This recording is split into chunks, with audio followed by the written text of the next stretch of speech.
Chapter 14, Lecture 10, Metastatical Dyscrasia, Chaemia od phlebitis thrombosis, puriform softening of thrombi, true and fake phlebitis, purulent cysts of the heart, embolia, import of prolonged thrombi, pulmonary metastases, crumbling awage of the emboli, varying character of the metastases, endocarditis, and capillary embolia, latent piety, infectant fluids, diseases of the lymphatic apparatuses and secreting organs, chemical substances in the blood, salts of silver, arthritis, calcareous metastases, diffuse metastatic processes, ickerhamia, chemical dyscrasia, malignant tumors, especially cancer, diffusion by means of contagious parenchymatous juices. Gentlemen, I was interrupted the last time in my description of paemia by the termination of the lecture just as I was about to discuss the nature of the connection between this disease and certain affections of the vessels.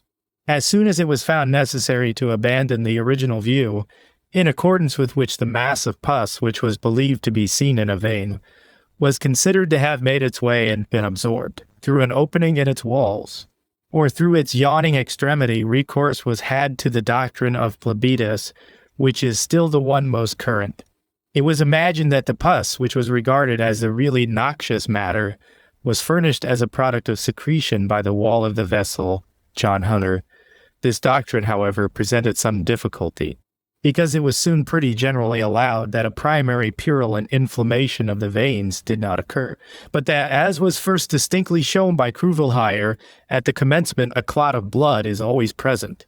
Kruvelheier himself was so greatly surprised at this observation of his that he connected a theory with it which was beyond all medical comprehension.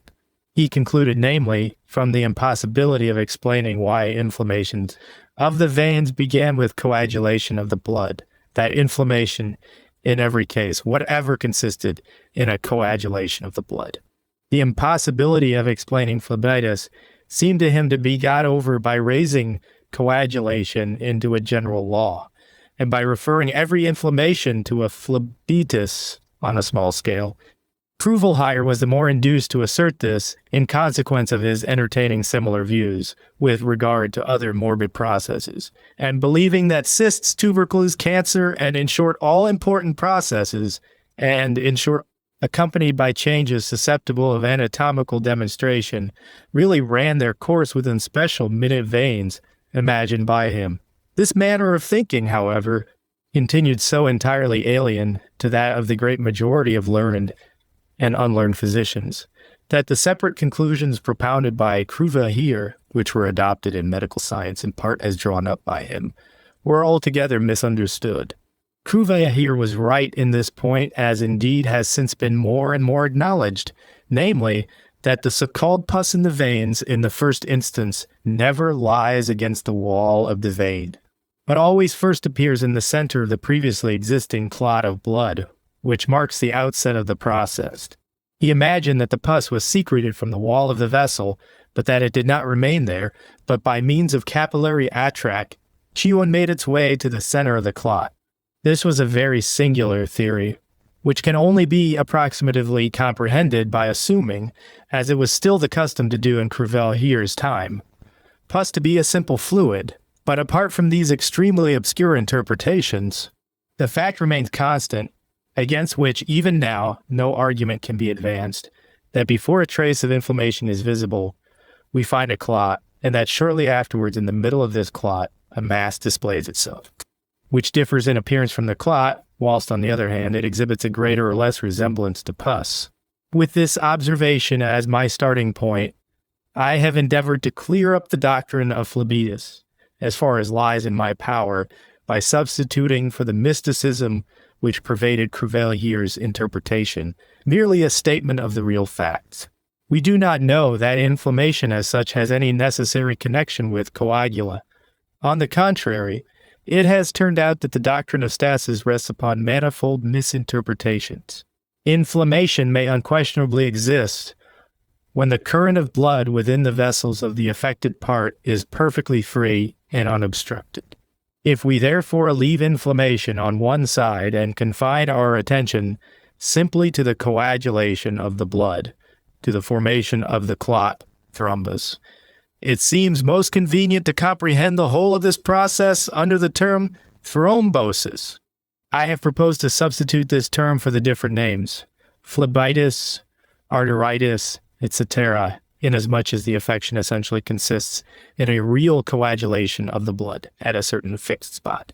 Upon investigating the history of these thrombi, we find that the piriform mass which is met with in their interior does not originate in the wall, but is produced by a direct transformation of the central layers of the clots themselves. A transformation, indeed, which is of a chemical nature, and during which, with a result similar to that which can be artificially obtained by the slow digestion of coagulated fibrin. The fibrine breaks up into a finely granular substance, and the whole mass becomes converted into debris. This is a kind of softening and retrograde metamorphosis of the organic substance, in the course of which, from the Jewary commencement, a number of extremely minute particles become visible. The large threads 4B of fibrine crumble into pieces, these all LL, PM, and N, again into smaller ones, and so on, WH, and N percent, and until after a certain time has elapsed, the chief part of the mass PO is found to be composed of small algae fine, pale granules, figure 70. In cases in which the fibrine is comparatively very pure, we frequently see scarcely anything else than these granules.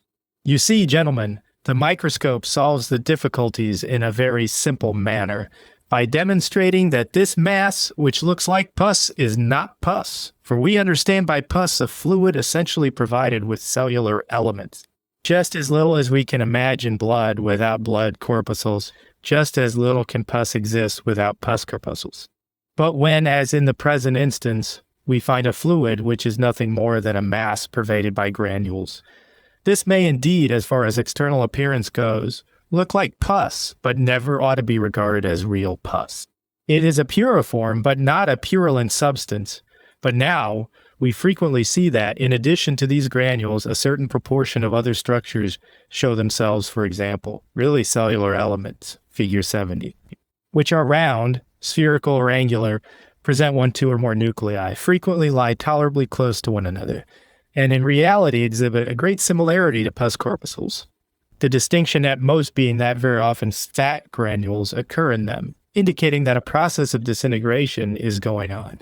Whilst therefore in individual cases there can, on account of the often very greatly preponderating mass of debris, exist no doubt as to what the observer has before him, in others considerable doubts may exist as to whether real pus is not present. These doubts cannot be removed in any other way than by an examination into the history of the development of the piriform mass.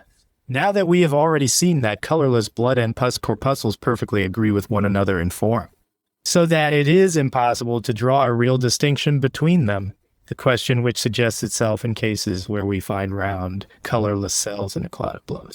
Whether these cells are colorless blood or pus corpuscles can only be decided by determining whether the corpuscles were present in the thrombus from its very commencement, or only sprang up in it afterwards, or found their way into it in some other manner. Now, upon accurately following up the different stages of the process, the very positive result is obtained that the corpuscles pre-exist and that they do not arise within the clot and are not forced into it.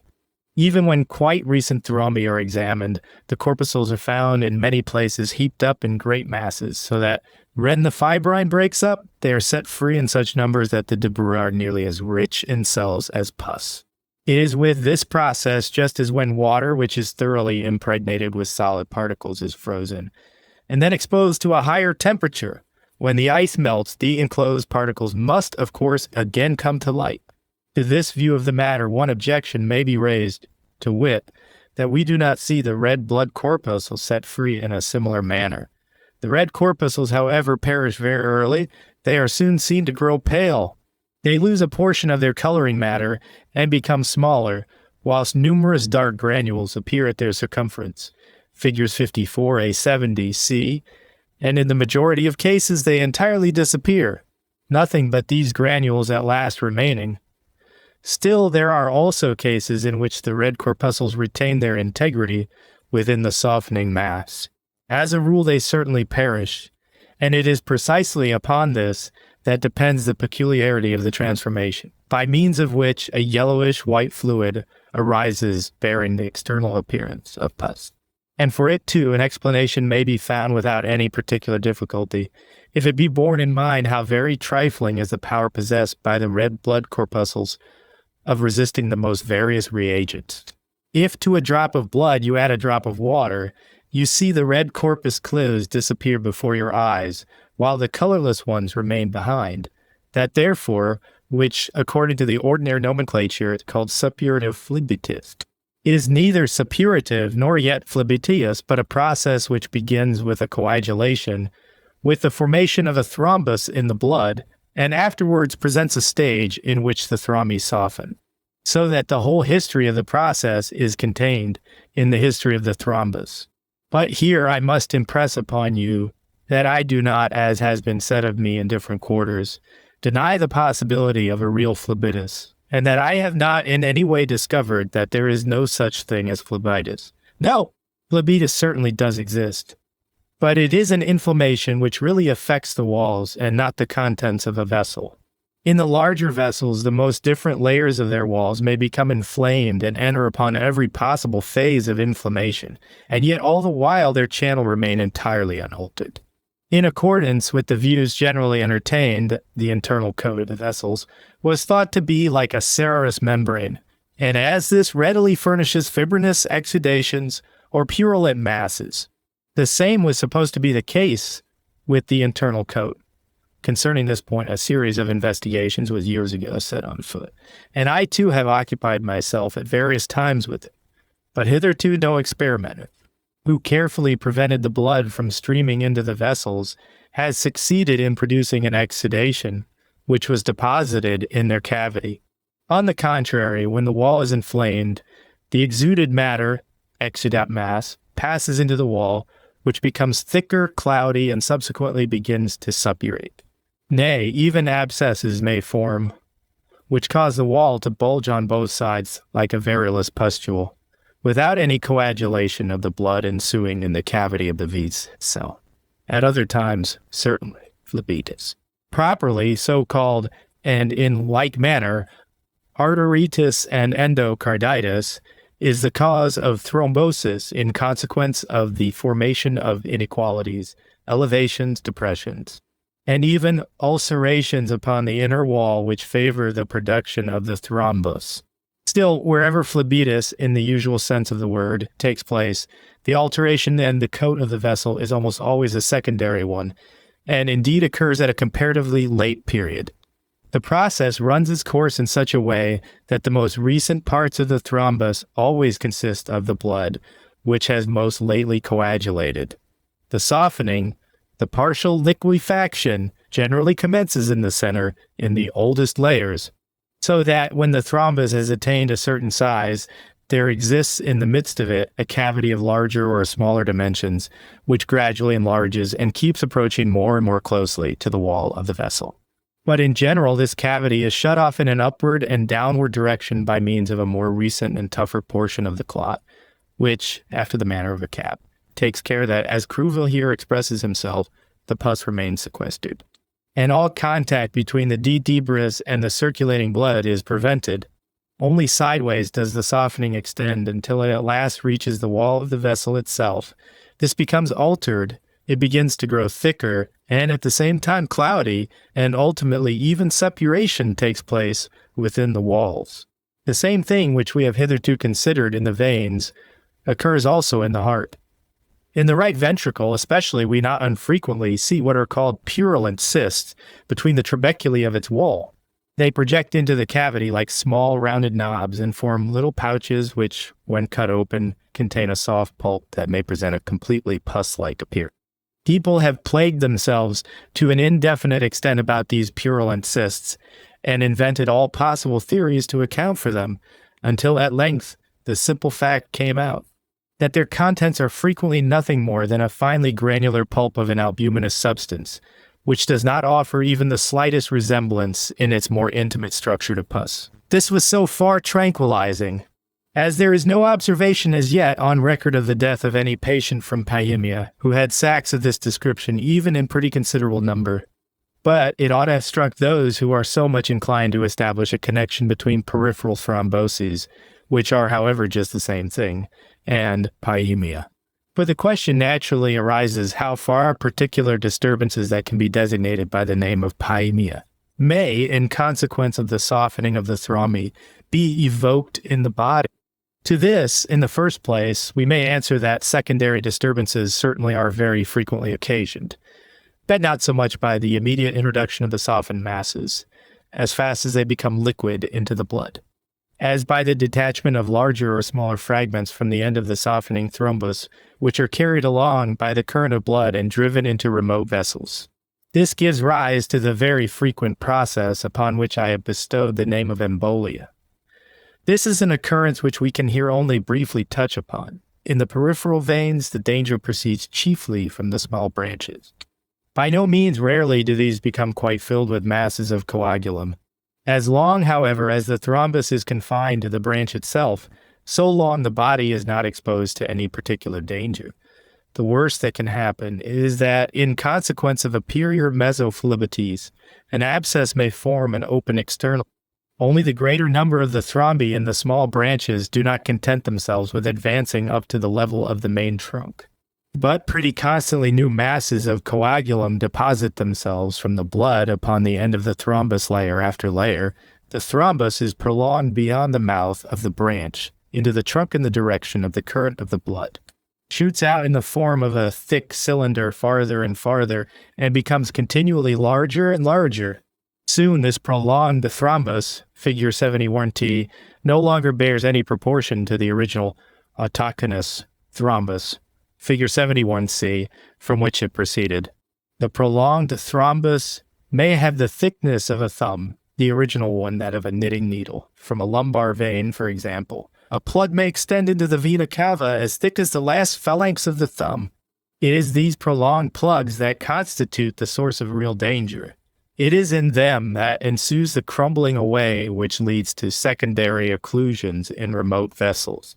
They are the parts from which larger or smaller particles are torn away by the blood as it streams by. Figure 71, through the vessel originally occluded, no blood at all flows. In it, the circulation is entirely interrupted.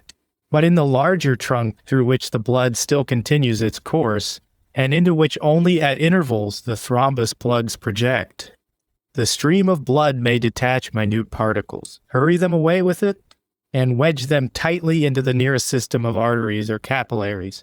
Thus we see that as a rule all the thrombi at the periphery of the body produce secondary obstructions and metastatic deposits in the lungs. I long entertained doubts whether I ought to consider the metastatic inflammations of the lungs one and all as embolical, because it is very difficult to examine the vessels in the small metastatic deposits. But I am continually becoming more and more convinced of the necessity of regarding this mode of origin as the rule.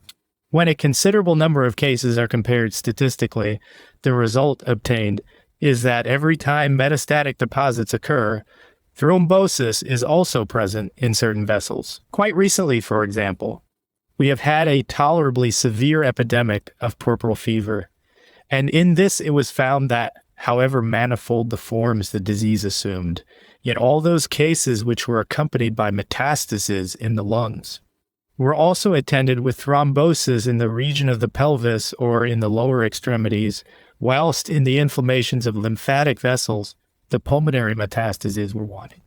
Such statistical results carry with them a certain amount of compulsory conviction, even where strict anatomical proof is wanting that into the pulmonary artery the introduced fragments of thrombus, of course, penetrate to different depths according to their size.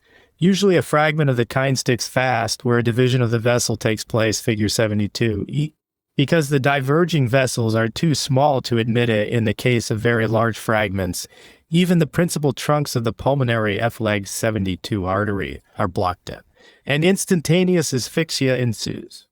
Other fragments again penetrate into the most minute arteries, and they give rise to very minute and sometimes miliary inflammations of the parenchyma. In explanation of these small and often very numerous deposits, I must mention a conjecture which only occurred to me whilst engaged in my more recent observations, but which I do not scruple to declare to be a necessary inference. I believe, namely, that when a considerable fragment of a thrombus becomes wedged at a certain point in an artery, it may in its turn crumble away through the onward pressure of the blood, and thus the minute particles to which this crumbling of the larger blood gives rise be conveyed into the small branches into which the vessel breaks up. Thus alone does it seem to me that the fact can be explained that in the district supplied by an artery of considerable size, a number of little deposits of the same sort are often found. This whole series of cases has nothing whatever to do with the question whether there is pus in the blood or not. We have in them to deal with bodies of quite a different nature, with fragments of coagula in a more or less altered condition. And according as this alteration has assumed this or that character, the nature of the processes which arise in consequence of the obstruction may also be very different. If, for example, a gangrenous softening has taken place at the original site of the coagulum, the metastatic deposit will also assume a gangrenous character, just as this would be the case if gangrenous matter were inoculated. So vice versa. It also happens that the secondary disturbances, like those at the spot whence the fragments were detached, run a very favorable course, the embolus, like the thrombus, becoming converted into pigment and connective tissue. And at the same time, growing smaller, this group of processes must be separated from those ordinarily occurring in pyemia all the more, because the same processes are also met with on the other side of the lungs in the regions belonging to the left side of the circulation, where they often run the same course and present the same results, but are still less dependent upon an original phlebitis. Thus, for example, endocarditis by no means seldom forms the starting point of such metastases. Ulceration takes place in one of the valves of the heart, not by means of the formation of pus, but in consequence of an acute or chronic softening. Crumbling fragments of the surface of the valve are borne away by the stream of blood and reach with it far distant points. The kind of obstruction which these masses produce is altogether similar to that which the thrombi in the veins give rise to, but they present a different chemical constitution.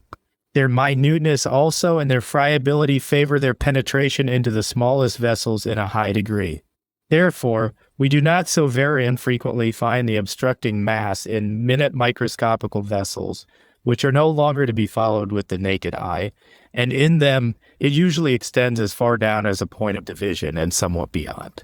This mass constantly presents a finely granular appearance, and does not consist of the coarse debris that we find in the veins, but of a very fine, yet at the same time dense granular matter.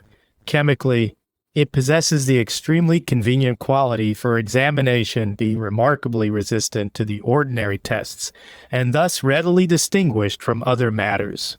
This is capillary embolia, properly so called, one of the most important forms of metastasis, which frequently gives rise to many deposits in the kidney, the spleen, and the substance of the heart itself. In certain cases, occasions sudden occlusions in the vessels of the eye or brain, and according to circumstance produces metastatic deposits or sudden functional disturbances, amaurosis, apoplexy. Here too one can clearly convince oneself that in recent cases the wall of the vessel is quite unaltered at the seat of the affection.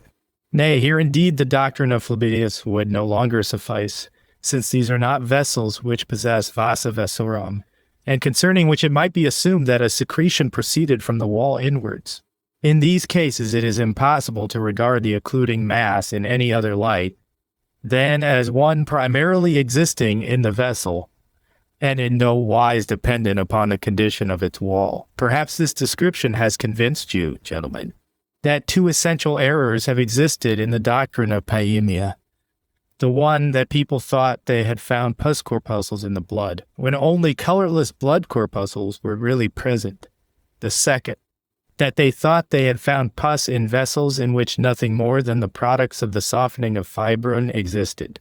Yet we have ascertained that this last class of cases certainly furnishes the most important source of genuine metastatic deposits.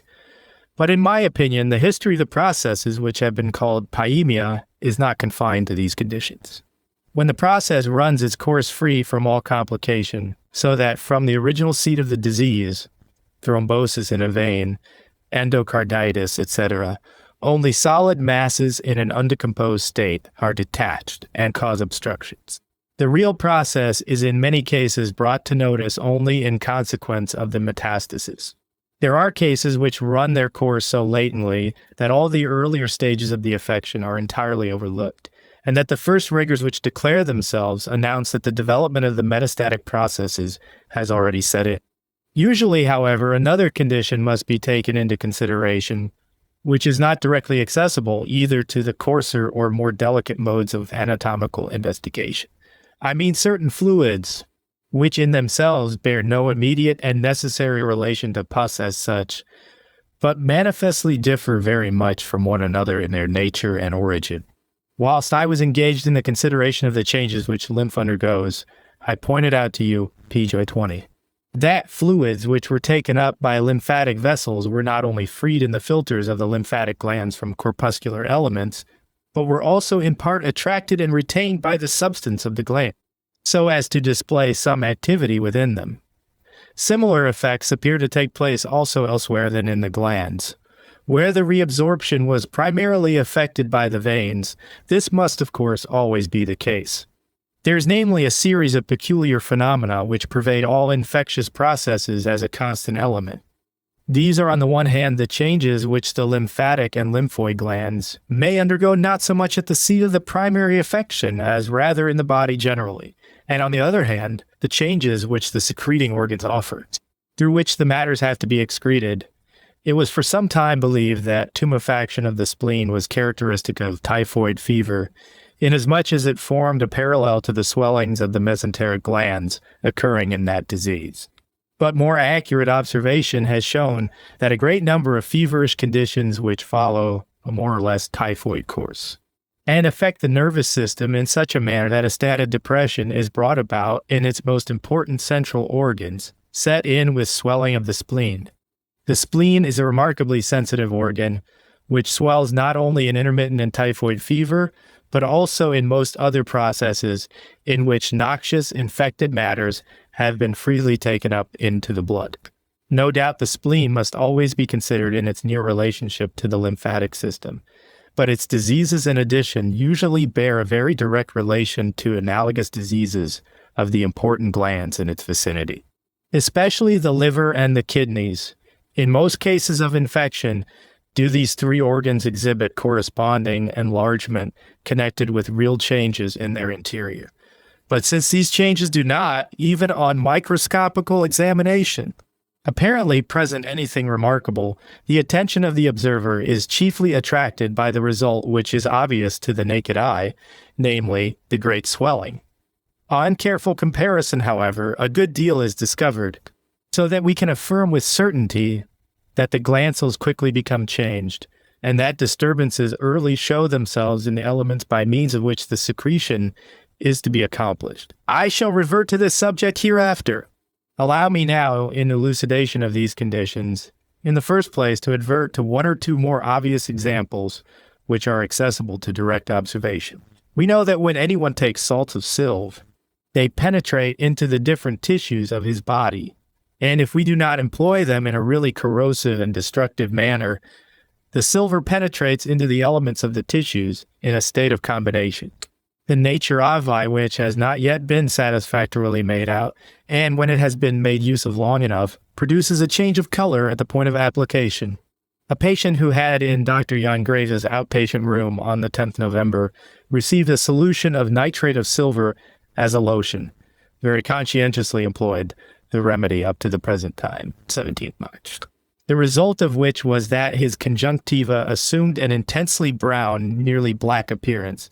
The examination of a piece cut out of it showed that silver had been taken up into the parenchyma, and indeed in such a manner that the whole of the connective tissue had a slightly yellowish-brown hue upon the surface, whilst in the deeper parts the deposition had only taken place in the fine elastic fibers of the connective tissue, the intervening parts, the proper base of substance, being perfectly free. But deposits of an entirely similar nature take place also in more remote organs. Our collection contains a very rare preparation from the kidneys of a person who, on account of epilepsy, had long taken nitrate of silver internally. In it may be seen the Malpighian bodies, in which the real secretion takes place. A blackish blue coloring of the whole of the membrane of the coils of the vessels, limited to this part in the cortex, and appearing again in a similar, though less marked form, only in the intertubular stroma of the medullary substance. In the whole kidney, therefore, besides the parts which constitute the real seat of their secretion, those only are altered which correspond to the ultimate system of capillaries in the medullary substance of the well-known discoloration of the skin by silver. One need not speak here. Another instance is afforded us by gout.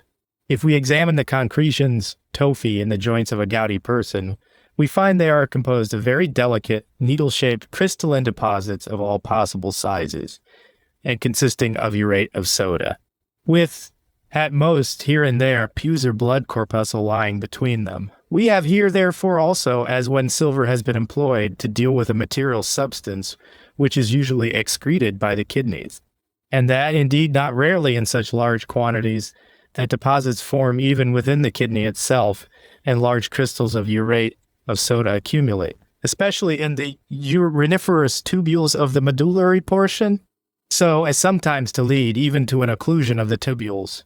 If, however, this secretion does not proceed in a regular manner, the immediate result is an accumulation of urates in the blood, as has been shown in a very able manner by Garrett. Then, at last, deposits begin to form at other points, not throughout the whole body nor uniformly in all parts, but at certain definite points and in accordance with certain rules. Here we have to do with very different forms of metastasis from those with which we became acquainted whilst considering the nature of embolia, that the changes which ensue in the substance of the kidney in consequence of the absorption of silver from the stomach accord with what has, in pathology, since times of old been termed metastasis, is unquestionable. This consists in a transference of matter from one spot to another, so that the same substance which had previously been present in the first comes and lodges in the second, and the secreting organ takes up minute particles of the matter into its own tissue. This is what we find constantly recurring in the history of all metastatic deposits of this kind, in which only matters in solution and not particles of a visible and mechanical nature are present in the blood. The urate of soda cannot be directly seen in the blood of the gouty person unless it have previously been collected by the help of chemical processes, and just as little the salts of silver. I have moreover described a new form of metastasis, which is certainly more rare, but yet belongs to the same category.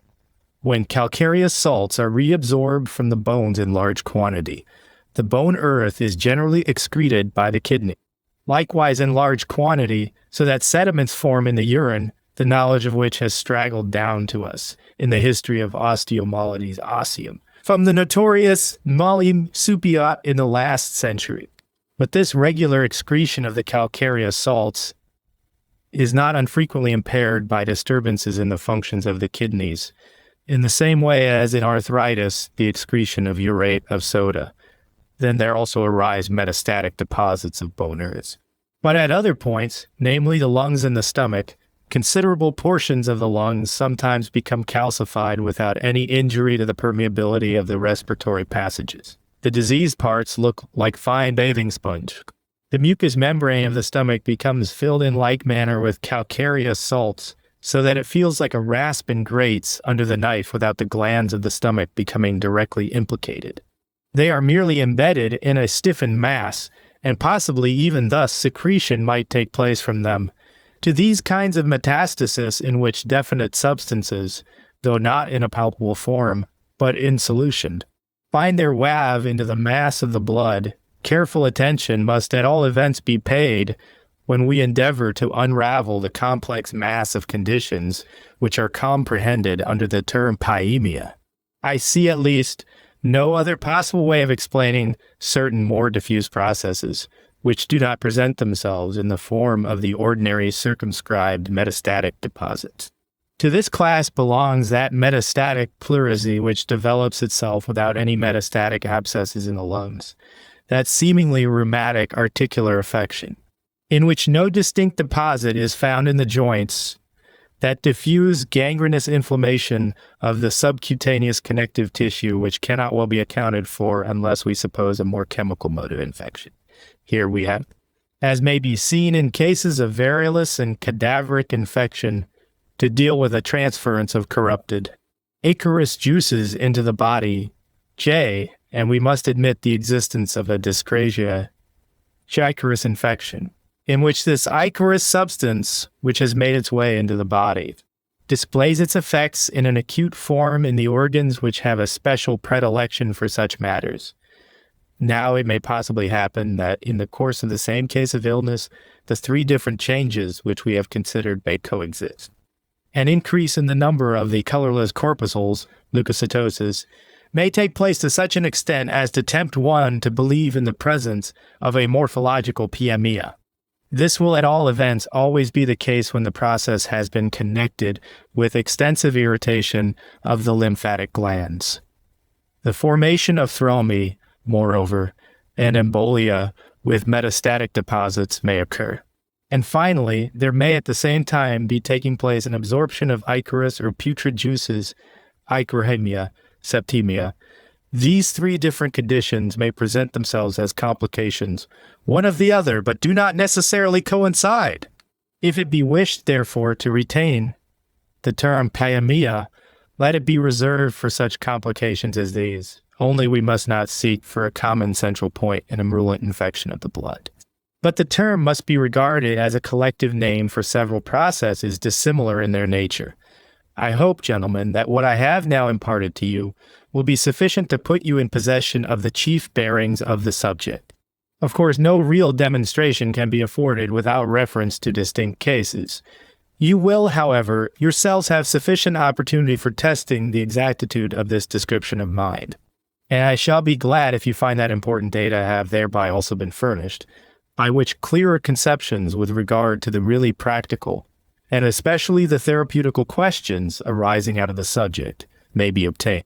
Now that we have become acquainted not only with corporeal particles, but also with certain chemical substances as the originators of dyscrasia, lasting for a longer or shorter time, according as the supply of these particles and substances continues for a longer or shorter period, we may briefly revert to the question whether, in addition to these forms, a kind of dyscrasia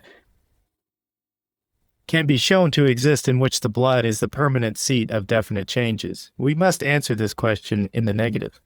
The more marked or really demonstrable contamination of the blood with certain matters is, the more manifest is the relatively acute course of the process. Just the very forms in which medical men are most apt to console themselves, especially for the shortcomings of the therapeutical results, with the reflection that they have to do with the deeply rooted and incurable chronic dyscrasia.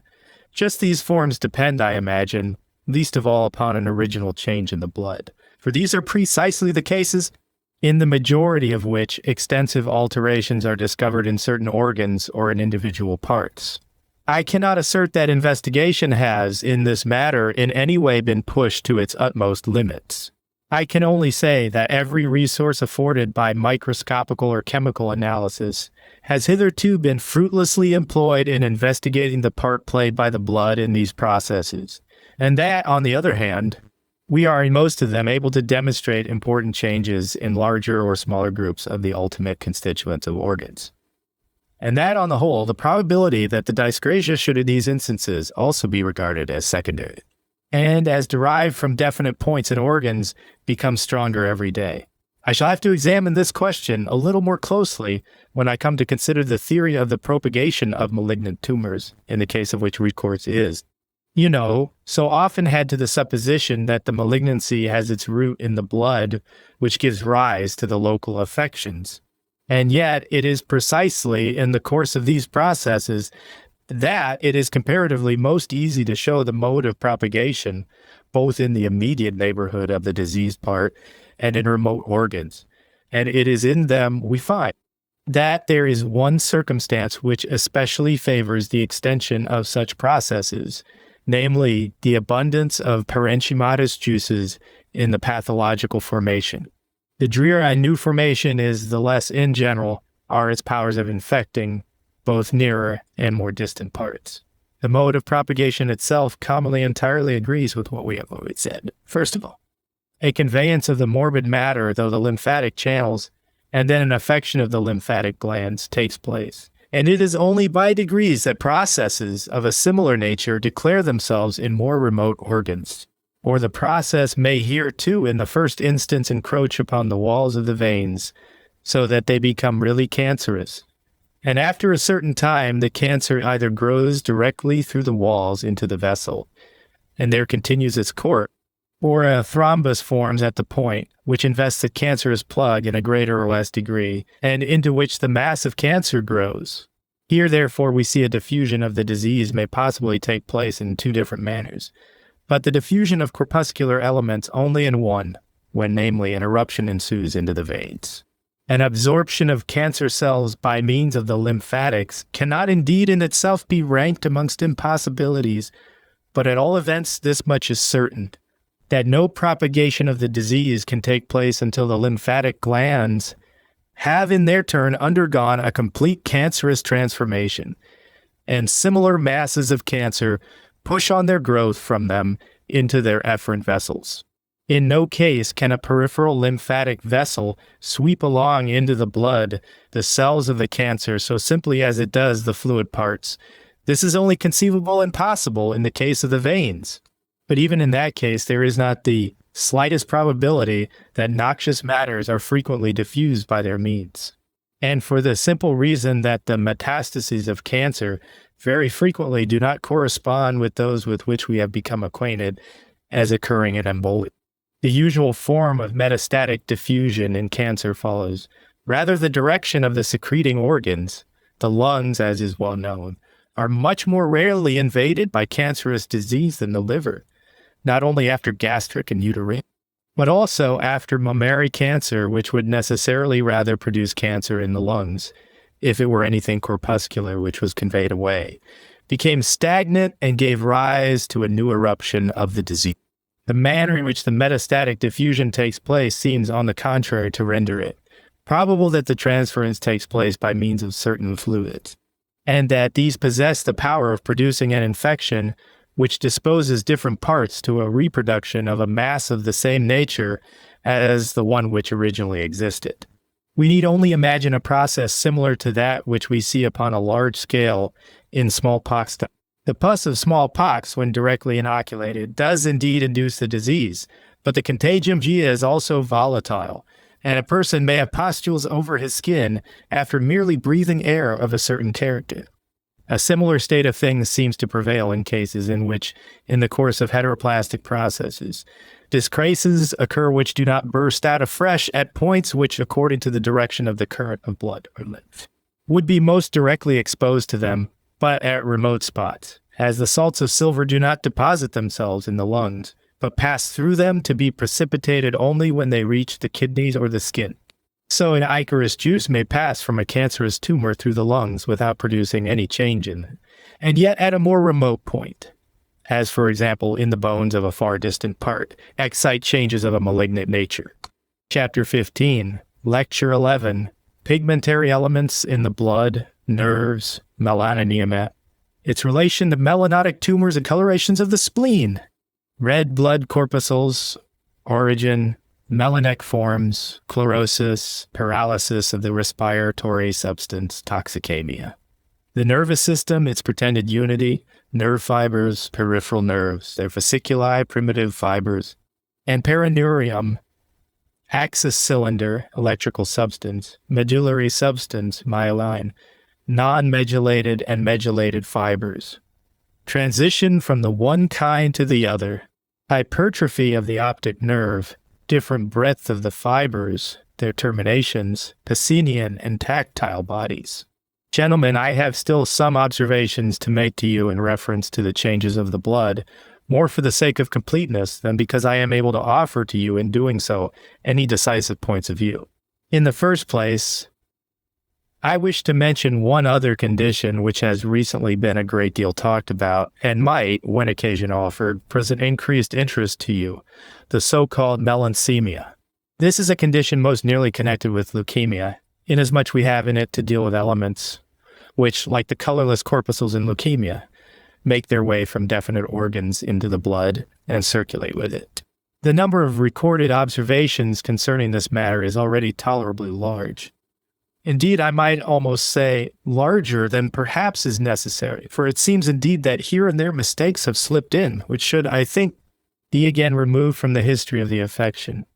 But unquestionably, there is a state in which colored elements are met with in the blood that do not belong to it.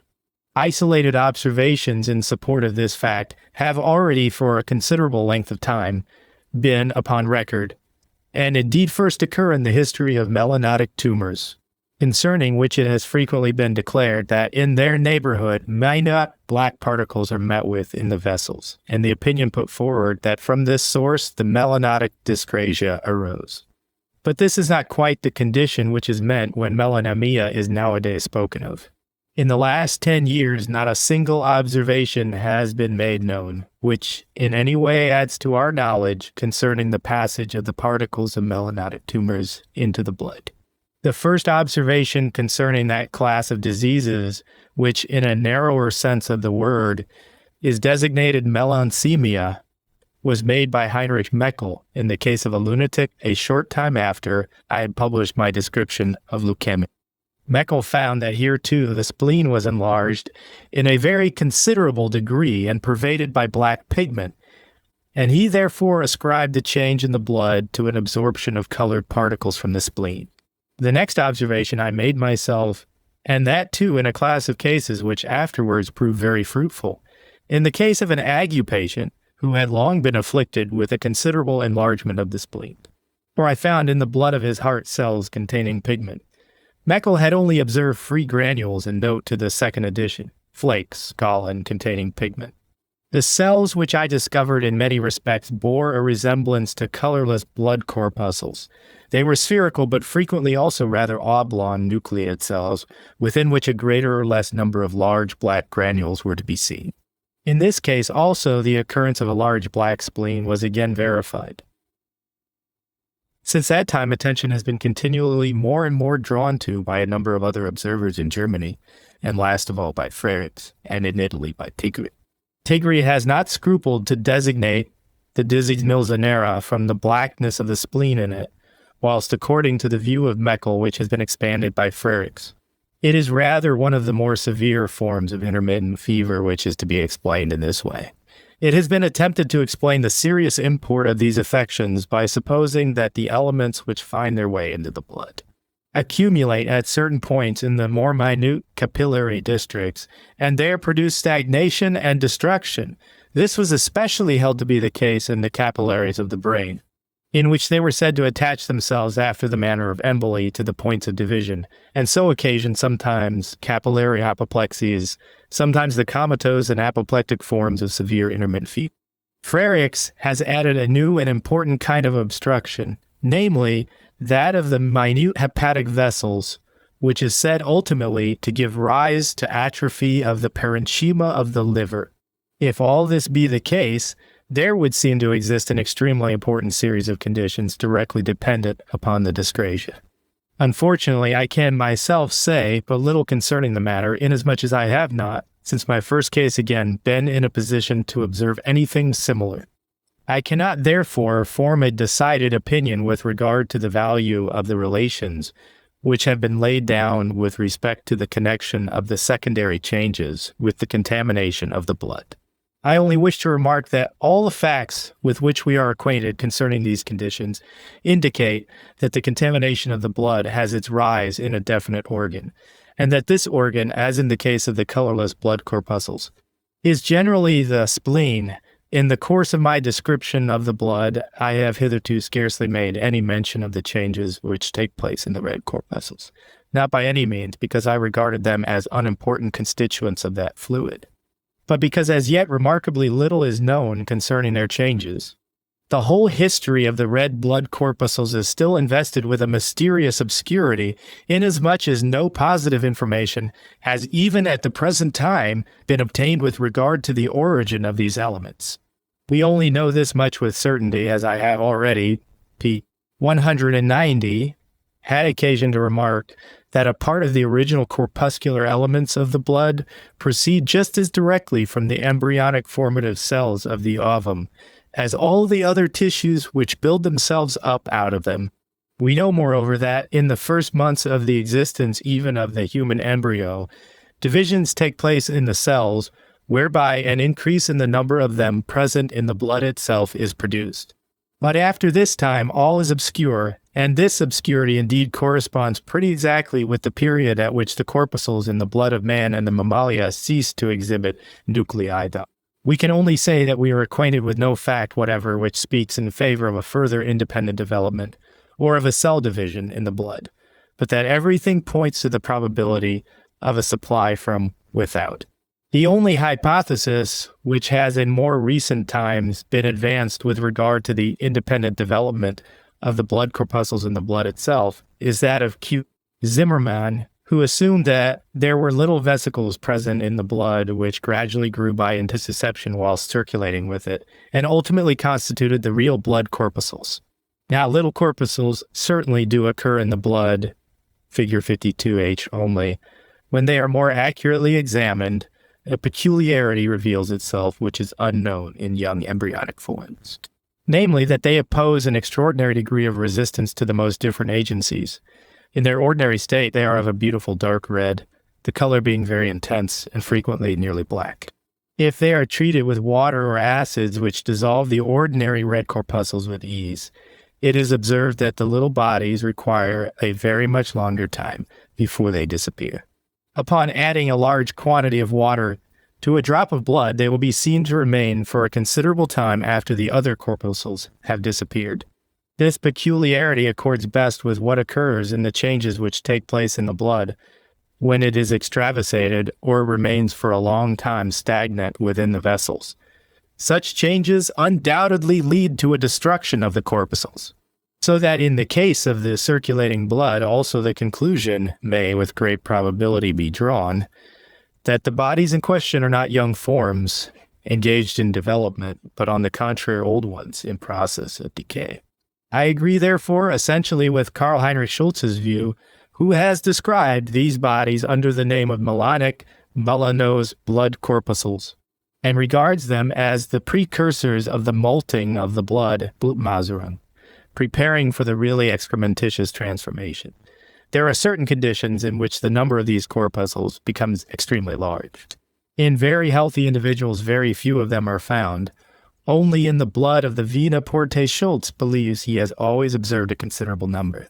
It is certain, however, that there are disease conditions in which their number becomes so large that a greater or smaller quantity of them is met with in nearly every drop of blood. These conditions cannot, however, as yet be classed in definite categories because but little attention has been excited with regard to them. They are found in slight forms of intermittent fever in cyanosis after cardiac disease, in typhoid fever patients, in the fever accompanying Icarus infection after operations, and in the course of epidemic disorders.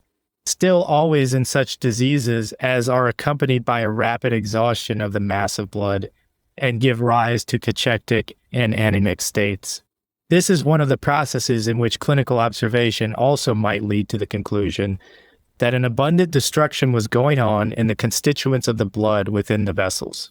In addition to these changes, we have precise knowledge concerning another class distinguished by quantitative changes in the number of the corpuscles. These conditions, of which chlorosis is the principal representative, offer a certain resemblance to those which are accompanied by an increase in the number of the colorless blood corpuscles, to leukemia in a narrower sense of the word, and the merely leukocytotic states. Chlorosis is distinguished from leukemia by the circumstance that the entire number of the corpuscles is small, whilst in leukemia colorless corpuscles in some sort take the place of the red ones and a real diminution in the number of the cellular elements in the blood is not produced.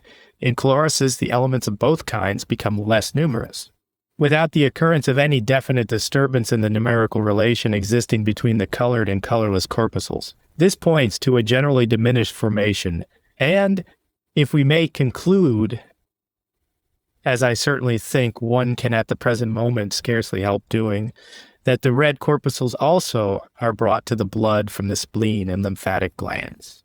All this would indicate that in chlorosis, a diminished formation takes place in the blood glands. Leukemia is, of course, much more easily explained, inasmuch as in it we find representatives of the whole mass of cellular elements and can imagine that a part of them, instead of being transformed into red corpuscles, are pursuing their development as colorless ones.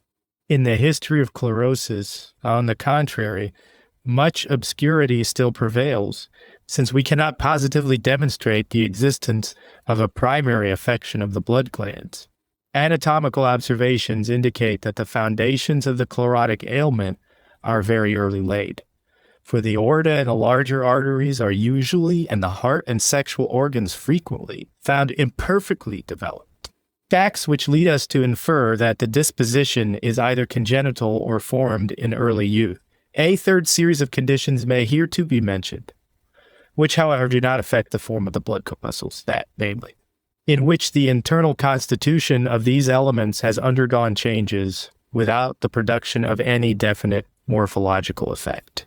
Here we have essentially to deal with functional disturbances which are probably connected with more subtle changes in the composition of the blood, changes in the proper respiratory substance.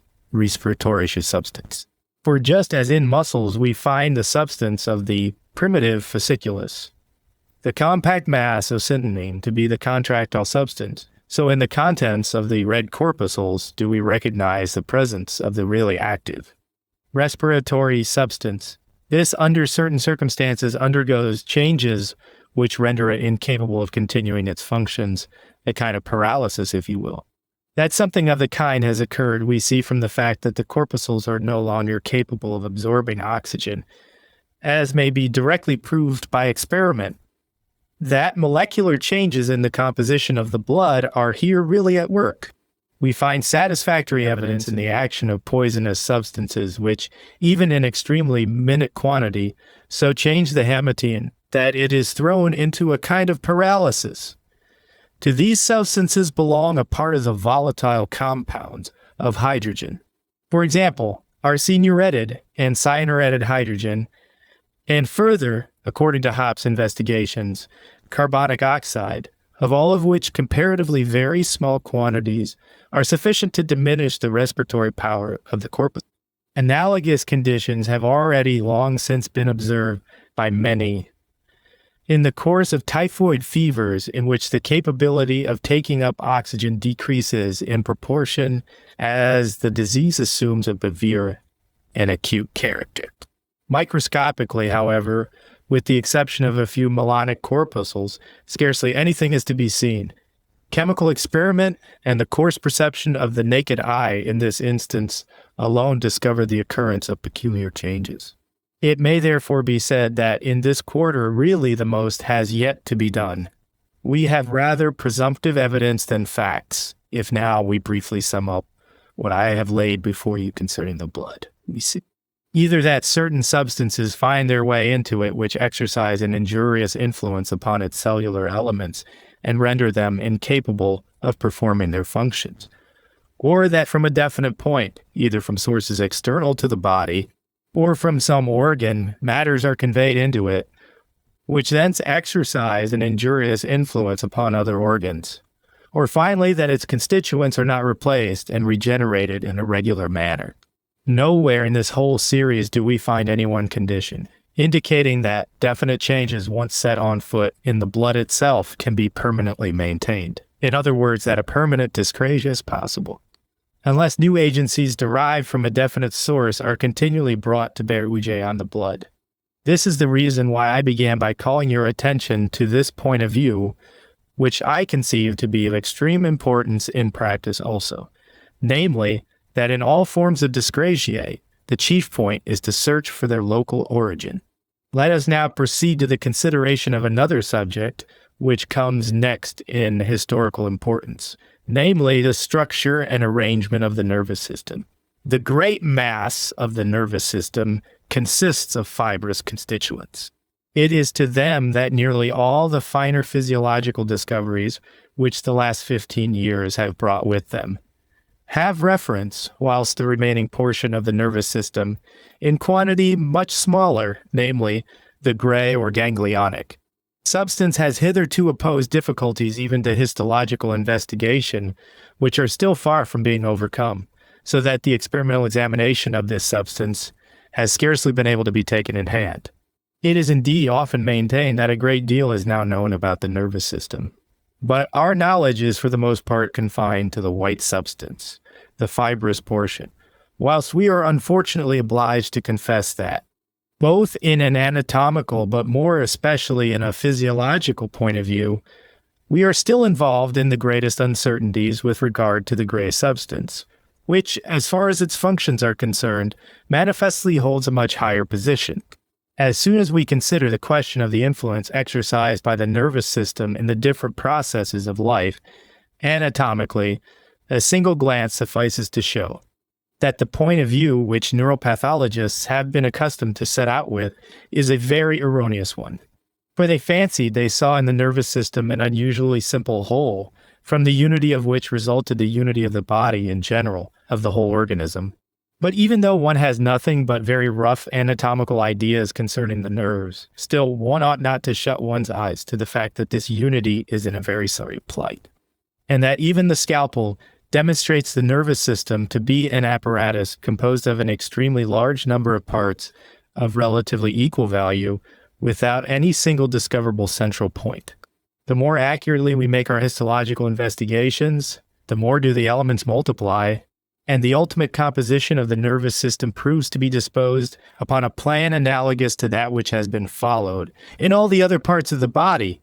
An infinite quantity of cellular elements manifest themselves side by side, more or less autonomous, and in a great measure independent of one another.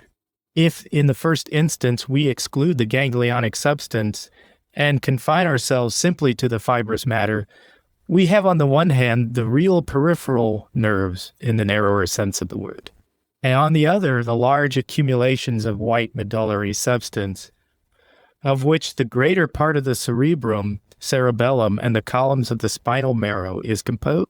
The fibers of these different parts are indeed on the whole similarly constructed, but disclose in their intimate structure such numerous, and in part such considerable differences that there are spots, with regard to which even at this very moment we cannot say with certainty whether the elements we have before us are really nerves, or belong to an altogether different kind of fibers.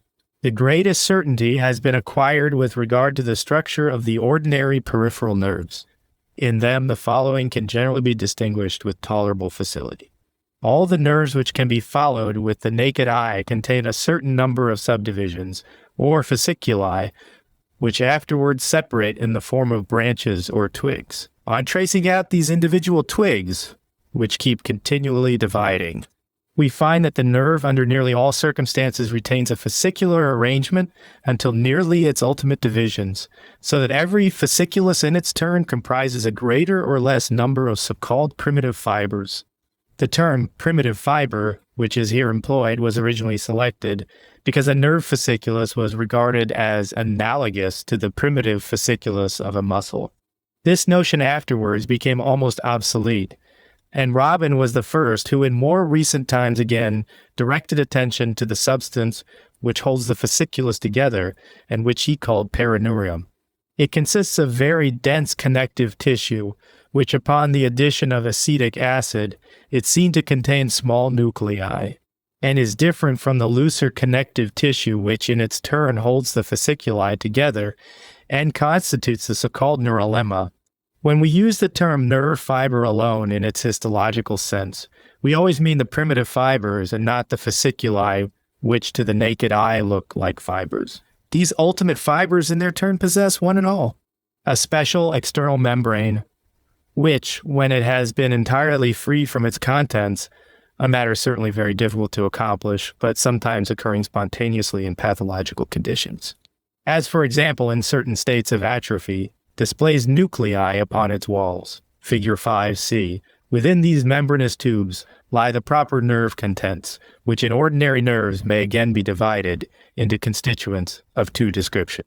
These can scarcely be distinguished apart in a nerve which is quite fresh, but in a short time after it has perished or been cut out, or after the action of any medium upon it, they at once separate very distinctly from one another. One of the constituents undergoing a rapid change, which has generally been termed coagulation, and by means of which it is marked off from the other constituent, figure 78.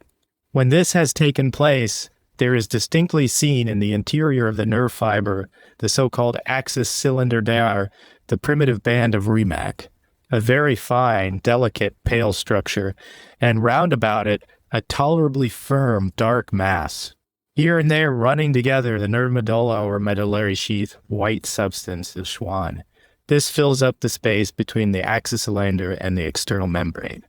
But the nerve tube is generally so tightly filled with its contents that, when viewed in the ordinary way, scarcely anything is seen of the separate constituents, the axis cylinder being always with difficulty visible within the medullary substance.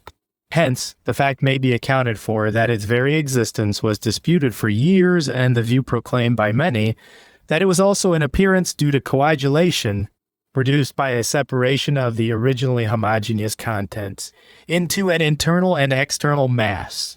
This view is, however, unquestionably incorrect. Every mode of examination, at last, discloses this primitive band. Even in transverse sections of nerves, the axis cylinder is very distinctly seen in the interior, with the medulla roundabout. It is the so-called nerve medulla which gives the nerve fibers in general their white appearance. Wherever the nerves contain this constituent, they look white. Wherever it is wanting, they appear translucent and gray. There are therefore nerves which are akin in color to ganglionic matter, are comparatively transparent, and possess a more clear and gelatinous appearance than the others. And they have thence been called gray or gelatinous nerves, figure 78a. Between the gray and white nerve substance, therefore, there does not exist the difference that the one is ganglionic and the other fibrous, but only this, that the one contains medulla and the other does not. In general, the absence of medulla in a nerve stamps it as one of a lower and more imperfect kind, whilst the presence of this substance announces a more abundant nutrition and a higher development in the part body. Not long ago, I made an observation in which a direct illustration of the practical importance of these two conditions was displayed in a very unexpected manner. The usually translucent gray nerve substance having been transformed into an opaque, and if white matter, namely, in the retina. I found, namely, entirely by accident one day, in the eyes of a man in whom I was looking for changes of quite another kind, round about the papilla of the optic nerve, where the uniformly translucent retina is ordinarily seen, a number of whitish, radiating striae like those which one sometimes meets with upon a small scale in dogs and pretty constantly in rabbits in different directions. The microscopical examination showed that, like as in these animals, medullated fibers had developed themselves in the retina, and that its fibrous layer had become thicker and opaque in consequence of the assumption of medullary substance. On examining the individual fibers, I found, on tracing them from the fore and middle parts of the retina backwards towards the papilla, that they gradually increased in breadth, and at the same time displayed, at first in an almost imperceptible, but afterwards in a very striking manner, an investing layer of medulla.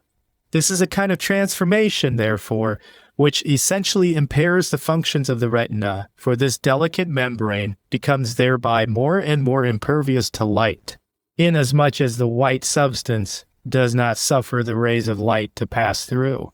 The same change occurs in nerves during their development. A young nerve is a delicate tubular structure provided with nuclei at certain intervals and containing a pale gray substance. The medulla does not appear until afterwards, and then the nerve becomes broader and the axis cylinder becomes distinctly defined. It may be said, therefore, that the medullary sheath is not an absolutely necessary constituent of a nerve, but is added to it only when it has arrived at a certain stage in its development.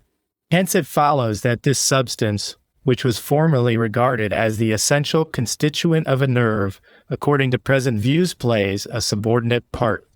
Those only who do not even now admit the existence of the axis cylinder regard the white substance, of course, not only as the greatly predominating constituent, but also as the really active element of the nerve contents. Now, it is very remarkable that this same substance is one which most extensively prevails in the animal body. I had, curiously enough, in the first instance, in the examination of lungs, come across forms which presented very similar qualities to those which we observe in the medulla of the nerves. Although this was very surprising, I did not really think there was an actual correspondence until I was gradually led by a series of further observations which accumulated in the course of several years to examine a number of tissues chemically. The results showed that there scarcely exists a tissue rich in cells in which this substance does not occur in large quantity. Still, it is only in the nerve fiber that we observe the peculiarity, that the substance separates as such, whilst DAGB in all other cellular parts it is TIM and contained in a finely divided state, $BB1 JTOWMI in interior of the cells, and is Jiqingqian and only set free when the contents undergo a chemical change or are subjected to the action of chemical reagents. From blood cells, from pus corpuscles, from the epithelial cells of the most various glandular parts, from the interior of the spleen and similar glands unprovided with excretory ducts, this substance can in every case be obtained by extraction. It is the same substance which forms the principal constituent of the yellow mass of yolk in the hen's egg, whence its taste and peculiarities, especially its peculiar tenacity and viscidity, which are employed for the higher technical purposes of the kitchen, are familiar to everyone. It is this substance for which I have proposed the name of medullary matter, Markstoff, or myelin, that in extremely large quantity fills up the interval between the axis alinder and the sheath in primitive nerve fibers. If the nutrition of a nerve suffer disturbance, this substance diminishes in quantity, and indeed may under certain circumstances totally disappear, so that a white nerve may be again reduced to the condition of a gray or gelatinous one. This constitutes gray atrophy or gelatinous degeneration, in which the nerve fiber in itself continues to exist, and only the peculiar accumulation of medullary matter has been affected. Herein you may seek for an explanation of the circumstance that in many cases where, in accordance with the results of anatomical investigation, it was formerly thought one might expect to find a part completely incapable of fulfilling its functions, proof has been afforded by means of clinical observation, aided by electricity, that TAC hash nerve is still capable of performing its functions, although in a less degree than normal. Hence, too, it is manifest that the medulla cannot be the constituent in which lie vested the functions of the nerve as such. To the same conclusion physical investigations also have generally led. And at the present time, therefore, the axis cylinder is pretty generally looked upon as the really essential constituent of the nerve, which is also present in pale nerve, whilst in white ones it can only be distinctly isolated by the separation of the investing medullary sheath. The axis cylinder would therefore seem to be the real electrical substance of natural philosophy, and we may certainly admit the hypothesis which has been advanced that the medullary sheath rather serves as an isolating mass, which confines the electricity within the nerve itself, and allows its discharge to take place only at the non-medullated extremities of the fibers. The peculiar nature of the medullary matter most frequently displays itself in this way, that when a nerve is torn across or cut, figure 78M, the medulla usually protrudes from it, presenting, especially after it has been acted upon by water, a peculiar striated appearance, figure 80A. It takes up water, namely, which is a proof that it is not a neutral fatty substance in the ordinary sense of the term, but can at most, on account of its great power of swelling up, be compared to certain saponaceous compound. The longer the action of the water lasts, the longer are the masses which protrude from the nerve. They have a peculiar ribbon-like appearance, keep continually acquiring new streaks and layers, and give rise to the most singular shapes. Frequently also fragments become detached and swim about, forming peculiar stratified bodies which in recent times have been confounded with corpora amylacea, but are distinguished with regard to the histological varieties of nerves amongst themselves. Investigation shows that in different parts more or less highly developed, forms greatly predominate. On the one hand, namely, the nerves are essentially distinguished by the breadth of their primitive fibers. On the other hand, by the presence of medulla, we have very broad, middle-sized, and small white fibers, and in like manner broad and fine gray fibers.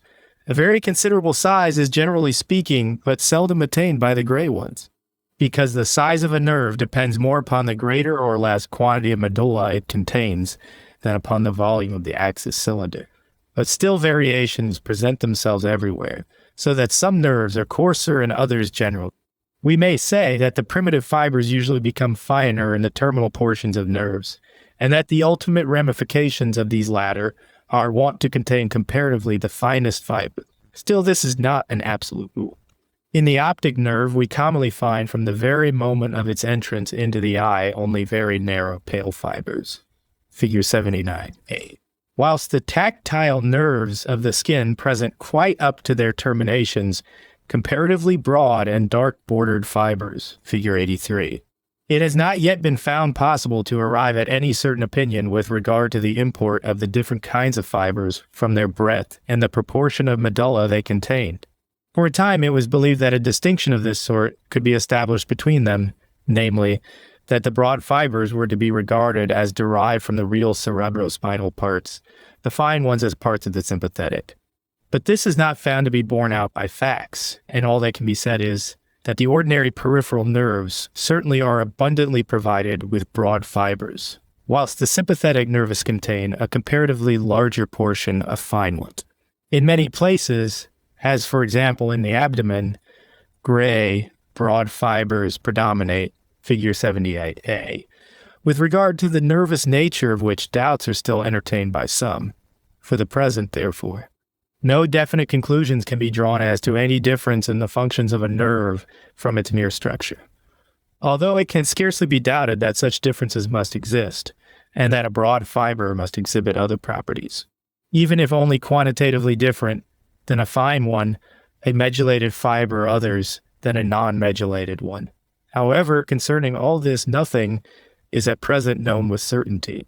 And since it has been demonstrated by more delicate physical investigations that the nerves, which had been previously assumed only to conduct in the one or the other direction, possess the power of conduction in both directions, I should not, I think, be justified in here advancing any hypotheses with regard to their centripetal or centrifugal conduction. The great difference, gentlemen, which is to be remarked in regard to the functions of individual nerves, cannot as yet be referred so much to any difference of structure in them as to the peculiarity of the structures with which the nerve is connected. Thus, on the one hand, the special function of the central organ from which the nerve proceeds, and on the other, the special nature of its distal termination afford a clue to its own specific functions. With reference to the terminations which the nerves present at their peripheral extremities, histology has, I should say, in the course of the last few years, celebrated its most brilliant triumphs. Previously, it was, as you well know, a matter of dispute whether the nerves ended in loops or in plexuses, or whether their terminations were free, and the one or the other opinion was held with equal exclusiveness. Now, we have examples of most of these modes of termination, but the fewest of that form which was for a time regarded as the regular one, namely the termination in loops, the most manifest form of termination, though the one whose functions are, singularly enough, even now the least known, is that in the so-called Pacinian or Vitterian bodies, organs concerning the import of which we are still unable to make any statement. They are found in man comparatively most marked in the adipose tissue of the ends of the fingers, but also in tolerably large numbers at the root of the mesentery. Most distinctly and readily, however, in the mesentery of the cat, in which they extend a considerable distance up, whilst in the human body they are situated only at the root of the mesentery, where the duodenum comes in contact with the pancreas in the neighborhood of the solar plexus. Moreover, they present great variations in different individuals. Some have very few, others a great number of them, and it is very possible that certain individual peculiarities result therefrom. Thus, I have, for example, on several occasions found a great number of these bodies in lunatics, though I do not wish at present to lay any great stress upon this discovery. A Pacinian body, as seen with the naked eye, is of a whitish color, usually oval and somewhat pointed at one end from a line to a line and a half, one long and firmly attached to a nerve, in such a way that a single primitive fiber passes into each body. It presents a comparatively large number of elliptical and concentrical layers, which at the upper end are in pretty close contact, but at the other are separated by a wider interval, and enclose in their interior an oblong space generally somewhat more pointed towards the upper end. Within these layers, nuclei can be distinctly seen disposed in regular order, and on following the layers towards the stem of the nerve, they are there observed finally to pass into the perineurium, which is in this part very thick. They may therefore be regarded as gigantic developments of the perineurium, which however only enclose a single nerve fiber. Now, on tracing the nerve fiber itself, we observe that its medullated portion usually extends only up to the beginning of the body, when the medulla disappears and the axis cylinder is seen continuing its course alone. It then runs on through the central cavity and terminates at no great distance from the upper end, generally simply, yet often in a little bulbous swelling, and in the mesentery, very frequently in a spiral coil. In rare cases, it happens that the nerve divides and several branches pass into the body. But in every case, we seem to have before us a mode of termination. What these bodies signify, what office they perform, whether they have anything to do with the function of sensation, or whether their province is to develop any one of the properties of the nervous centers, we are as yet. A certain degree of resemblance to these structures is exhibited by the tactile bodies which have been recently so much the subject of discussion. When the skin and more especially the sensitive part of it is microscopically examined, two sorts of papillae, as was first discovered by Meissner and Kudd, Wagner, are distinguished, the one narrower, the other broader, though certainly intermediate forms are met with, figure 83. In the narrow ones, we constantly find a simple in broader ones of the same class, a branching vascular loop, but no nerve. This point is so far of importance that we have, by means of these observations, been made acquainted with a new nerveless structure. In the other kind of papillae, we very frequently find no vessels at all, but on the other hand, nerves and those peculiar structures which have been designated tactile bodies. A tactile body manifests itself as an oblong oval structure, tolerably distinctly marked off from the remainder of the papilla, and has with some degree of boldness indeed been compared by Wagner to a Virchow. It is generally rounded off at the upper and lower end, and does not exhibit a longitudinal striation as the Pacinian bodies do, but on the contrary, transverse nuclei. Now a nerve runs up to every one of these bodies, and from every one of them a nerve returns, or more correctly, we usually see two nervous filaments, generally pretty close to one another, which can be readily traced up to the side or base hash of the body.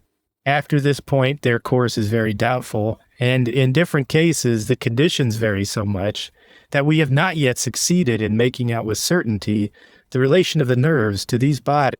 In many cases, namely, the nerve is very distinctly seen to ascend and also to entwine itself around the body. Sometimes it seems as if the body really lay in a nervous loop, and thus the possibility of a more concentrated action on the part of external agencies upon the surface of the nerve was provided for. At other times, again, it looks as if the nerve came to a termination much sooner and buried itself in the body. Some have assumed with Meissner that the body itself belongs to the nerve which resolves itself into it. This I do not hold to be correct, and the only point which seems to me to be doubtful is whether the nerve ends in the body or forms a loop around it, apart from anatomical odd physiological considerations. This example is of great value in the interpretation of pathological phenomena, because we here find two complete contrasts in parts which in themselves are quite analogous. For on the one hand, we have nerveless but vascular on the other. Non-vascular papillae yet provided with nerves. The peculiar relations which the layers of the mucosum and epidermis bear to the two kinds of papillae do not appear to present any essential differences.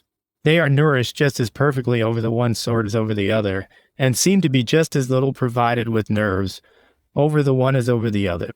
These are facts which indicate a certain independence in individual parts, and furnish distinct evidence that parts of considerable size, and even richly provided with nerves, can subsist, maintain their existence, and perform their functions without vessels, and that on the other hand, parts which relatively contain numerous vessels can absolutely dispense with nerves without incurring any disturbance in the state of their nutrition. Chapter 16, Lecture 12, The Nervous System, Peripheral Terminations of the Nerves, Nerves of Special Sense, the Skin and the Distinction of Vessel Nerve and Cell Territories in it, Olfactory, Mucous Membrane, Retina, Division of Nerve Fibers, the Electrical Organ of Fishes, Muscles, further consideration of nerve territories, nervous plexuses with ganglioniform enlargements, intestines, errors of the neuropathologists, the great nervous centers, gray substance, ganglion nervity cells containing pigment, varieties of ganglion cells, sympathetic cells in the spinal marrow and brain, motor and sensitive cells, multipolar polyclonus ganglion cells, different nature of the processes of ganglion cells. I return, gentlemen, today once more to the skin. The difference which exists between the individual papillae of the skin seems to me so important theoretically that I think I must claim your special attention to it. In the greater number of the papillae we see, as I mentioned to you the last time, a single, or when the papilla is very large, a branched vascular loop. The majority of these vascular papillae have no nerves. Others again, which contain tactile bodies, no vessels. If we imagine the vessels and tactile bodies removed, there remains only a very small quantity of substance in the papilla.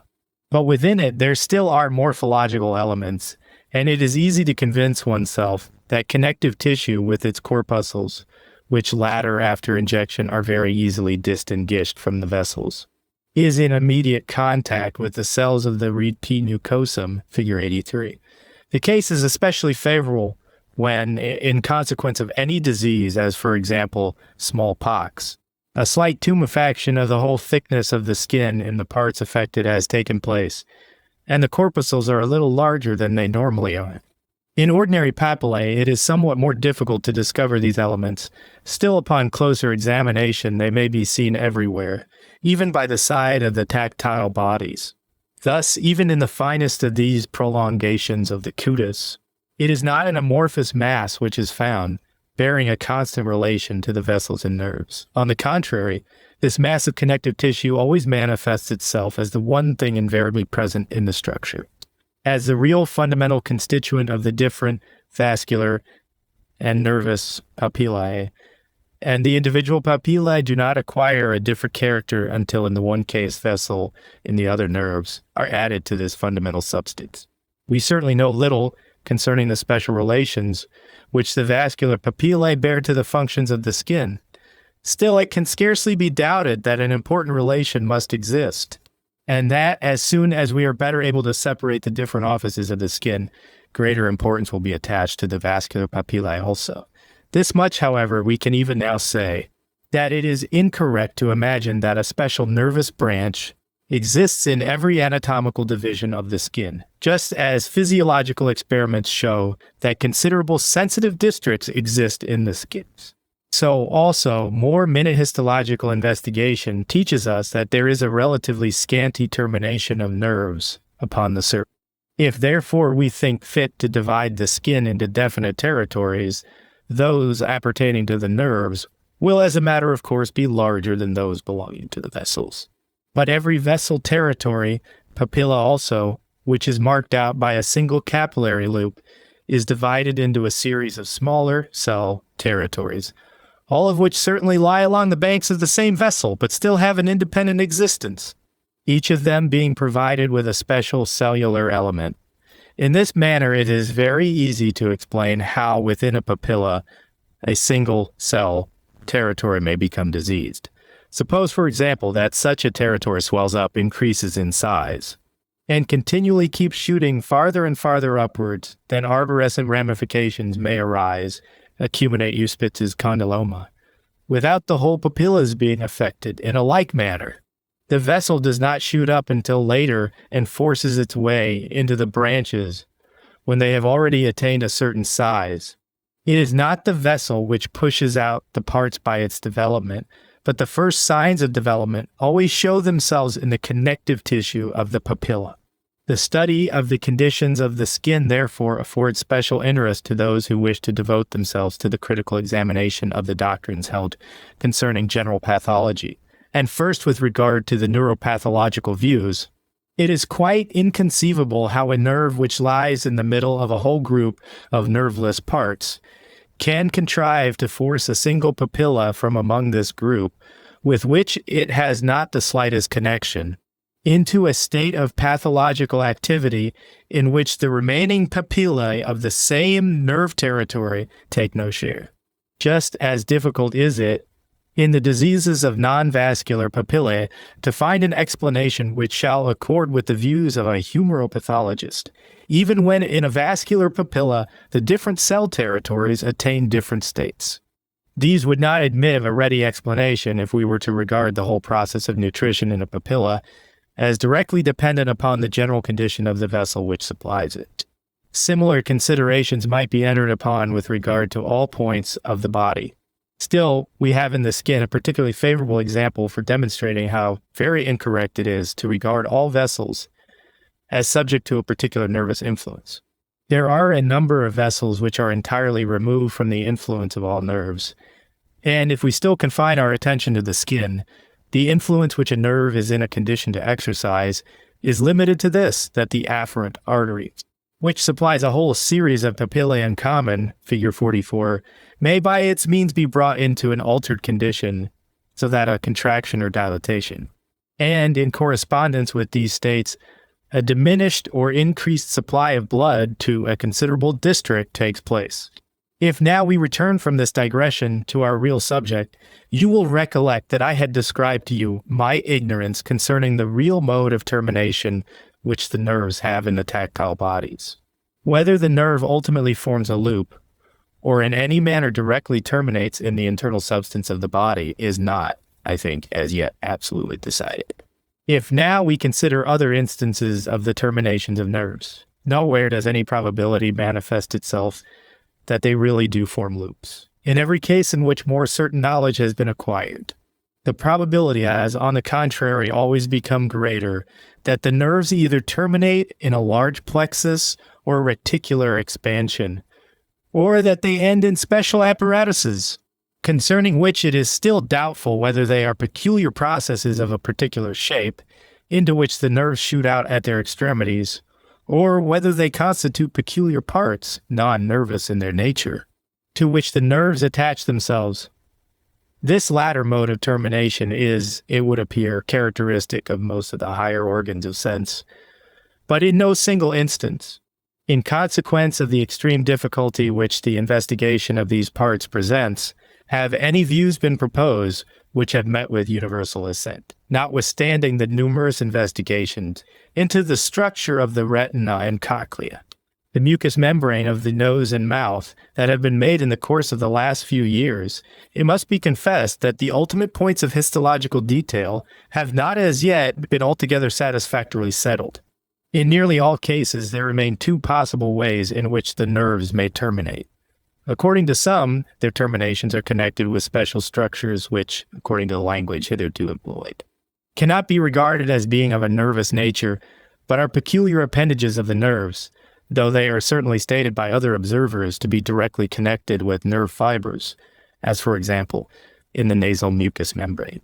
This, namely, is regularly clothed with cylindrical epithelium, which is plentifully provided with cilia and forms several layers, lying one above the other, so that there are several rows of cells covering one another. In these, according to several recent observers, cells are met with which terminate in a somewhat long filament and do not, like other epithelial cells, end upon the surface, but run in an inward direction, so as to become directly continuous with the ends of the nerves, according to others, particularly Max Schulze, on the contrary, and this view seems to be the more correct one, peculiar filiform ends of nerves force their way out between the epithelium. The objects of smell would therefore, according to both views, really come directly in contact with the structures forming the terminations of the nerves. Similar epithelium-like structures have recently been described as occurring also in the mucous membrane, the tongue, seated upon peculiar papillae, which appear to possess a preeminently nervous character. These structures, moreover, might lay claim to a certain resemblance with the ultimate terminations which we find in the case of the optic nerve in the retina, and in that of the auditory nerve, especially in the cochlea terminations, which may, in the latter case, as far as their external shape is concerned, be compared to long-tailed epithelial cells, whilst those in the retina constitute structures of peculiar delicacy. In the retina, namely the optic nerve, after its entrance into the interior of the globe of the eye, spreads out in such a way that its fibrous elements run along on the anterior side of the retina, that side, namely, which is turned towards a vitreous body, figure 85F. Posteriorly, there follows a stratum of varying thickness, which belongs to the retina indeed, but in no wise proceeds from the direct expansion of the optic nerve. In this layer we see, where it borders upon the layer of pigment cells of the choroid coat, and in immediate contact with these cells, a peculiar stratum which has been subjected to a strange destiny, inasmuch as it was for a considerable time transplanted to the anterior side of the retina. The famous basilar layer of rods, Stabicentiate, membrana Jacobi, figure 85 S layer, which belongs to the most easily injured parts of the eye, and for this reason in many instances escaped the notice of earlier observers, consists, when viewed in profile, of a very large quantity of closely packed little rods, arranged in a radiated form, and between which at certain intervals appear broader conical bodies. When the retina is viewed from beheld, i.e. from the choroid coat, we see regularly arranged between these cones fine points which correspond to the ends of the little rods. Now that which intervenes between this basilar layer and the proper expansion of the optic nerve is likewise a very complex affair, in which a series of layers following one another in regular succession can be distinguished. Immediately in front of the basilar layer comes a comparatively thick stratum, which appears to be nearly entirely made up of coarse granules, the so-called external granular layer, figure 85K. Then comes a thinner layer which generally presents a tolerably amorphous appearance, the intergranular layer, figure 85I. Then we again have coarsish granules, the internal granular layer, these bodies in both layers having much the appearance of nuclei, figure 85K. Next follows a second layer of a more uniform, finely granular or finely striated appearance, and of a more grayish hue, figure 85N, and then only the tolerably thick stratum of the optic nerve, which in its turn is bounded by a membrane, the membrana limitans, figure 85, which is in close apposition to the vitreous body. Within this last layer we see, besides the fibers of the optic nerve, and situated behind them, a number of largish cells, which have the appearance of nerve cells, figure 85G. This extremely complex structure in a membrane, which at first sight is so simple and so delicate, readily accounts for its being extremely difficult to ascertain with certainty all the relations of its individual parts. It was one of the most important advances towards the knowledge of these relations, which was made by the discovery of Heinrich Müller, that namely from behind, from the basilar layer into the most anterior layers, a series of rows of fine fibers could be traced, radiating fibers, also called Müllerian fibers, which both receive the granules and support the cones and rods, figure 85 BC. This very complicated apparatus is placed as nearly as possible perpendicularly to the course of the fibers of the optic nerve, the greatest difficulty which exists with regard to the anatomical connection of the parts is to determine whether the radiating fibers, either by bending directly round or by a lateral anastomosis, become continuous with the optic or ganglionic fibers, and are thus themselves nervous, or whether only an intimate apposition takes place. And so the nerves bear no other relation to the radiating fibers than those of proximity.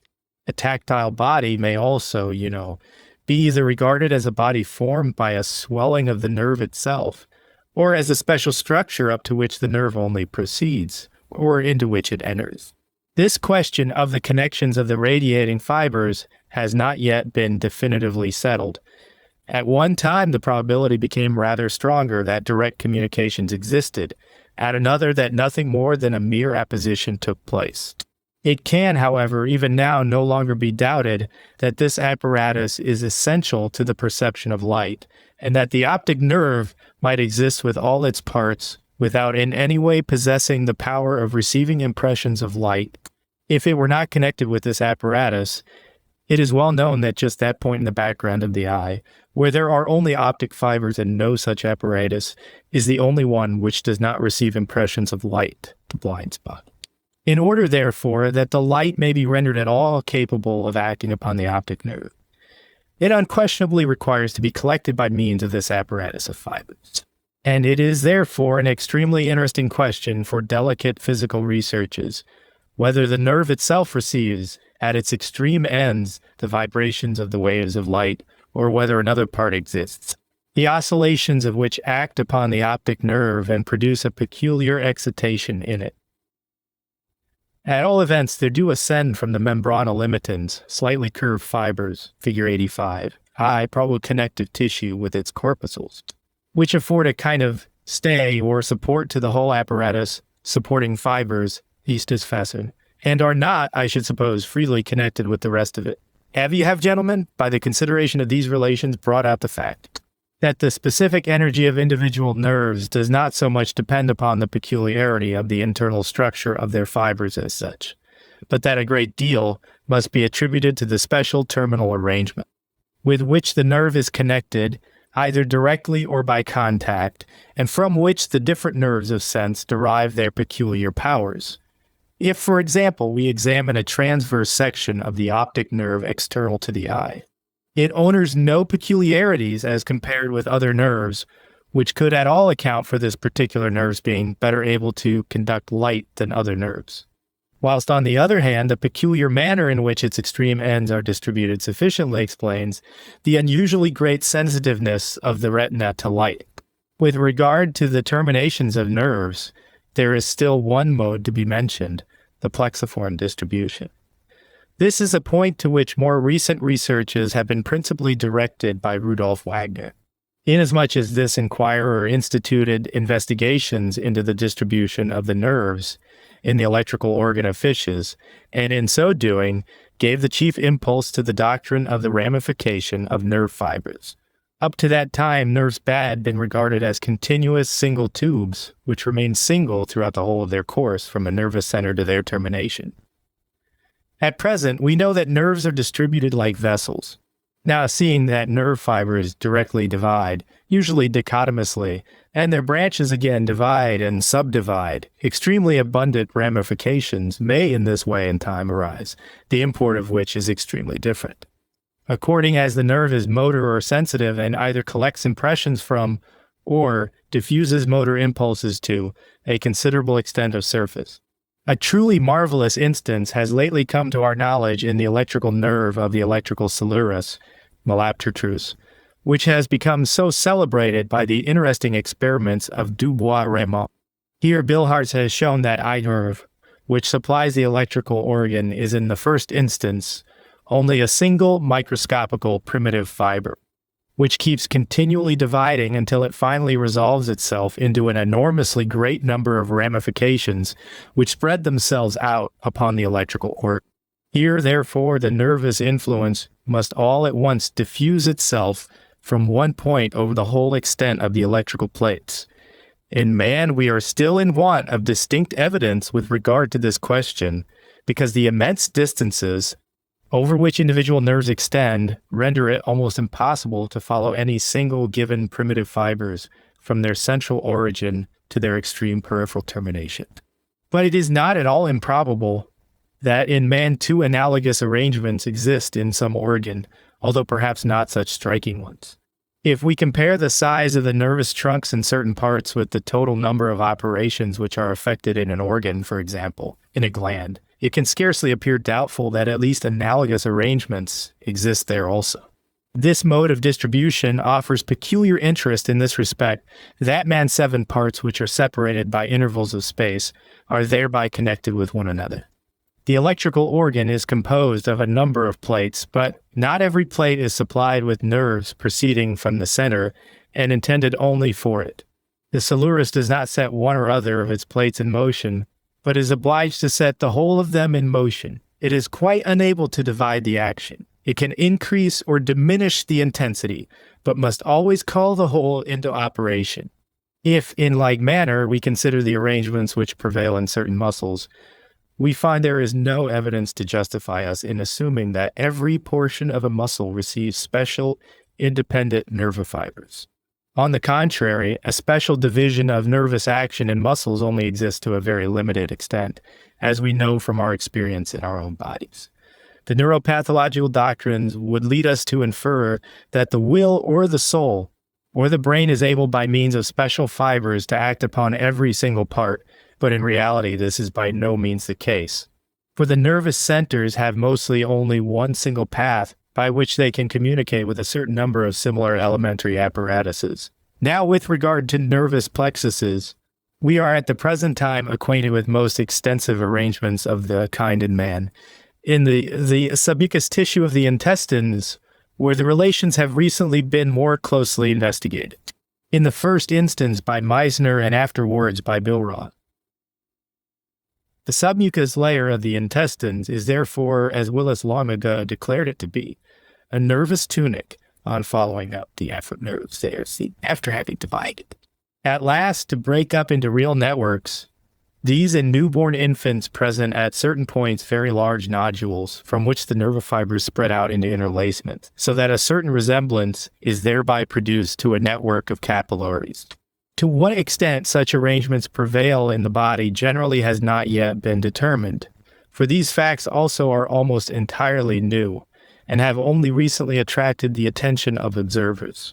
But probably the number of these nerve membranes will eventually be augmented. In order, however, to avoid any misunderstanding, I must at once add that these plexiform expansions are by no means simple, but that the large nodules I have mentioned have the appearance of ganglions, so that we have here in some sort new nervous centers presenting themselves, and affording the possibility of a reinforcement of or obstruction to the original impulse.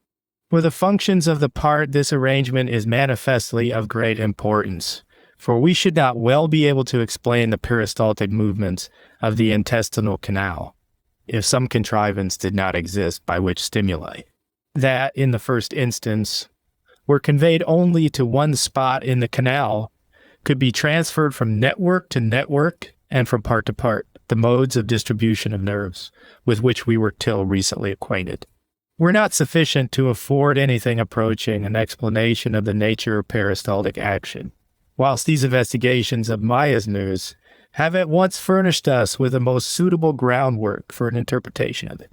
So much concerning the general forms which are, as far as we know at present, assumed by the peripheral terminations of the nerves. On the whole, these results correspond but little with the opinions which were formerly entertained, and with the hypotheses still advanced by the neuropathologists. The views of a neuropathologist of pure water amount, as is well known to this, that a nervous center is able, by means of nerve fibers, to produce particular effects upon all, even the smallest particles of the territory under its sway. If a mass of cancer or pus is to spring up in any little spot in the body, or merely a simple disturbance of nutrition to ensue, the neuropathologist requires a special arrangement, by means of which the nervous center is enabled to have its influence conveyed into even the most minute districts of the periphery, and some route along which the messengers can travel, who have been appointed to bear the order to the remotest points of the organism. Actual experience teaches us nothing of the kind. At those very spots where we know such an extremely complicated arrangement of the terminal apparatuses to exist, as I have described to you in the organs of sense, the nerves have no connection with the nutrition of the part, and especially no demonstrable influence upon the elementary structure. In nearly all other places, either whole surfaces or parts of organs are supplied with nerves in a uniform manner, or from these surfaces and parts of organs, collective impressions are conveyed to the center, in many parts concerning which we can certainly demonstrate that nervous influence is exercised upon them, as, for example, in middle-sized and small vessels. We do not yet at all know to what extent their individual constituents receive special nerve fibers. So bad are the anatomical foundations of the neuropathological doctrines. There still remains for us, gentlemen, now that we have discussed the terminal arrangements of the peripheral nerves, to consider the important series of nervous centers, or in a more restricted sense of the term, ganglionic apparatuses. As I lately remarked to you, we find these predominating in those parts of the nervous centers in which there is gray matter. Still, the mere gray hue of a part is not decisive proof of its ganglionic nature. And in particular, we must not suppose that the ganglionsels are at all essentially concerned in the production of the gray color, seeing that we find gray matter in many places where ganglion cells do not exist. Thus, the most external layer of the cortex of the cerebrum does not contain any well-marked ganglion cells, although it looks gray, but we find there a translucent connective substance pervaded by a large number of delicate vessels, and assuming, in proportion as these are more or less full, at one time more a reddish gray. On the other hand, it frequently happens that where there are ganglion cells, the substance really does not look gray, but has a positive color varying between brownish yellow and blackish brown. Thus we find spots in the brain, which have long been known by the names of substantia nigra, fusca, etc., in which the black or brown color, which we perceive with the naked eye, is dependent upon the ganglionsels, which form really colored points. This coloration appears only in the course of years. The older an individual becomes, the more conspicuously do the colors show themselves. Still, under certain circumstances, pathological processes also seem to accelerate their manifestation. Thus, in the ganglia of the sympathetic, it is a striking phenomenon that certain morbid processes, for example, typhoid fever, appear to exercise a powerful influence in producing an early deposit of pigment. Since the pigment, however, constitutes a relatively foreign mass in the internal economy of the ganglion cells, and is not, as far as we know, subservient to their proper functions, but has all the characters of an inert accidental deposit, it may really be quite possible that these conditions should be regarded as a kind of premature senescence in the ganglia. In these cases, we discern in the ganglion cells, figure 88A, in addition to the very distinct large nucleus with its large, bright nucleolus, the contents properly so called, which consist of a finely granular substance, and at a certain spot enclose the pigment, which is generally deposited eccentrically, but sometimes around the nucleus. Under certain circumstances, this deposit increases to such an extent that a great part of the cell is filled up with it. The more abundant it is, the darker does the whole spot appear to the naked eye. Formerly, it was imagined that the majority of ganglionsels were merely round bodies, but the conviction has been gradually gaining strength that this form is an artificial one and that the real state of the case is rather that processes strike out from the cell in various directions and ultimately become continuous with nerves or other ganglionsels. These processes are in the first instance pale, and even where their transition into ordinary, darkly contoured nerve fibers can be traced, they are observed, but generally not until a certain distance from the ganglion cell, to become thicker and gradually to provide themselves with a medullary sheath.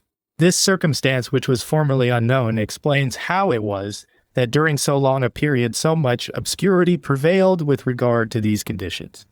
In the first part of their course, therefore, the processes of the ganglion cells, especially in the brain and spinal marrow, are not nerves in the ordinary meaning of the word, but pale fibers which frequently bear scarcely any resemblance to the non-medullated fibers I have already described to you, and have rather the appearance of pale axis cylinders, figure 88b. It was long believed that essential differences existed between the ganglion cells, according as they belonged to one or other of the three principal divisions of the nervous system, and therefore ally between the cells of TL pathetic and those of the brain and spinal marrow. But in this point also the contrary has proecially since Jacu. H has brought our knowledge the new fact, of the correctness of which I have fully convinced myself, namely, that structures which are perfectly analogous to the ordinary ganglion cells of the sympathetic also occur in the middle of the spinal marrow in several parts which are considered to belong to the brain. It may therefore be said that cells belonging to the sympathetic nerve, concerning which it has already long been known that a great part of its fibers have their origin in the spinal marrow, are really also met with in the spinal marrow. And that in this respect also the cord does not form a simple ancestras to the main trunk of the sympathetic. If we examine the which affords the clearest representation of the plan of a true nervous senon, the narrowest meaning of the word. A little more ye everywhere find in its gray substance the horns, and indeed in nearly every transverse section, different kinds of ganglion cells. Jakubowicz has, and or believe him to be, in the main correct, distinguished 3 different forms, of which he calls the one motor, the second sensitive, and the third sympathy. These he generally in separate groups. I shall revert to this subject when I come to speak more at length concerning the spinal marrow. Here I only wish to speak about the different forms of ganglioncels.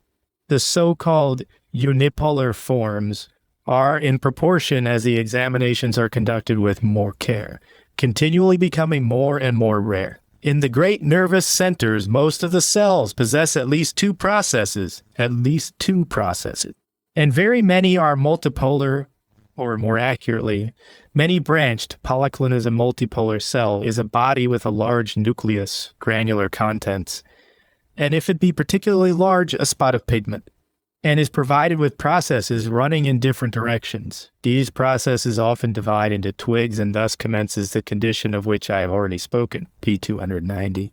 That whole masses of filaments or fibers proceed from one point, a condition which indicates that in the first instance indeed, according to circumstances, one path or another can be made use of, but that, when once a path has been chosen leading in the direction of the periphery, the impulse must be propagated in a relatively equable manner throughout the whole series of ramifications.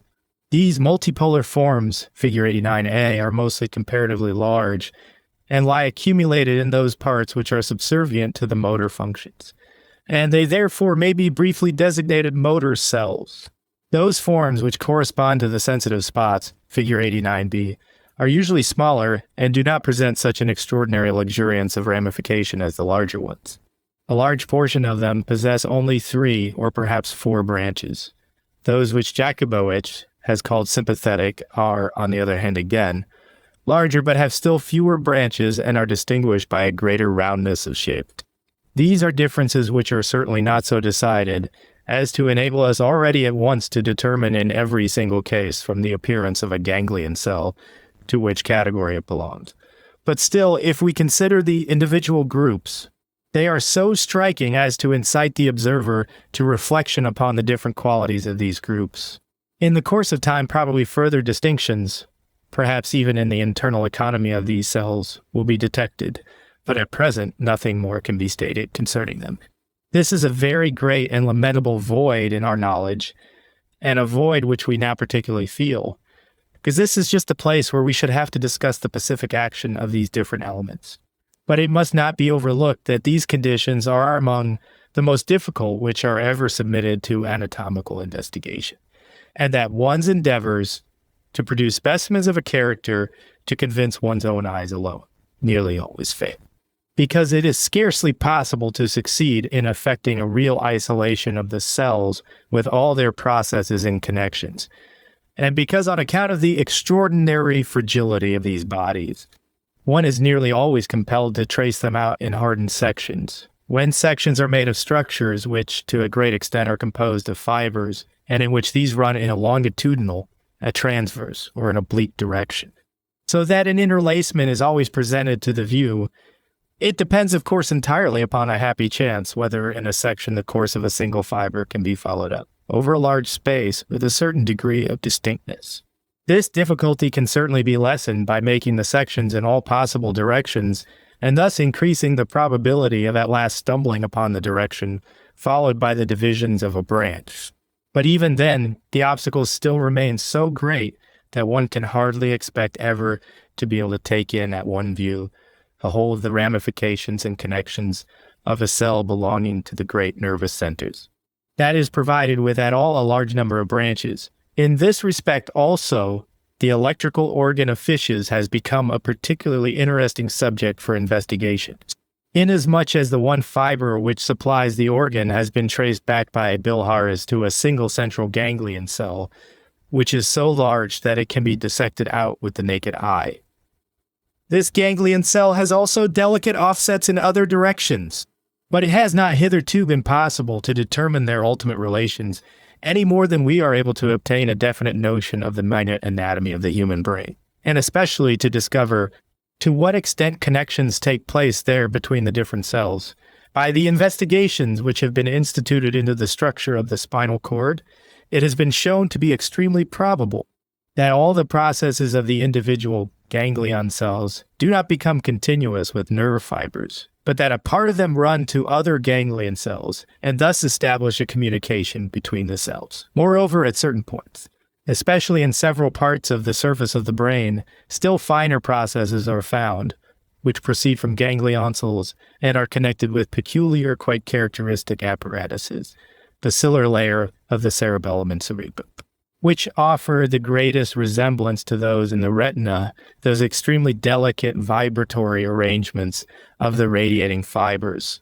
The processes of the ganglion cells might therefore, I think, be divided into three categories: genuine nerve processes, ganglion processes, and those of which the import is entirely unknown, and which, it would seem, are connected with peculiar and altogether specific apparatuses, concerning which it is for the present uncertain whether they are to be regarded as the terminations of the nerves, or only as structures placed in apposition to them. Chapter 17, Lecture 13, Spinal Cord and Brain. The spinal cord, white and gray matter, central canal, groups of ganglion cells, white columns and commissures. The medulla oblongata and the brain, its granular and basilar layer, the spinal cord of the petromyzon and its non-medullated fibers, the intermediate substance, interstitial tissue, ependyma ventricularum, glia corpora amylacia. The last time, gentlemen, I laid before you the results of the most recent observations concerning the nature and distribution of the ganglion cells in the great nervous centers. Allow me now to dwell a moment upon that organ, which serves as a type in the development of the vertebrates, and is at the same time the one whose structure we can best take in at one view, namely, the spinal cord. The spinal cord presents, as is well known and can with ease be seen by the naked eye in any transverse section in different parts of its course, a different amount of white matter, though nearly everywhere the white matter predominates over the gray. This appears in transverse sections in the form of the well-known horns, which are distinctly marked off from the pure white of the rest of the mass by their sometimes pale gray, sometimes reddish-gray color. Wherever, then, the substance appears white to the naked eye, it is essentially composed of real medullated nerve fibers, in which only here and there a few ganglion cells are embedded. And indeed, a large proportion of these fibers are of considerable breadth, so that the quantity of medullary matter is at certain points extremely large. The gray matter of the horns is the real seat of the ganglion cells. But here too the gray color is by no means to be entirely ascribed to the accumulation of ganglion cells. On the contrary, they never, as you will afterward see, form more than a small portion of this matter. And the gray hue is chiefly due to there generally being in these parts no separation of that opaque, strongly refractive substance, myeline medullary matter, which fills the white nerves.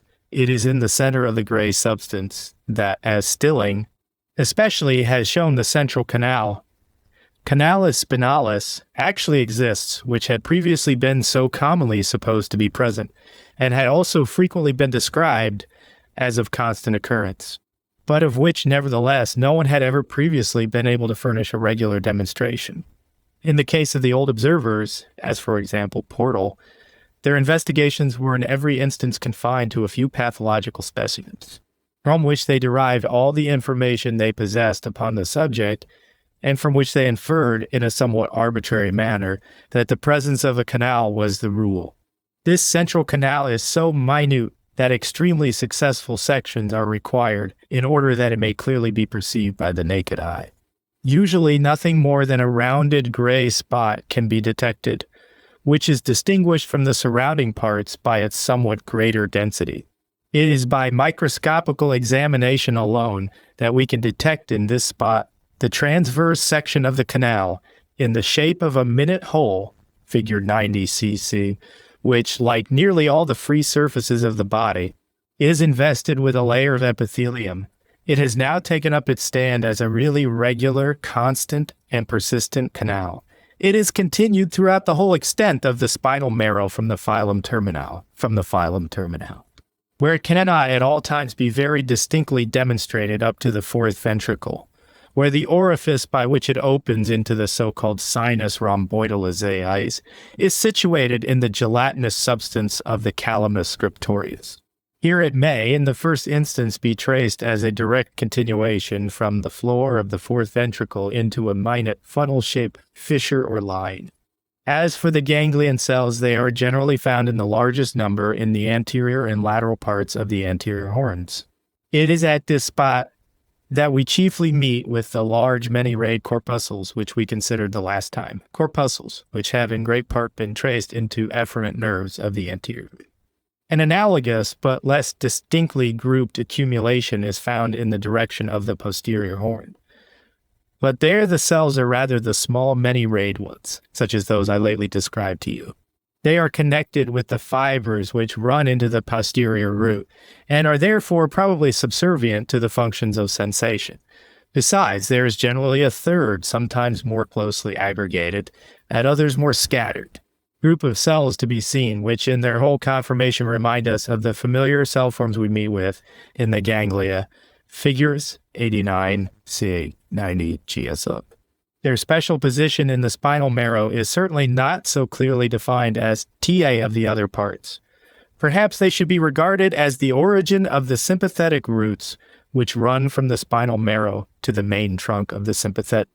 But this is as yet by no means clearly made out. In the white substance of the anterior, lateral, and posterior columns are found the medullated nerve fibers, which in general follow an ascending or descending course, so that in transverse sections of the spinal marrow we scarcely gain sight of anything else than transverse sections of the nerve fibers. Under the microscope, therefore, we generally see dark points, every one of which corresponds to a nerve fiber. The whole mass of fibers constituting the columns of the spinal cord is, from within outwardly, split up into a series of groups or segments, chiefly following a radiating arrangement, or in some sort into wedge-shaped lobules. In consequence of a sometimes smaller, sometimes larger quantity of connective tissue with vessels pushing its way in between the separate divisions, which are of a fascicular nature like those of the peripheral nerves. This connective tissue is directly connected with the more abundant mass of it present in the gray matter. Now, with regard to the nerve fibers themselves, it is probable that a certain number of them proceed throughout the whole length of the spinal marrow, but it ought certainly not to be assumed that they are all derived from the brain. A probably considerable portion no doubt have their origin in the ganglion cells of the spinal marrow itself, and then bend round into the anterior or posterior columns.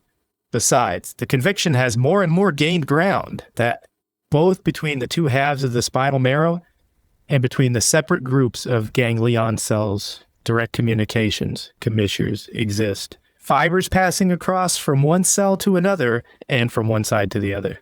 Some so as to cross with those of the opposite side, anterior commissure, and some so as to run in a straight and parallel direction, posterior commissure. With the help of these anatomical observations, a notion, though indeed as yet a very unsatisfactory one, can be formed of the routes along which the different processes are carried on within the nervous centers.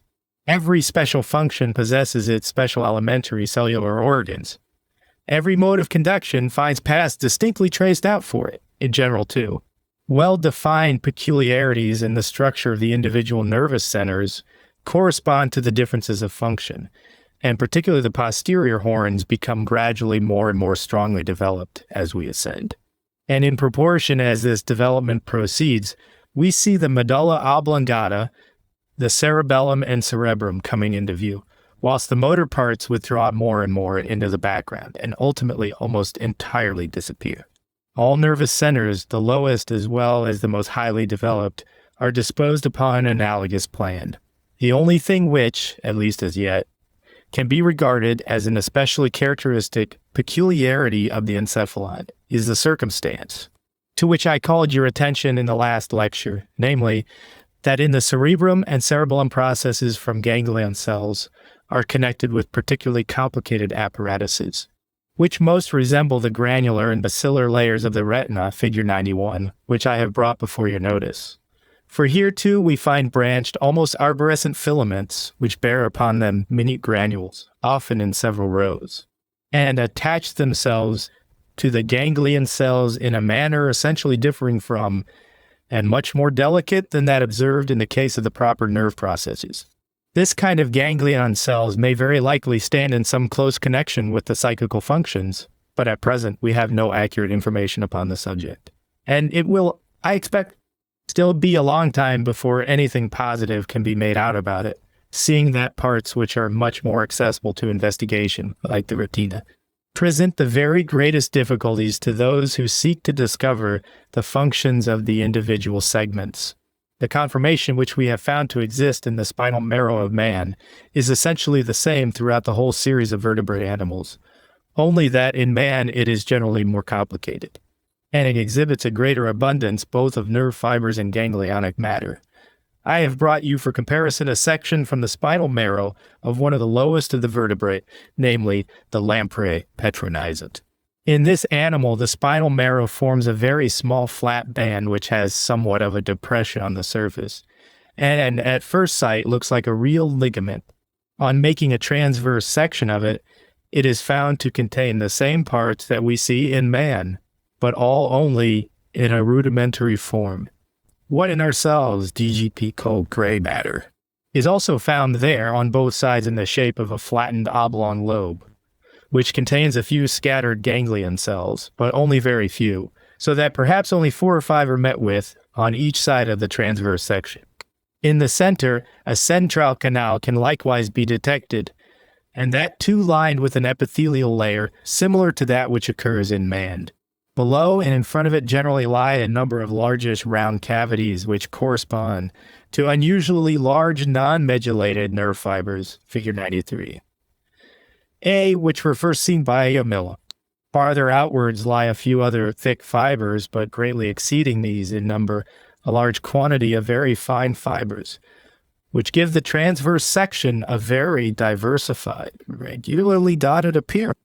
Among the ganglion cells, 3 different kinds can here also be distinguished. Towards the outside of the gray matter lie many rayed cells, larger anteriorly, smaller and more simple posteriorly. More internally and posteriorly, on the other hand, we find larger, more rounded, seemingly diclinous, bipolar cells comparable to the sympathetic forms. These cells communicate across the middle line by means of real fibers, and besides we find processes which run out from the spinal marrow forwards and backwards and form the anterior and posterior roots. This is the simplest plan we have displaying these relations. It is the general type of the anatomical structure of these parts. A circumstance worthy of particular observation here is that in the petromyzon, in the whole substance of the spinal marrow, no medullary matter exists in an isolated form, as is the case in man. We only find simple, pale fibers which Stanius has, without hesitation, pronounced to be naked axis cylinders, but without taking into account the fact that some of them have an enormous diameter we find upon more accurate examination. As in the case of the gelatinous gray fibers in man, a membrane very clearly seen in transverse sections, especially after it has been colored with carmine and in the center a finely granular matter, so that they seem rather to correspond to entire nerve fibers. Hitherto, gentlemen, in considering the nervous system, I have only spoken of the really nervous parts of it. But if we would study the nervous system in its real relations in the body, it is extremely important to have a knowledge of that substance also, which lies between the proper nervous parts, holds them together and gives the whole its form in a greater or less degree. It is by no means very long ago since the existence of such interstitial masses of tissue was really only conceded in the case of peripheral nerves, and since the neurolemma was only traced back as far as the membranes of the spinal cord and brain, such an enveloping tissue being at most allowed to exist within the ganglia and in the sympathetic, In the nervous centers, properly so called, and especially in the brain, this interstitial matter of ours was regarded as essentially nervous. For a substance of the kind appeared a natural desideratum as long as a direct transference of impulses from fiber to fiber was admitted to take place. As long, therefore, as the necessity for a real continuity of conduction within the nerves themselves was not recognized. Thus, in the brain, a finely granular substance was spoken of as existing, which insinuated itself between the fibers, and though it certainly did not establish a complete connection between them, inasmuch as it occasioned a certain difficulty in the transference of impulses, yet nevertheless seemed to render a certain amount of conduction possible, so that when the impulse reached a certain degree of intensity, a direct transference from fiber to fiber could take place. This substance is, however, unquestionably not of a nervous nature, and if inquiry be made as to the relation which exists between it and the familiar groups of physiological tissues, it is impossible to doubt but that the substance in question is a kind of connective tissue, and therefore an equivalent of that tissue with which we became acquainted in the shape of perineurium, p. 265. But the appearance of this substance is certainly very different from that of what we call perineurium or neuralemma. These are comparatively firm, and often indeed hard and tough tissues, whilst the substance in question is extremely soft and fragile, so that it is only with very great difficulty that we can succeed in making out its structure. I first had my attention directed to its peculiarities in investigations which I many years ago, 1846, instituted into the nature of the so-called lining membrane of the cerebral ventricles, appendyma. At that time, the view was generally held, which had been put forward first by Purkinje and Valentin, and afterwards, especially by Henle, that a real lining membrane did not exist in the ventricles of the brain, but only an epithelial covering, the epithelial cells directly resting upon the surface of the horizontally disposed nerve fibers. This epithelial layer was what Purkinje called ependyma ventricularum. This assumption, it is true, was never shared in HA pathologists. Pathological observation held on its course pretty unconcernedly by the side of these histological assertions. However, it appeared desirable that some understanding should be come to on the subject, since in a merely epithelial ependyma an inflammation would scarcely take place, like that which is wont to be attributed to serous membranes. The result of my investigations was that there certainly does exist a layer beneath the epithelium of the ventricles, which in many parts has quite the character of connective tissue, but in other places possesses great softness, so that it is extremely difficult to give a description of its appearance. Every, even the slightest traction of the part alters its appearance, and a substance now granular, now striated, now of any other form is seen. At first, I thought I had succeeded in showing that a tissue analogous to connective tissue did actually exist in this part, and that the presence of a membrane could be demonstrated.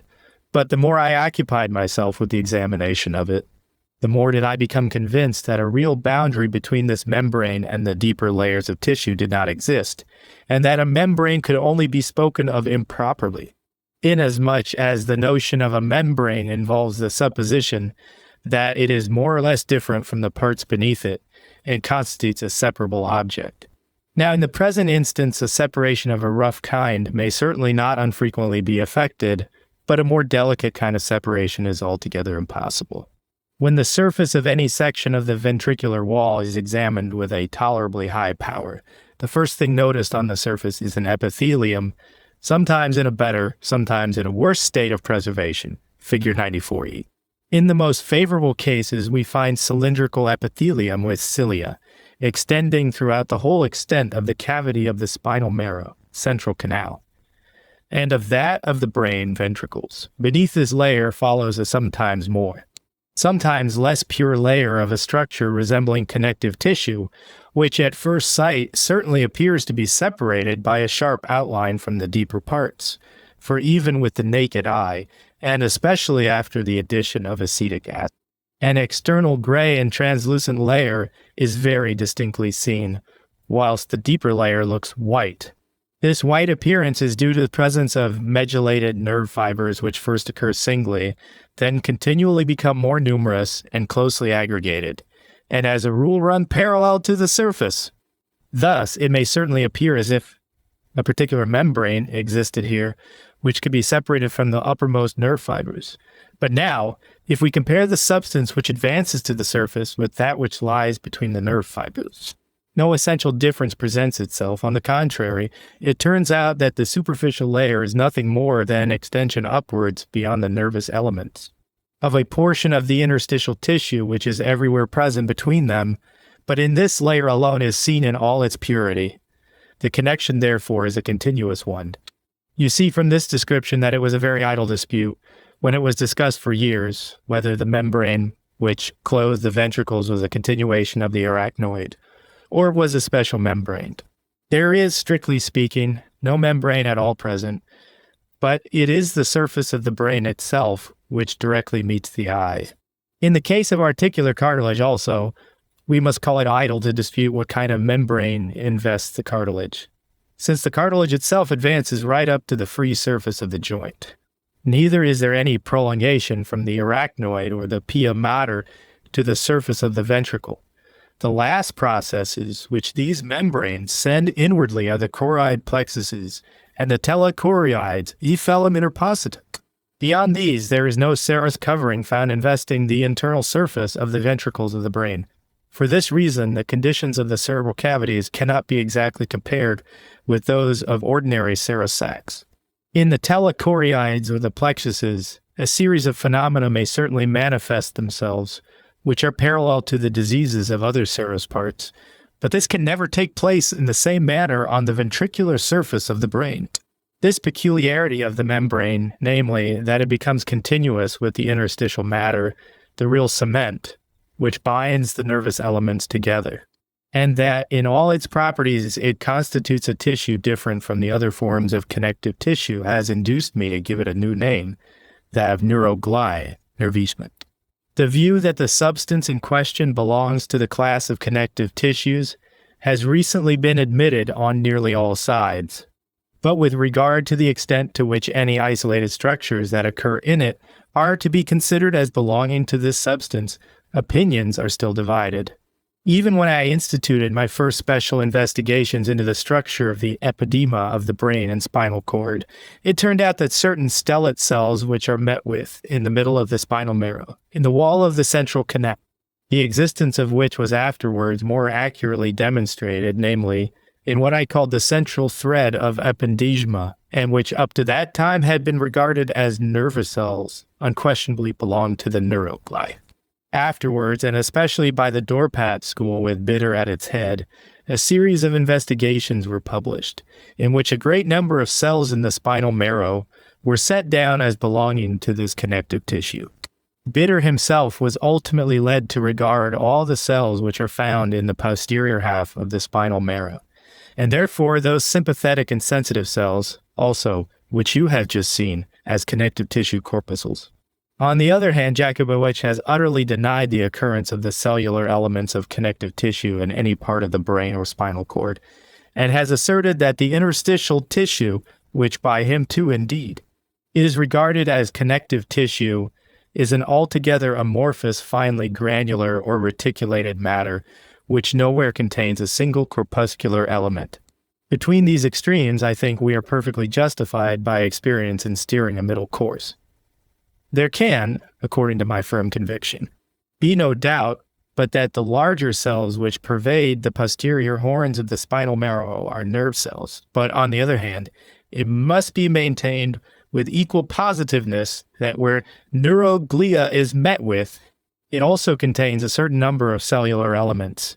Immediately beneath the surface of the cerebral ventricles, we commonly meet with spindle-shaped cells lying parallel to it, just like those which are found in other kinds of connective tissue. These become larger under certain circumstances and in oblique sections, often display themselves in the form of stellate cells, figure 94, a substance altogether similar in structure to that, with which we have already become familiar in connective tissue, especially CTC as far as its cells are concerned. is also $W found between the nerve fibers of the GP and cerebrum. Only the cells are so soft and fragile. Only the cells are so soft and fragile that generally nothing but nuclei can be perceived, scattered at certain intervals throughout the mass.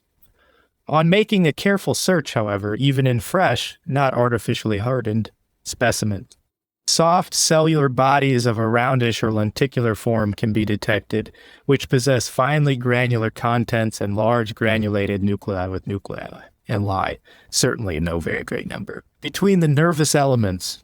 At certain spots, it has indeed been hitherto impossible to draw a well-defined boundary line between the two tissues, and especially so at the surface of the cerebellum and cerebrum, between the granules which I have already, p. 307, described to you as connected with large ganglion cells, and the nuclei of the connective tissue. Wherever the parts are seen severed from their connections, it is not easy to make the distinction, and a positive decision is only possible as long as the parts are viewed in their natural position. Now, it is certainly of considerable importance to know that in all nervous parts, in addition to the real nervous elements, a second tissue exists, which is allied to the large group of formations which pervade the whole body, and with which we have in the previous lectures become acquainted under the name of connective tissues. In considering the pathological or physiological conditions of the brain or spinal marrow, the first point is always to determine how far the tissue which is affected, attacked, or irritated is nervous in its nature, or merely an interstitial substance. We thus obtain at the very outset the important criterion for the interpretation of morbid processes, that the affections of the brain and spinal marrow may sometimes be rather interstitial, at others rather repergimatus. And experience shows us that this very interstitial tissue of the brain and spinal marrow is one of the most frequent seats of morbid change, as, for example, of fatty degeneration. Within the neuroglia run the vessels, which are therefore nearly everywhere separated from the nervous substance by a slender intervening layer, and are not in immediate contact with it. The neuroglia extends in the peculiarly soft form, which it presents in the great nervous centers and particularly in the brain, only to those parts which must be regarded as direct prolongations of the cerebral substance, namely to the higher nerves of sense. The olfactory and auditory nerves also contain interstitial substance of the same character, whilst in all the rest, and even in the optic nerve itself, an increasing mass of a tougher tissue displays itself, which assumes quite the character of perineurium. Perineurium and neuroglia are therefore equivalent parts, the only difference being that the one is of a soft, medullary, fragile nature, whilst the other is akin to the well-known fibrous tissues. The neurolemma stands in the same relation to the perineurium that the membranes of the brain and spinal cord do to the neuroglia. Wherever neuroglia exists, a very singular peculiarity presents itself, which it has as yet been impossible to explain either chemically or physically, namely that in every such case those peculiar bodies may be met with, which even in their structure remind one of granules of vegetable starch, whilst in their chemical reactions they altogether correspond to them. The much-discussed corpora ambulacea, figure 94. They are found to the greatest extent and in the greatest numbers in the ependyma of the ventricles and spinal canal, and are the more abundant, the greater the thickness of the ependyma. In many places, but very few of them are found, whilst in others again their numbers increase so greatly that the whole thickness of the ependyma is filled with them to such a degree that it looks as if a pavement were before one.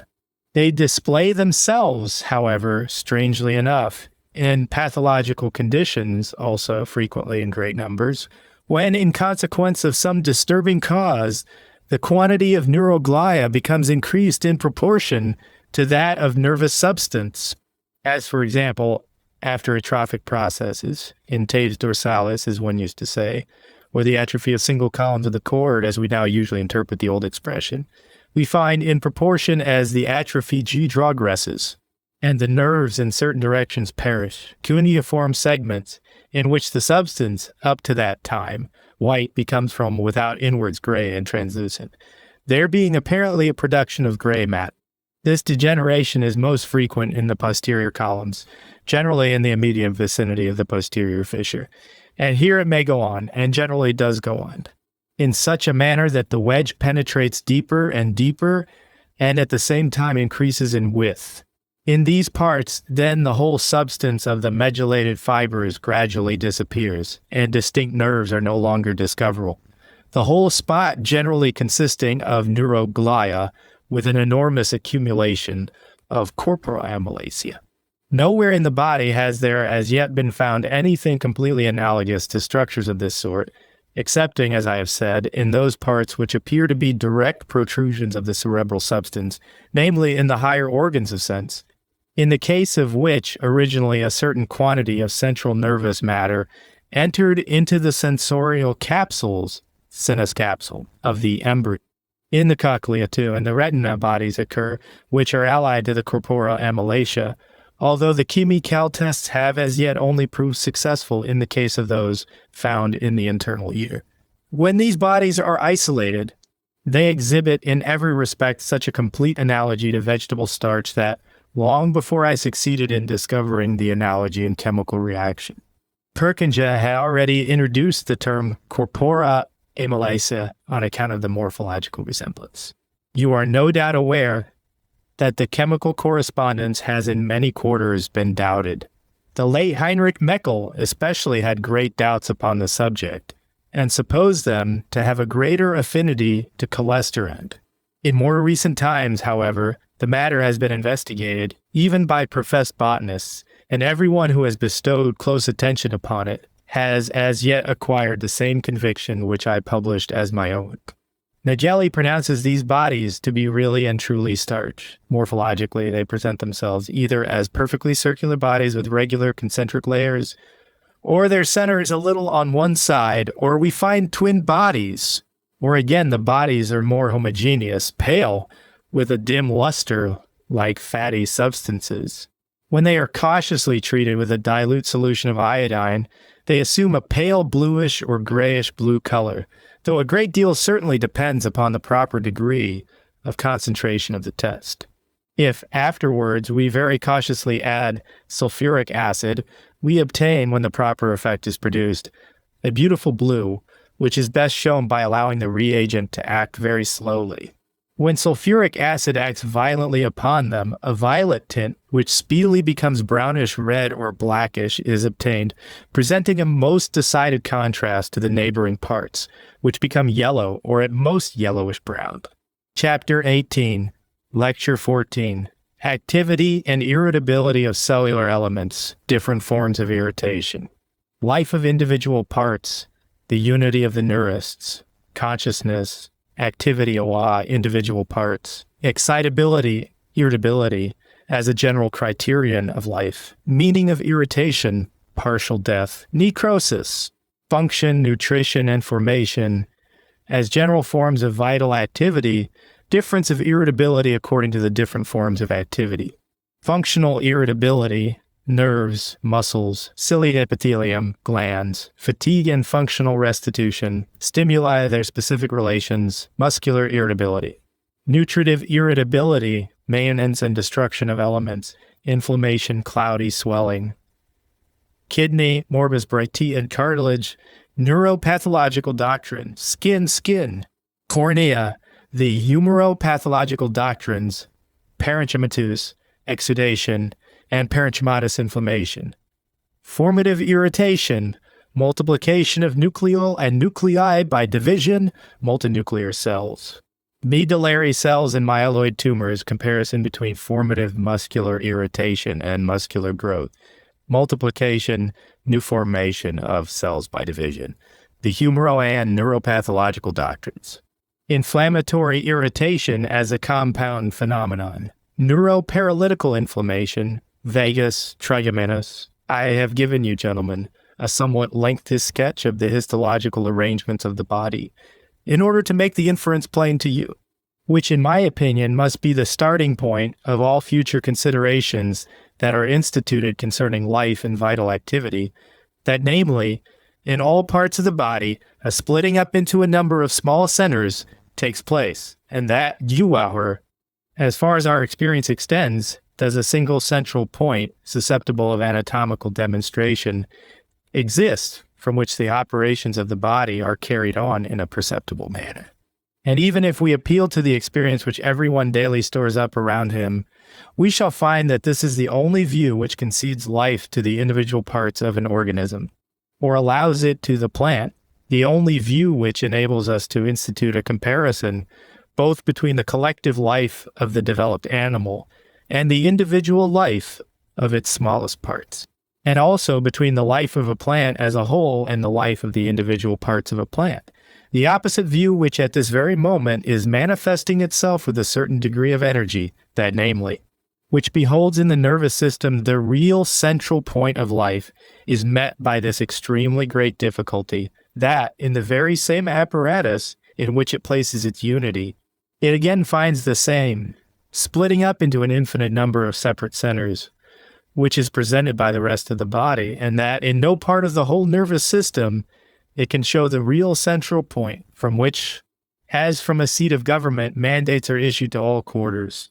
It may seem very convenient to say that the nervous system constitutes the real unity of the body, inasmuch as there is certainly no other system which enjoys such a complete dissemination throughout the most various peripheral and internal organs. But even this wide dissemination and the numerous connections which exist between the individual parts of the nervous system are by no means calculated to show it to be the center of all organic actions. We have found in the nervous system definite little cellular elements which serve as centers of motion, but we do not find any single ganglion cell in which alone all movement in the end originates. The most various individual motory apparatuses are connected with the most various individual motory ganglion cells. Sensations are certainly collected in definite ganglion cells, still among them too. We do not find any single cell which can in any way be designated the center of all sensation, but we again meet with a great number of very minute centers. All the operations which have their source in the nervous system, and there certainly are a very great number of them, do not allow us to recognize a unity anywhere else than in our own consciousness. An anatomical or physiological unity has, at least as yet, been nowhere demonstrable. If we really were to set down the nervous system with its numerous separate centers as the central point of all organic actions, even then the thing actually sought for, a real unity, would not have been obtained. If a clear idea is formed of the difficulties which stand in the way of such a unity, it can scarcely be doubted but that we are continually led astray by the spiritual phenomena displayed in our own persons. In the interpretation of organic processes, feeling ourselves to be something simple and indivisible, we always start with the presumption that everything else must be regulated by this indivisible principle. But if we trace the development of any given plant from its first germ up to the highest point in its evolution, we meet with a series of processes altogether analogous, without our being able to entertain the supposition for a moment that such a unity exists in it as we are led by our consciousness to suppose exists in us. Nobody has been able to detect a nervous system in plants. In no case has it been discovered that the whole of the fully developed plant was governed from a single point. All the vegetable physiology of the present day is based upon the investigation of the activity of cells.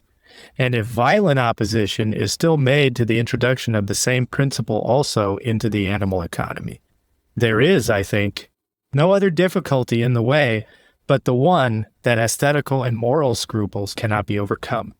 It cannot, of course, here be our business either to refute these scruples or to point out how they might be reconciled with the views I advocate. I have only to show in how great a degree of pathological processes which especially interest us, in all cases conduct us back to the same cellular principle, and how much they are in every case opposed to that notion of a single controlling principle which is sought to be established by the neuropathologists. This opinion of mine has, after all, really nothing new or uncommon. If for thousands of years the life of the individual parts of the body has been talked about, if the position is admitted that in diseased conditions the death of individual parts, necrosis, or gangrene in them may take place, whilst the whole still continues to exist, the inference is that something of our way of thinking had long been expressed in the views held by the world in general. Only people had not formed very clear notions upon the subject. If we speak of the life of the individual parts of a body, we must also know in what way life manifests itself, and whereby it is essentially characterized. This characteristic we find in activity indeed, in which there is displayed by every single part, whilst it contributes its contingent, according to its peculiarities, to the general activity of the body, something identical with the life of the other parts. Or else we should be in no way justified in regarding life as something in every case similar and derivable from some common origin. This vital activity is, as far at least as we are able to judge, nowhere, in no part whatever, carried on by means of any cause allotted to it from the very begin, and entirely confined to it, but we everywhere see that a certain excitation is necessary for its production. Every vital action presupposes an excitation, or if you like, an irritation. The irritability of a part, therefore, appears to us the criterion by which we can judge whether it is alive or not. Whether, for example, a nerve be alive or dead, we cannot immediately determine by an anatomical examination of it, conducted either microscopically or macroscopically. In the outward appearance, in the more obvious structural arrangements, which we are able to decipher by the aid of our auxiliaries, we rarely find sufficient to enable us to come to a decision upon a point such as this. Whether a muscle is alive or dead, we are but little able to judge, inasmuch as we find its structure still preserved in parts which perished years ago. I found in a foetus, which in a case of extrauterine pregnancy, had lain 30 years in the body of its mother, the structure of the muscles as intact, as if it had just been born at its full time. Chermak examined parts of mummies and found in them a number of tissues which were in a state of such perfect preservation that the conclusion might very well have been come to, that the parts had been taken from a living body. Our notion of the death, decease, or necrosis of a part is based upon nothing more or less than this, that whilst its form is preserved, and indeed in spite of it, we can no longer detect any irritability in it. This has been most clearly shown quite recently in the course of some investigations into the more hidden properties of nerves, now that, by the investigations of Dubois-Raymond, activity has been shown to exist in nerves even when in a so-called state of repose, and that it has been discovered that in a nerve, even when seemingly at rest, electrical processes are continually going on, and that it constantly produces an effect upon the magnetic needle. Now we are able, by means of this physical experiment, with certainty to judge when a nerve is dead. For as soon as death has stepped in, those qualities cease, which are inseparably connected with the life of the nerve. This peculiarity, which we find in some parts exhibited in such a marked degree and so evidently demonstrable, becomes less and less apparent the more lowly the organization of the part. And our criteria are at least to be depended upon in the case of the class of connective tissues, for we are, indeed, really frequently much puzzled to decide whether a part composed of one of them is still alive or has already perished. If now we proceed with our analysis of what is to be included in the notion of excitability, we at once discover that the different actions which can be provoked by the influence of any external agency are essentially of three kinds. And I consider it of great importance that you should pay particular attention to this point, as it will greatly assist you in the classification of pathological conditions, and because it is not wont to be set forth with particular distinctness. When, namely, a given action is called into play, we have to deal with a manifestation either of the function, the nutrition, or the formation of a part. It certainly cannot be denied that at certain points, the boundaries between these different processes disappear, and that between the nutritive and formative processes, and also between the functional and nutritive ones, there are transitional stages. Still, when they are typically performed, there is a very marked difference between them, and the internal changes which the individual excited part undergoes, according as it only performs its functions, or is subjected to a special nutrition, or becomes the seat of special formative processes, exhibit considerable differences.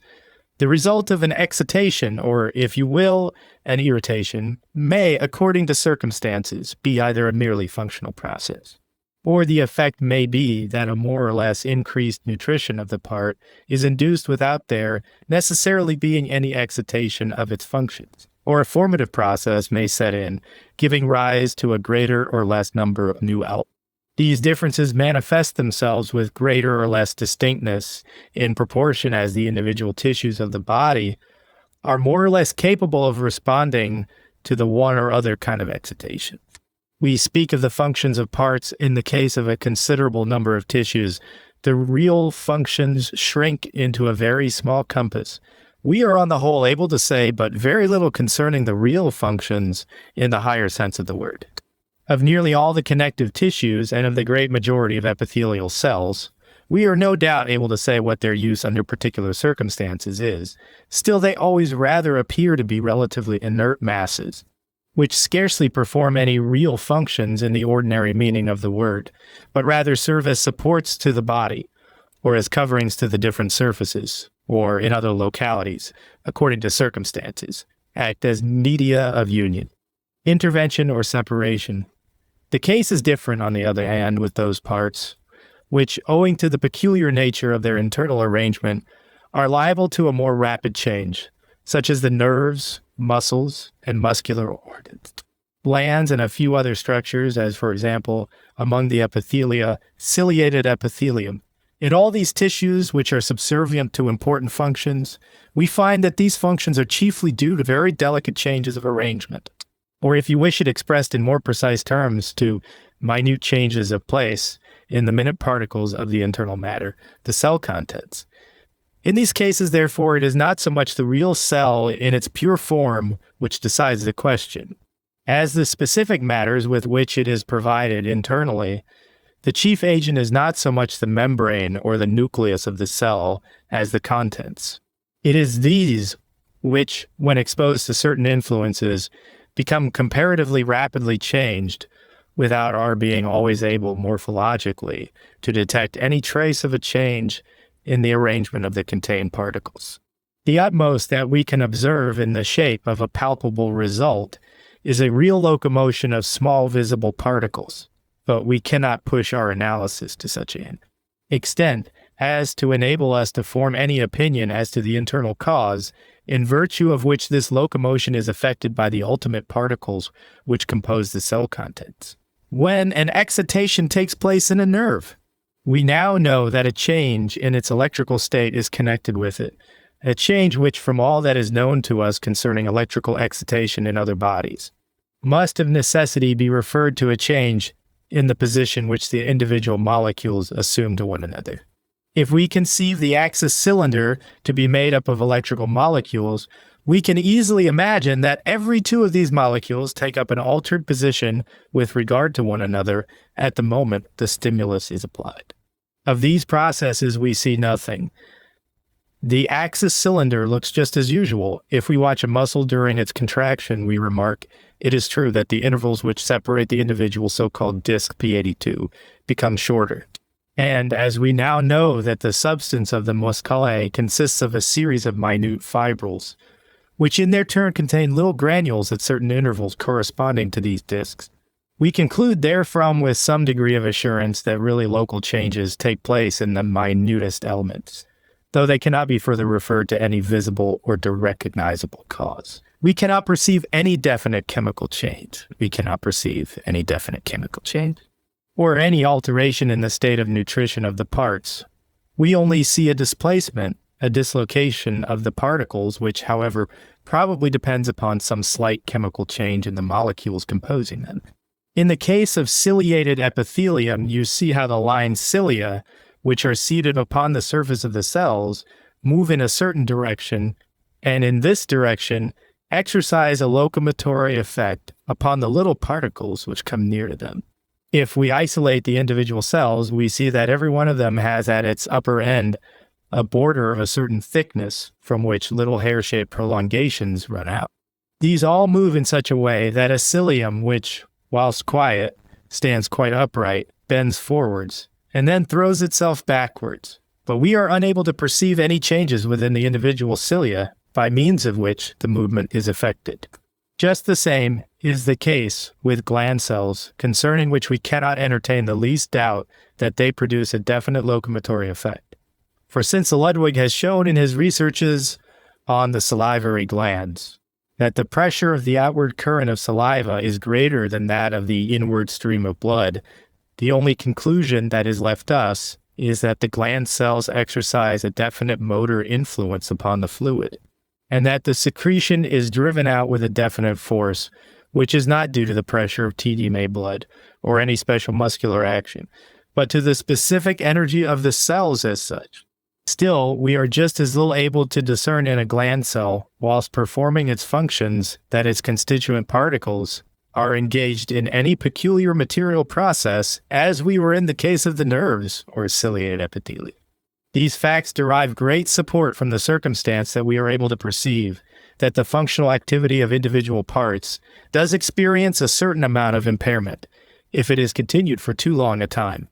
In all parts, certain states of fatigue manifest themselves, states during which the part is no longer able to originate the same amount of movement that up to that time could be perceived in it. But in order that they may again become competent to perform their functions, these parts by no means always require a new supply of nutriment, a fresh absorption of nutritive material. Rest alone is sufficient to enable them to resume their activity in a short space of time. A nerve, which has been cut out of the body and used for experiment, after a certain lapse of time, becomes incapable of discharging its functions. But if it be allowed to repose under favorable circumstances which prevent it from drying up, it gradually regains its powers. This restitution of functional power, functional restitution, which takes place without any proper nutritive action, and in all probability depends upon the circumstance that the molecules which had quitted their usual position gradually revert to it, we can produce in different parts by means of certain stimuli. According to the views of the neuropathologists, these stimuli would only act upon the nerves, and through the medium of the nerves upon the other parts. But with reference to this very point, we have some facts which cannot well be explained in any other way than by the assumption that an influence is really exercised upon the parts themselves. TF, we take a single ciliated cell and, after entirely isolating it from the body, allow it to swim about and wait until a state of complete repose has declared itself, we can again call forth the peculiar movements of its cilia by adding a small quantity of potash or soda to the fluid, a quantity not large enough to produce corrosive effects upon the cell, but sufficient upon penetration into it to induce a certain change in its contents. A peculiarly interesting fact, however, is that the number of substances which will act as stimuli upon ciliated epithelium is limited to these two. This explains how it happened that Purkinje and Valentin, who, it is well known, first made experiments, and those upon a very extensive scale, upon ciliary movement. Although they experimented with a very large number of substances, at last, after they had tried all sorts of things, mechanical, chemical, and electrical stimuli, came to the conclusion that there was no stimulus whatever which could provoke the ciliary movement. I had the good fortune incidentally to stumble upon the peculiar fact that potash and soda are such stimuli. Here we certainly cannot call in any nervous influence to our aid, and such influence appears to be the less admissible for the reason that in accordance with the well-known experiments, the ciliary movement is maintained in the dead body at a time when other parts have already begun to putrefy. The ciliated epithelium of the frontal sinuses and the trachea is found in human corpses in a state of perfect excitability 36 to 48 hours after death, when every trace of irritability has long vanished from the remainder of the body. Much the same is the case with all other excitable parts. We see nearly everywhere that certain excitants act more readily than others, and that many are totally incapable of producing any particular effect. Nearly everywhere do we find specific relations or affinities to exist. If we cast our eyes upon the glands, it is a well-known fact that there are specific substances by which we are enabled to act upon one gland and not upon another, to rouse the specific energy of one gland, whilst all the rest remain unaffected. In the case of glands, it is certainly much more difficult to exclude the influence of the nerves than in that of ciliated epithelium. Still, certain experiments are recorded in which, after the section of all the nerves, say of the liver, g. Harding, it was found possible by means of the injection of irritating substances into the blood. These being such as experience had shown to bear some intimate relation to the organ, to provoke an increased secretion in the organ. The discussion of this subject has, as you no doubt are well aware, recently chiefly become centered in the question of the irritability of muscle, a question which has proved so difficult for the very reason that the possession of irritability was restricted by Haller with great exclusiveness to muscle. Haller, with the greatest obstinacy, combated the opinion that any other part was irritable, and curiously enough, he even contested the irritability of parts, which, as the minuter investigations of later observers have shown, contain muscular elements, as for example, the middle coat of the vessels. Indeed, he made use of tolerably energetic expressions when repudiating the excitability of the vessels, which even then was maintained by others.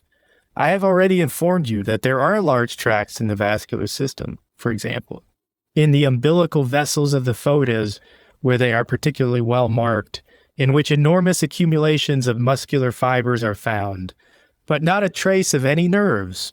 Here irritability exists in a high degree. We can produce contractions of the muscles mechanically, chemically, and electrically. Just the same is the case with many other small vessels, which by no means exhibit nerve fibers in all their part. In them, too, we can at every single point where muscles exist, at once provoke contraction. The solution of this question has recently, as is well known, been particularly promoted by the fact that, by the employment of certain poisons, especially the Warara poison, observers have succeeded in paralyzing the nerves right down to their extreme terminations, or at least as far as these were accessible to the experiment, and this in such a manner that the objection cannot well be raised that the excitability of the extreme terminations of the nerves contained in the muscle is preserved.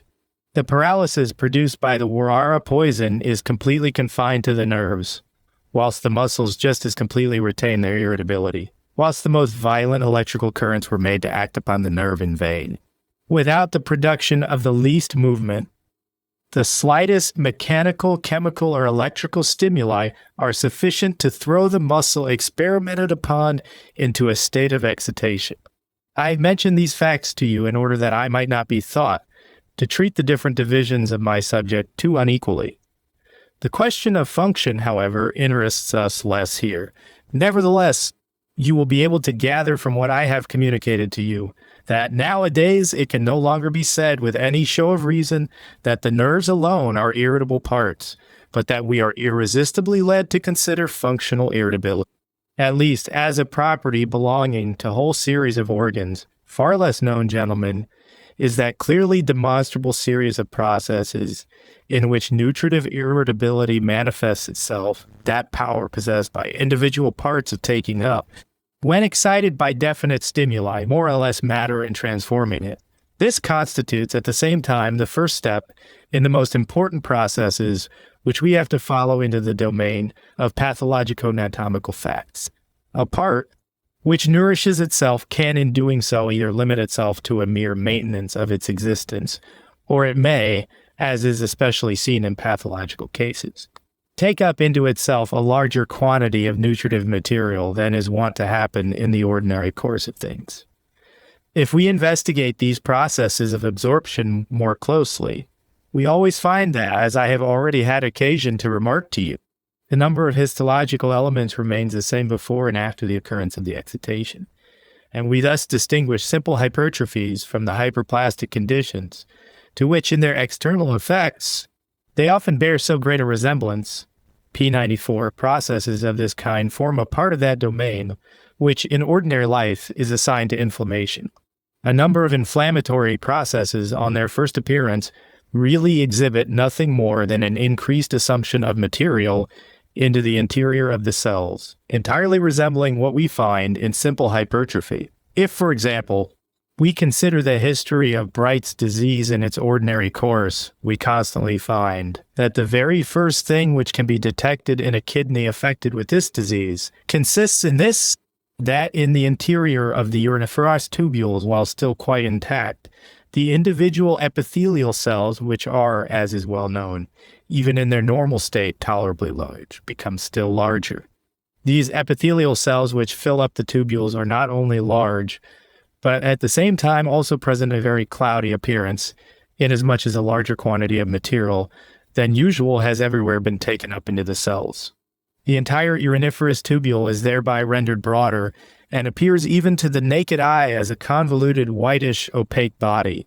If we isolate the individual cells, which is somewhat difficult, as the cohesion of the particles composing them has usually begun to suffer, we find in them a granular mass apparently containing nothing else than the granules which are normally present in the interior of the cell, but which accumulate in greater numbers the greater the energy with W which the process is carried on, so that even the nucleus gradually grows indistinct.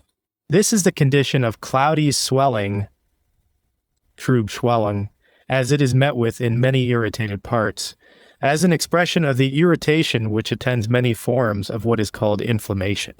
From these processes backwards to the phenomena of simple hypertrophy, we find no recognizable boundaries at all.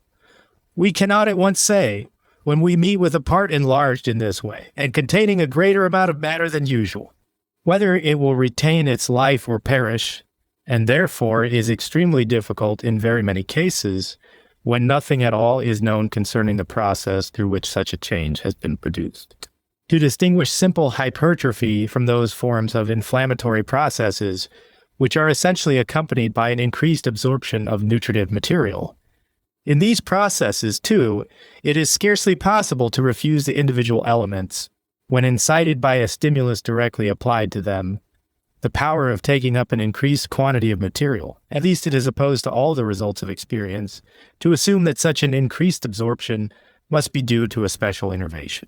If we select a part which, in accordance with all observation, is entirely destitute of nerves, as for example, the surface of an articular cartilage, we can, as was shown many years ago by the beautiful experiments of Redfern, produce altogether similar effects by means of direct stimuli. In precisely the same way, there are not unfrequently observed in chronic diseases of cartilage nodular elevations of the surface. And upon examining such spots microscopically, we find the same thing that I showed you in a former lecture in a costal cartilage, P48, figure 9, namely, that the cells, which at other times are very delicate, small, lenticular bodies, increase in size, swell up into large round corpuscles, and in proportion as they take up more matter, enlarge in all directions, so that at last the whole spot forms a little protuberance above the surface. Now, in articular cartilage, there certainly are but few tissues in the body which are so completely destitute of nerves as cartilage. But even when we observe what happens in the parts most abundantly supplied with nerves, we find in every case that the extent of the irritation, or to speak more accurately, the extent of the irritated area, by no means corresponds to the size of any particular nerve territory, but that in a tissue in other respects normal, the size of the affected area essentially corresponds to that of the local irritation. If we make the experiment with the thread upon the skin, a whole series of nerve territories are intersected by it. Still, the whole of the territories belonging to the nerves which lie along the thread are not thrown into the same morbid condition, but the nutritive irritation is limited to the immediate vicinity of the thread. No surgeon expects in operations of the kind that all the nerve territories traversed by the thread will become diseased in their whole extent. Great complaints would have to be raised against nature if every ligature, every Satan were to exercise an irritating influence beyond the limits of the parts with which it is in immediate contact upon the whole extent of the nerve districts which it passes through. Thus we see in a tissue in which what takes place in such a case can be very clearly traced, namely in the cornea, that in parts of it to which no vessels extend, there are certainly still nerves which possess a reticular arrangement, and leave larger and smaller districts of tissue between them altogether devoid of nerves. Now, if we apply any stimulus directly to the cornea, as for example, a red-hot needle or lunar caustic, the district which is thereby set in morbid action by no means corresponds to the distribution of any nerve. It once happened to me with a rabbit that the cautery lighted precisely upon a nervous filament, but the morbid action remained confined to the immediate vicinity of this spot, and by no means spread over the whole district appertaining to the nerve. It is therefore utterly impossible, even if observations like those on cartilage which I have laid before you are not allowed to have any weight, not to admit that the phenomena of irritation in parts supplied with nerves are in no respect different from those which occur in nerveless parts, and that the immediate effects essentially depend upon the enlargement and tumefaction of the surrounding elements, so that when there are many of them, a visible swelling of the whole part is the result. This is what you observe when a ligature is anywhere drawn through the skin. If on the following day the immediate vicinity of the thread be examined, an active enlargement of the cellular elements is found, quite irrespective of the distribution of vessels and nerves in the part.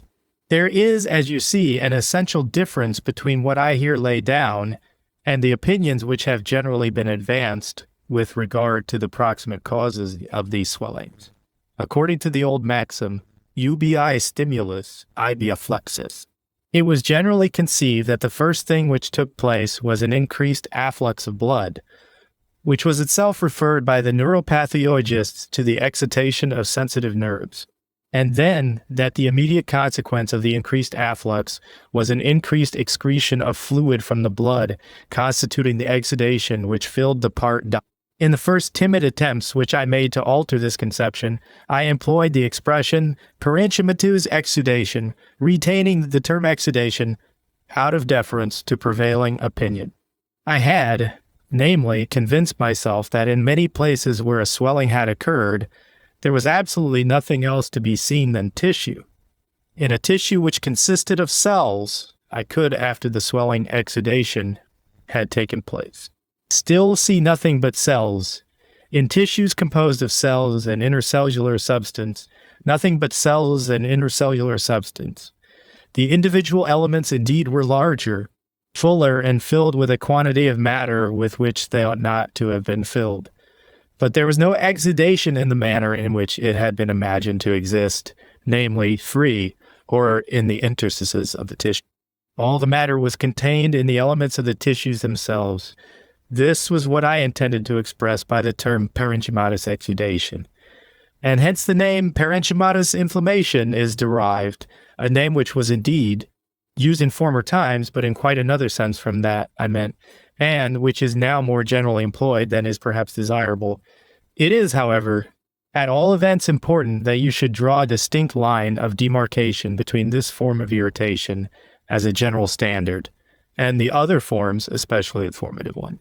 Inasmuch as in only the constituent elements of a tissue already existing in the body take up a larger quantity of material, and besides these enlarged elements, nothing else is present. I will immediately send round a preparation to you, in which you will see a very characteristic example of such an inflammation. It is almost the most striking example, which for a long time has come before me. It is a specimen from a case of so-called keratitis, from one of Herr von Graf's patients, in whom after violent diffuse phlegmonous inflammation of the extremities, an extremely rapid inflammatory opacity of the cornea took place. When the cornea was put into my hands, it seemed to me as if it were opaque and swollen in its whole thickness. The vessels of the borders were very full of blood. But when I made a section through the part, it at once became evident, even with a low power, that the opacity extended by no means uniformly throughout the whole cornea, but was limited to a definite portion of the tissue.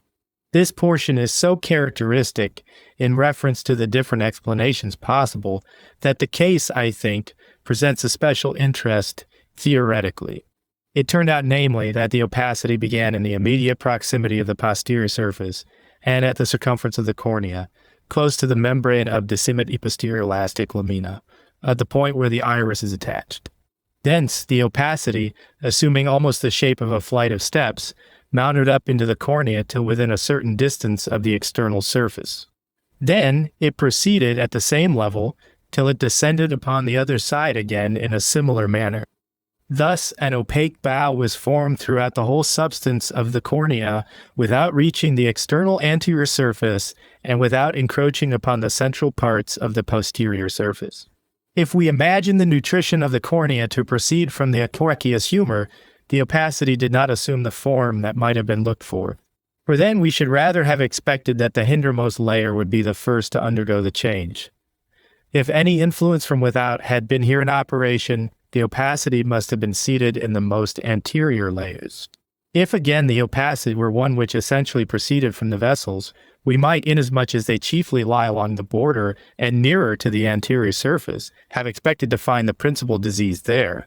Finally, if the changes had their origin in the nerves, we should have found the opacity spread in the form of a network on the surface, and not a bow of this kind. The substance of the cornea consists, according to general opinion, of lamellae plates, which run in a more or less parallel direction through the cornea. Now, if this opinion be the correct one, we should have to deal with a process which, whilst advancing from lamella to lamella, each time moved a little farther on. Only the cornea is not composed of perfect lamellae, but of layers, which certainly are on the whole placed one against the other in a lamellar form, but yet are connected with one another. They do not lie anyhow more or less firmly or loosely upon one another, but there exist direct connections between them. It is therefore rather a large coherent mass which is interrupted in certain directions by cellular elements, just as is the case in the very different tissues which we have already specially considered. A vertical section discloses spindle-shaped cells which anastomose with one another, but at the same time also possess lateral processes, and in consequence of their being regularly embedded in the basis substance, this lamellar, foliated or plate-like arrangement of the whole tissue is produced. When viewed upon the surface, in horizontal section, they show themselves in the form of many rayed stellate, but very flat cells, which may be compared to bone corpuscles.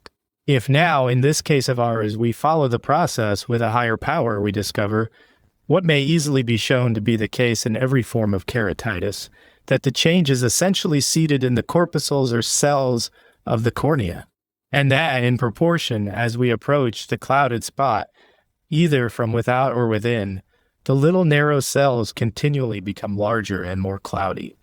At last we find them presenting almost the appearance of sacculated canals or tubes. Whilst this enlargement of the elements, this acute hypertrophy, if you will, is going on, the contents of the cells are at the same time becoming more cloudy.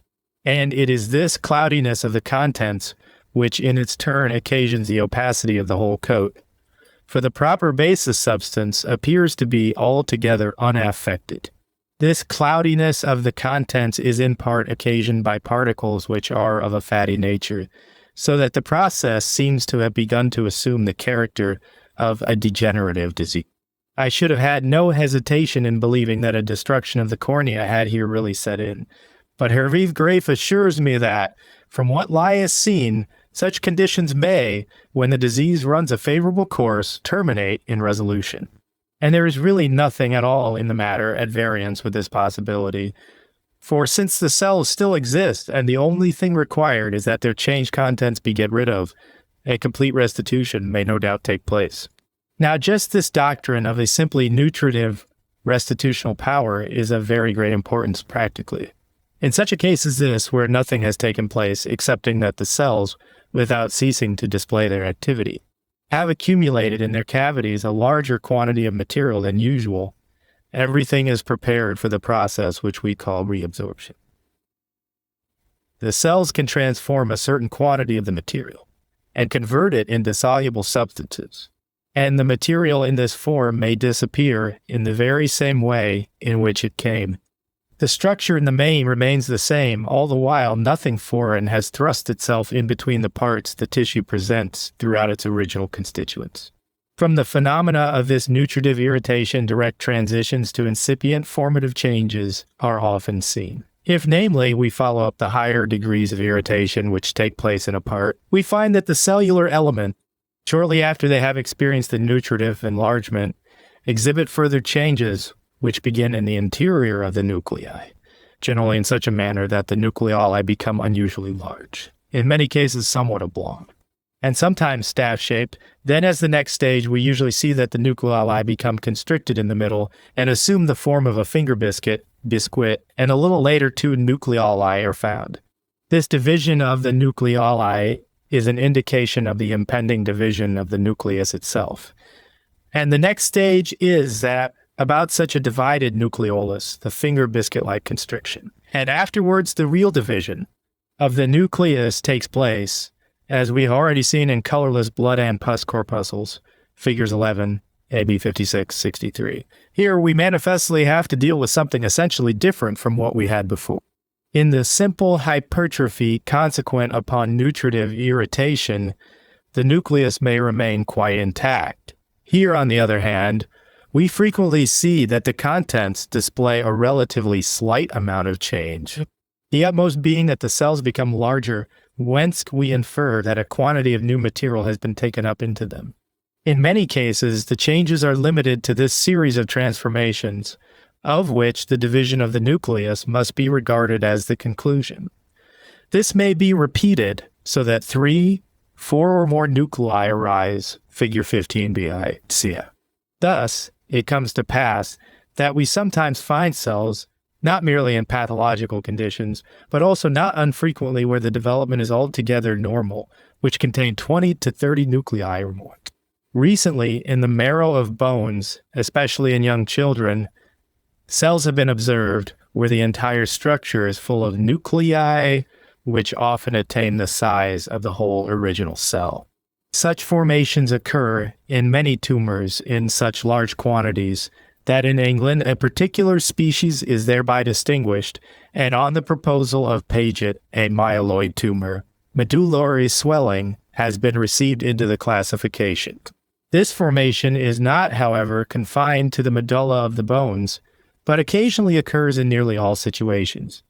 Muscle, upon irritation, exhibits precisely similar forms, whilst transversely striated muscles are generally provided with nuclei at certain intervals, though in no great abundance we find on examining a muscle in the neighborhood of an irritart, as for example, a wound, a corroded or ulcerated surface, that a multiplication of the nuclei is going on in it.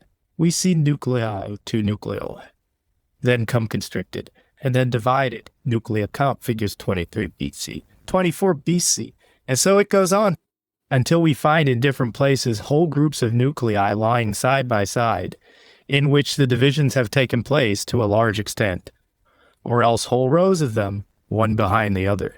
In the most marked cases of this sort, the number of nuclei increases to such a degree that at first sight we can scarcely believe we are looking at muscles, and that fragments of the primitive fasciculi offer the greatest resemblance to those plaques of plusieurs noyaux, which Robin has described in the marrow of bone.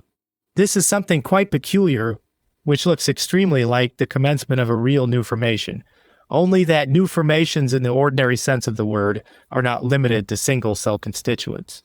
Besides, we must bear in mind this very important fact that exactly the same limitation takes place in the earliest embryonic development of muscle, in the course of the first growth of the primitive muscular fasciculi. For this is the manner in which muscle originally grows.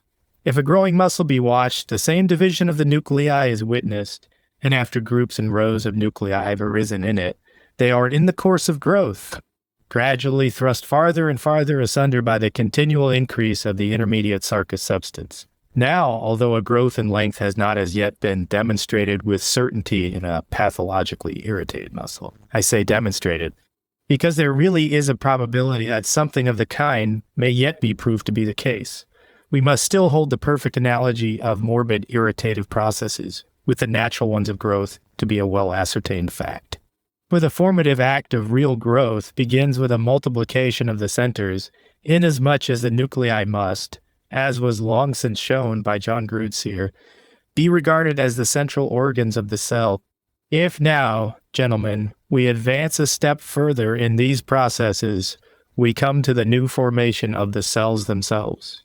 After the multiplication of the nuclei has taken place, the cell may certainly, as we have seen, continue to subsist as a coherent structure, Still, the rule is that even after the first division of the nuclei, the cells themselves undergo division, and that after some time, two cells are found lying closely, side by side, separated by a more or less straight partition and each provided with a nucleus of its own. Figure 6, bone B. This is the natural, regular manner in which the real multiplication of cellular elements takes place. Then, the two cells may separate if the tissue is one which possesses intercellular substance, figure 6ED, or may remain lying close to one another, in the case of a tissue simply composed of cells, figure 27. This series of processes, which in their subsequent course lead to a continually proceeding division of the cells, and to the production of large groups of cells from single ones, figures 922. Occurs in the adult body just as unquestionably as the result of a direct irritation of the tissues, as the class we spoke of before. If, for example, we follow up a little farther the case which we before considered, of the production of a simple mechanical irritation by drawing a thread through the parts, we usually observe that the swelling is not simply limited to the enlargement of the existing cells, but that they divide and multiply. Round about a thread which we draw through the skin, a number of young cells generally show themselves as early as the second day. The same change may be brought about by the application of a chemical stimulant. If, for example, caustic be applied to the surface of a part, the first thing that happens is that the cells swell up, and then, when the process follows a regular course, divide and begin to proliferate more or less abundantly. Here, too, we have still to deal with actions which do not exhibit the slightest difference in the real mode of their accomplishment, whether the part be provided with nerves or destitute of them, whether it contain vessels or not. Accordingly, we cannot say that any part of these processes appears to be necessarily dependent upon nervous or vascular influence, but, on the contrary, we are in all these cases referred to the parts themselves. The relation of the vessels is not by any means to be explained in the way in which it is ordinarily done. The absorption of matter into the interior of the cells is unquestionably an act of the cells themselves. For we are as yet acquainted with no method enabling us to produce this kind of proliferation in the body, by any mode of experimentation, through the medium of an agency primarily affecting either the nerves or the vessel. The circulation may be heightened in the parts, as far as if is possible to heighten it, without the production of such an increased nutrition of the parts as to give rise to any swelling or multiplication of the elements themselves. Those very experiments, too, upon the section of the sympathetic nerve, which I have already mentioned, have, as is well known, proved. I myself have very frequently performed this experiment and watched its effects with this especial object, that an increased afflux of blood may last for weeks, an afflux of blood accompanied by a marked elevation of temperature and a corresponding redness as great, both of them, as we ever meet with in inflammations, without the production of the least enlargement in the cells of the part, or the excitation of any process of proliferation in them. Irritation of the nerves may be combined therewith. But when the tissues themselves are not irritated, when the irritation is not made to act upon the parts themselves, either by the direct application of the irritating matters, or by their introduction into the blood, the occurrence of these changes cannot be relied upon. This is a most important argument, from which I draw the conclusion that these active processes have their foundation in the special action of the elementary parts, an action which does not depend upon an increased afflux of blood, or any excitation of the nerves, but which is certainly promoted by them, though it can also continue entirely independent of them, and manifests itself with just as great distinctness in a paralyzed and nerveless part. In support of these positions, I will only add that more recent observations have gradually done away with the whole class of the so-called neuroparalytical inflammations. The two nerves with which we are almost exclusively concerned in the discussion of inflammatory phenomena are the pneumogastric and the fifth pair, after the section of which, in one case, pneumonia in the other. Those celebrated changes in the eyeball have been observed to declare themselves. These observations have now been explained in this way, that inflammation certainly may come on after such sections, but that the real interpretation 1.0 be put upon them is, that they manifest themselves in spite of the section with regard to the pneumogastric. It was, as is well known, long since shown by Troop, that the paralysis of the remoglottitis, whereby the entrance of the buccal fluids into the air passages is facilitated, is the principal source of the inflammation. Besides, the more accurate interpretation of the pathological specimens has determined that a great part of what had been called pneumonia was really nothing more than atelectasis with hyperemia of the lungs. Actual pneumonia may with certainty be avoided if the possibility of the penetration of foreign bodies into the bronchi is cut off. The same has been ascertained to be the case with the inflammations coming on after the section of the fifth pair, and indeed by means of a very simple experiment. After a number of attempts of the most varied kind had been made for the purpose of removing the different disturbing influences affecting the eye that was deprived of its sensibility, a very simple method was at last discovered in Utrecht for providing the eye with a substitute for its sensitive apparatus. For Snellen sewed before the eyes of animals in which he had cut the fifth pair their still sensitive ears. From that time, the animals had no more attacks of inflammation, inasmuch as on the one hand a direct protection was afforded to the eye, and on the other, the animals were preserved by the presence of a sensitive covering from all traumatic influences. As soon as sensation was reestablished, not in the eye itself, but only before the eye, what was really nothing more than a traumatic inflammation was got rid of. FF in the text, the influence of the section of nerves is perhaps not described. Well, we can therefore now say there is no form of disturbance of this kind known which can be traced to the abolition of action of a nerve. A part may be paralyzed without becoming inflamed. It may be anesthetic without becoming exposed to this danger.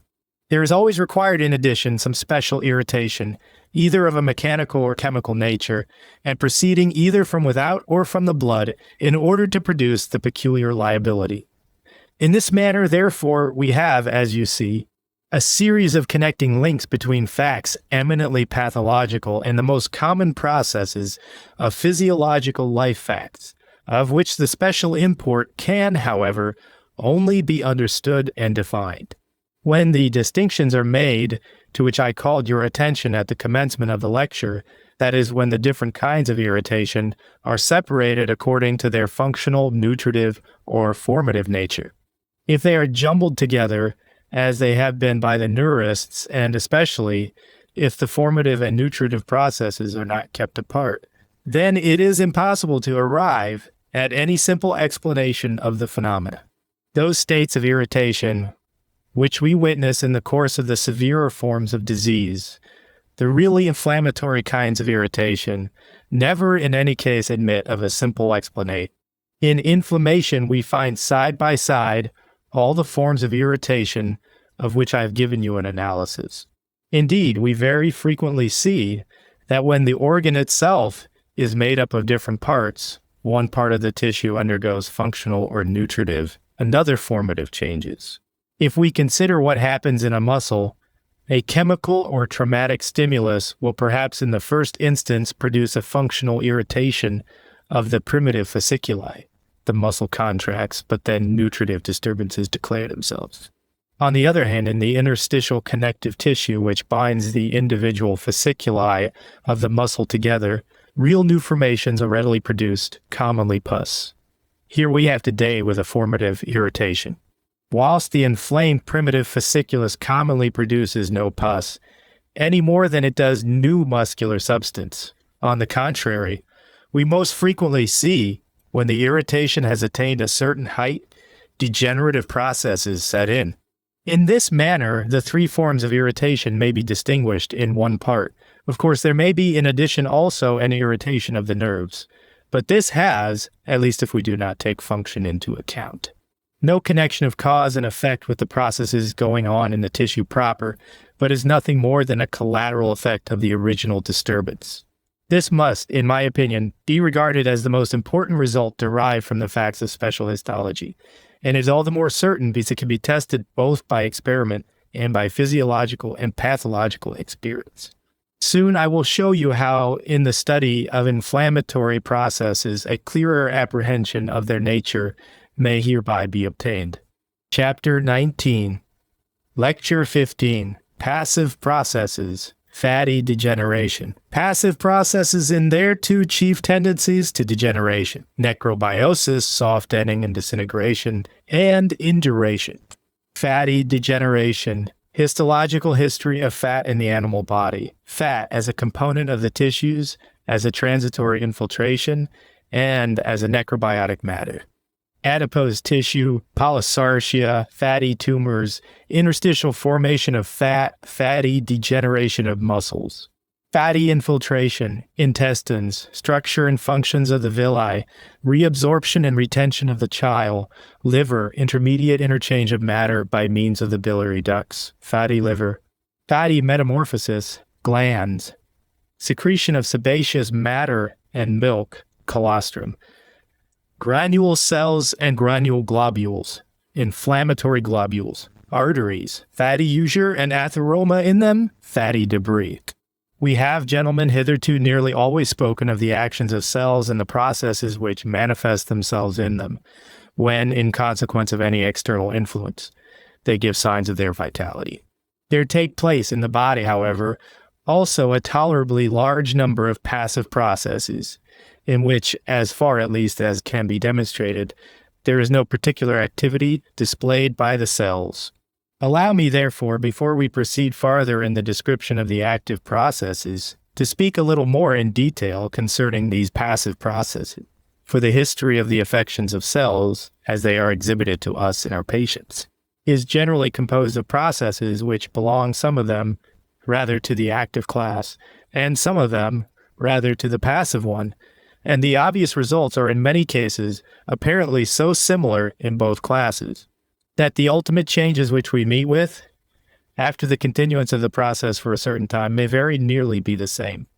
Here particularly it was for a time very difficult to define the boundaries, and a great part of the confusion which marked early microscopical efforts was occasioned by the extraordinary difficulty there was in separating active and passive disturbances. Passive disturbances, I call those changes in cellular elements, whereby they at once either merely lose a portion of their activity or are so completely destroyed that a loss of substance, a diminution in the sum total of the constituents of the body is produced. Both series of passive processes, taken together, viz., those which are in the first instance marked by an essential diminution of power, and those which terminate in a complete destruction of the parts, constitute the chief part of the domain of what is called degeneration. Although, a point that we must hereafter consider more closely, a great part of what must be called degeneration must be transferred to the series of active processes. It makes, of course, an extremely great difference whether a vital element continues to subsist as such, or whether it entirely and completely perishes, whether at the conclusion of the process it still exists, even though in a condition of much diminished functional power, or whether it is altogether destroyed. And here we have the important practical distinction that in the one series of processes, there is a possibility of a repair of the cells, whilst in the other direct repair is impossible and a regeneration can only take place by means of the substitution of new cells from the neighborhood. For when a cell has perished, it is of course impossible for any further development to originate in it. This latter category, where the cells are destroyed during the course of the process, I proposed a few years ago to designate by a term which has been employed to express disease generally by K.H. Schultz. His necrobiosis, for we have, namely, always here to deal with a gradual decay and death, a dissolution, we might almost say, a necrosis. But the idea of necrosis really does not offer any analogy to these processes, inasmuch as in necrosis we conceive the mortified part to be preserved more or less in its external form. Here, on the contrary, the part vanishes so that we can no longer perceive it in its previous form. We have no necrosed fragment at the end of the process, no mortification of the ordinary kind, but a mass in which absolutely nothing of the previously existing tissues is preserved. The necrobiotic processes, which must be completely separated from necrosis, are in general attended by softening as their ultimate result. This commences with a friability of the parts. They lose their coherence, at last really liquefy, and more or less movable, pulpy, or fluid products take their place. We might therefore, without more ado, name this whole series of necrobiotic processes softenings, if a number of them did not run their course without the malarias ever becoming apparent as soon, namely, as a process of this sort sets in a compound organ, as for example, a muscle, a palpable myomalacia is certainly produced when all the muscular elements at a given point are at once affected, but it happens far more frequently that, in the course of a muscle, only a comparatively small number of primitive fasciculi are affected, whilst the others remain almost intact. Then indeed a softening really does occur, but such a minute one that it is altogether imperceptible to the naked eye and can only be demonstrated microscopically. In this case, we generally make use of the expression atrophy of muscle. Although the process which has attacked the individual primitive fasciculi does not in any way differ in its nature from the processes which we at other times term softening of muscle. This is the reason why the term softening, which must be reserved for coarse pathological anatomy, cannot simply be applied to histological processes, and why it is better to say necrobiosis when we have to do with these more delicate processes. The common feature of all the varieties of the necrobiotic process is, that the affected part at the close of the process is destroyed, nay annihilated. A second class of passive processes is formed by the simply degenerative forms, in which, at the conclusion of the process, the affected part is in some condition or other less fitting it for action, and has generally become more rigid. This group might therefore be termed hardenings in durations, and thus a group be formed distinguishable even externally from the necrobiotic processes. Only the term induration also would easily be misunderstood, inasmuch as in this class likewise many conditions occur, in which the hardness of the organ on the whole at least does not become more considerable, but only isolated very minute parts undergo change, so that no very striking effects are apparent to the sense of touch. Allow me now to hold up to you as types a few of the processes belonging to this class, which are of the greatest importance in a directly practical point of view. Among the necrobiotic processes, the one which is questionably the most widely spread and the most important in the course of all cellular disturbances is fatty metamorphosis, or as it has also long been wont to be called, fatty degeneration. This process is attended by a continually increasing accumulation of fat in different organs. Even the old notion of fatty degeneration involved the idea of a continually increasing change of such a nature that pure fat at last took the place of whole parts of organs. It has turned out, however, that this old notion, which is even now retained by many in the language of pathology, includes a great number of completely different processes, and that errors would inevitably be committed if it were sought to interpret the whole group from a pathogenical point of view. In a simple manner, the history of fat in its relation to the tissues may, generally speaking, be considered under three aspects. We find namely one class of tissues in the body which serve as physiological reservoirs for fat, and in which the fat is contained as a kind of necessary appurtenance, without, however, their own permanency being in any way endangered by its presence. On the contrary, we are actually accustomed to estimate the well-being of an individual by the amount of fat contained in certain tissues, and to regard the degree of fullness presented by the individual fat cells as a criterion of the successful progress of the interchange of matter generally. This forms therefore a complete contrast to the necrobiotic processes in which the part, in consequence of the accumulation of fat, really altogether ceases to exist.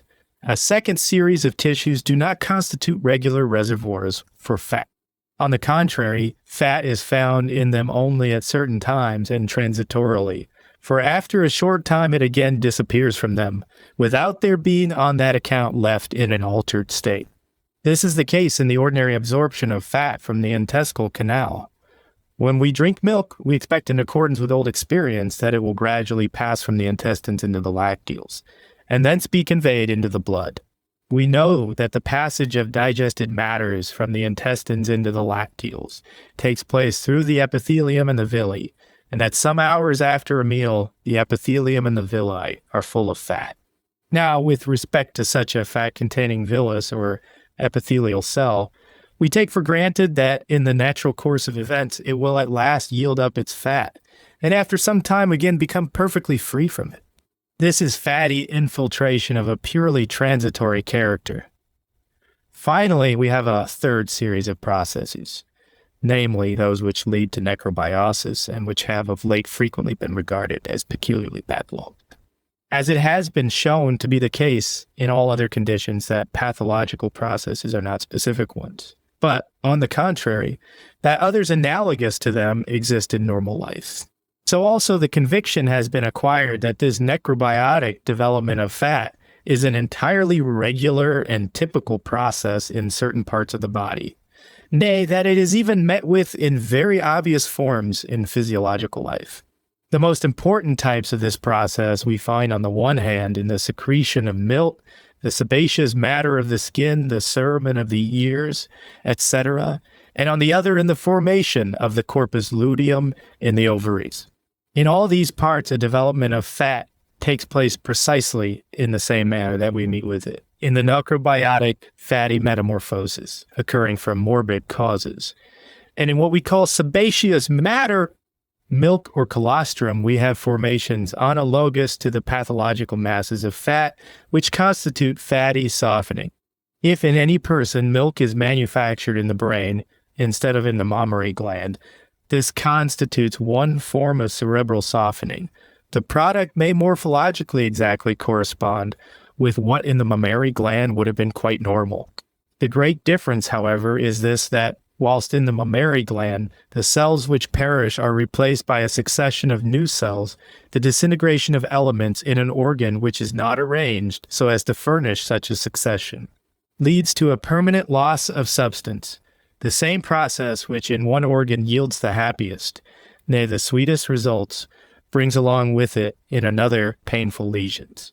If then you picture to yourselves these three different physiological types, we have in the first case an accumulation of fat in the cells in such a way that at the close of the process, every single cell is entirely full of it.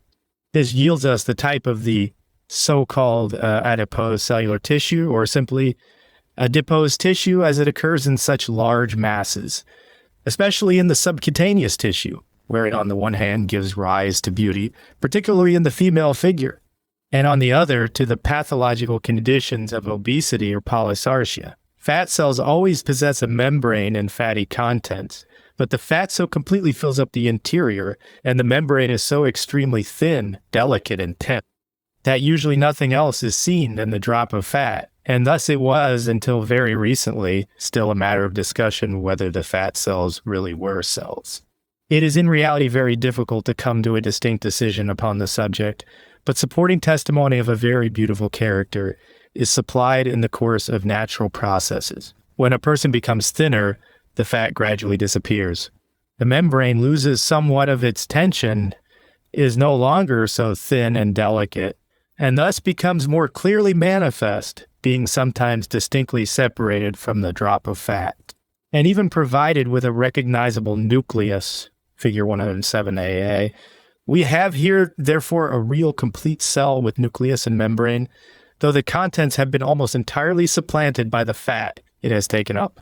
This so-called adipose cellular tissue is a form of connective tissue, P76, and when it undergoes retrogressive metamorphosis, it is clearly seen to be reduced to connective or mucous tissue. For between the cells, a small quantity of intercellular substance again becomes apparent. Figure 107. ABB is this species of adipose tissue. It is, gentlemen, which under certain circumstances not only gives rise to polysarcia and obesity, from continually increasing quantities of connective tissue becoming involved in this accumulation of fat, but is also the foundation of all anomalous fatty structures. For example, of lipomata, the different forms of these structures, and particularly real fatty tumors, are distinguished from one another only by the greater or less quantity of interstitial connective tissue which the tumor contains, and upon which their greater or less consistence depends. It is the same form of accumulation of fat which we see appear in morbid conditions in a series of cases which, in compliance with old tradition, are still called fatty degeneration. And it is indeed particularly the fatty degeneration of muscles, which in many instances presents nothing else than a more or less advanced development of adipose cellular tissue between the primitive muscular fasciculi. It is a similar process to that which we meet with in the fattening of animals, and which is often exhibited in simply fattened muscles in the human body. Fat cells insinuate themselves between the primitive muscular fasciculi and lie, of course, in stripes in the direction of the muscular fibers, which may remain unchanged. The development in this case has its origin in the interstitial tissue of the muscle. At the commencement of the development, and when it proceeds with very great regularity, it may happen that single rows of fat cells lying one behind the other alternate with the rows of muscular elements. In this case, where the primitive fasciculi are forced asunder, and the circulation in the muscle is generally disturbed in consequence of the abundant development of fat, so that the flesh becomes pale, it looks to the naked eye as if there no longer existed any muscular tissue whatever. If, for example, in an inferior extremity, which in consequence of an ankylosis of the knee has remained unexercised, the gastrocnemi are examined, we find nothing but a yellowish mass exhibiting scarcely any striae and without any appearance of flesh. But upon a more minute examination, it is discovered that the primitive muscular fasciculi still pass, essentially unaltered through the fat. In this case, the fat forms an impediment to the use of the muscle, but the primitive fasciculi still exist and are to a certain extent capable of action. This process, therefore, is essentially different from necrobiosis, where the muscular fibers as such completely perish. Here we have a purely interstitial formation of adipose tissue, ordinary connective tissue becoming converted into adipose tissue, and the term fatty degeneration, which is so very liable to be misunderstood, should be avoided. This form occurs pretty frequently, especially in the heart, and may, when it attains a great extent, produce considerable derangement in the motor power of the muscular substance of this organ. But in pathological importance, it stands far below real fatty metamorphosis, although this, again, in its outwardly visible results, much resembles it. The hearts described by the Eldon anatomists as fatty were, in a great measure, only hearts infiltrated with fat. On the other hand, what is meant at the present day when genuine fatty degeneration, metamorphosis of the heart is spoken of? Is not this obesity of the heart, this interlarding of its fibers with fat cells, why, but rather a real transformation of its substance going on in the interior of the fibers, figure 22. In the latter case, the fat lies in the former between the primitive fasciculi. The second series of processes consists in the transitory accumulation of fat in certain organs, as we meet with it in a typical form in digestion. When a fatty substance has been eaten and has passed into the state of emulsion, we find that when it has reached the upper end of the jejunum, and to some extent even in the duodenum, the villi of the mucous membrane become whitish, clouded and thick, and more minute examination shows that they are filled with extremely minules, much more minute than can be produced by any artificial emulsion. These granules, which are found even in the chyme, come in the first instance into contact with the cylindrical epithelium with which every single intestinal villus is invested. On the surface of every epithelial cell we find, as was first discovered by Colliker, a peculiar border which, when the cell is seen in profile, exhibits minute and fine striae. When viewed from above and seen upon the surface, the cell appears hexagonal and, as it were, dotted over with a number of minute points. Comp the epithelium of the gallbladder, figure 14 and also figure 109. A. Colliker has put forward the conjecture that these fine striae and dots correspond to minute porcinals, and that the absorption of the fat is effected by its main particles being taken up through these minute pores upon the surface of the epithelial cells. But the object is one which is accessible only to the highest powers of our optical instruments, and it has therefore hitherto been impossible to obtain perfectly clear notions as to whether the striae really correspond to fine canals, or whether, as Virchow supposes, the truth is rather that the whole of this upper border is composed of little rods or pillars resembling cilia.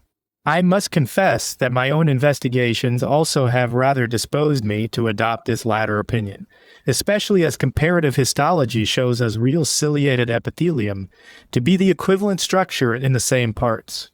At all events, this much is certain that a short time after digestion has taken place, the fat no longer lies only outside, but is found also inside the cells and first at their outer end. Then it gradually advances farther and farther inwards in the cells, and indeed so distinctly in rows, that it might easily give rise to the impression that fine canals ran throughout the whole length of the cells, figure 109 CA. But this too is a question which will not, I think, with our present optical instruments, be so very speedily settled. At any rate, the plain fact remains that the fat passes through the cells, and this indeed in such a way that at first only their outer end is filled with it. Then a time comes when they are quite full of fat.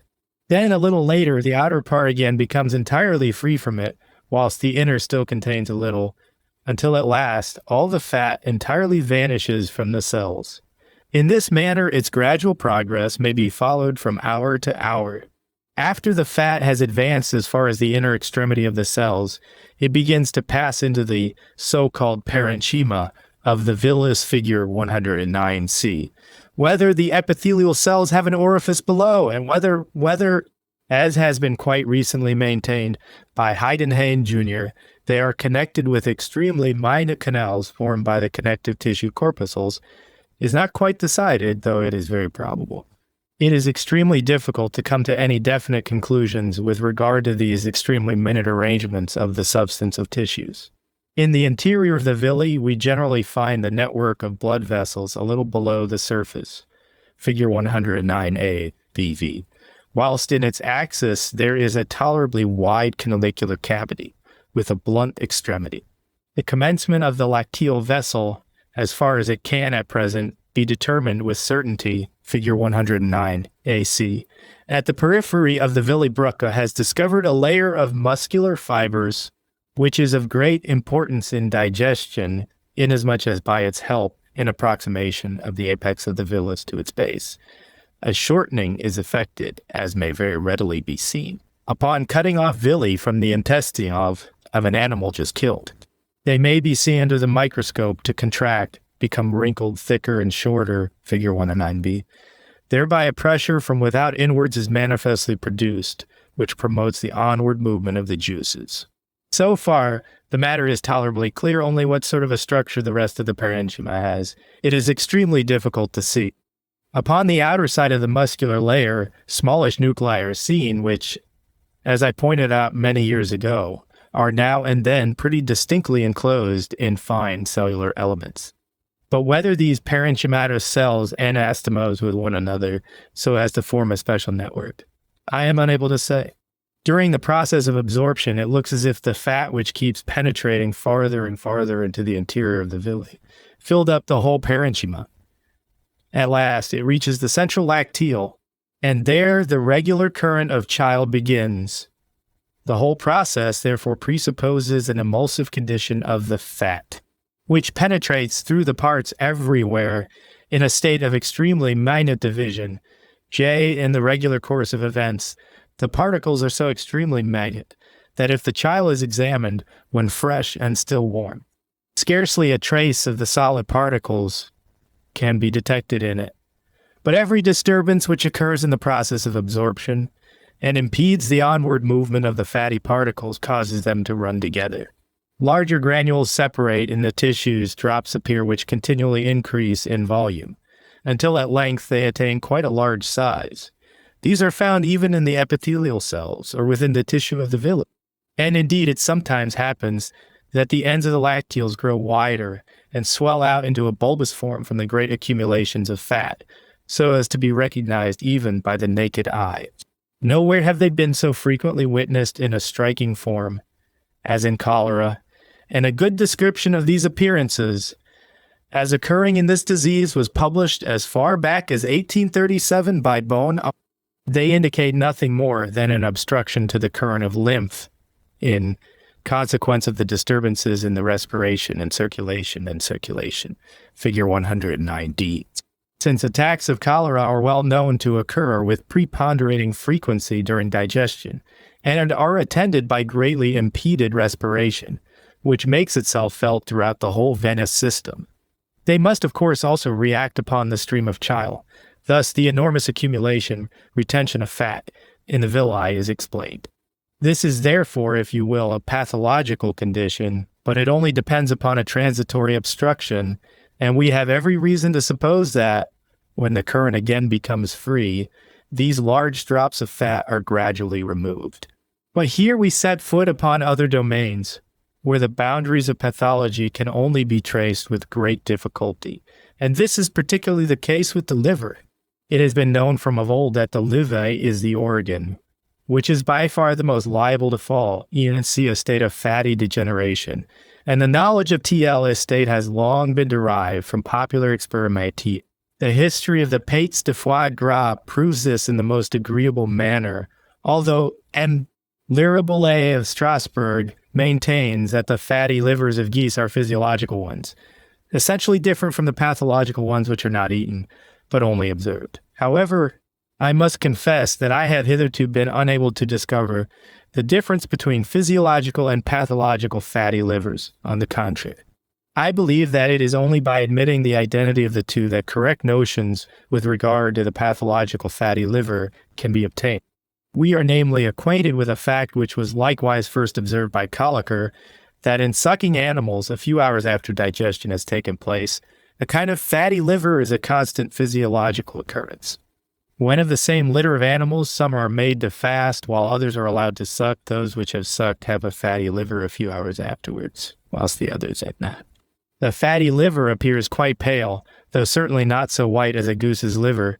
This observation led me to examine the question of the relation of the fat to the liver a little more minutely, and one certainly think we may positively conclude that there does exist a close connection between the physiological and pathological forms. I found, namely, that a short time after the hepatic cells display this repletion with fat, a similar condition is found in the course of the biliary ducts, and that both in them and in the gallbladder, the epithelium presents the same appearances which we have witnessed in the intestinal epithelium during the absorption of fat.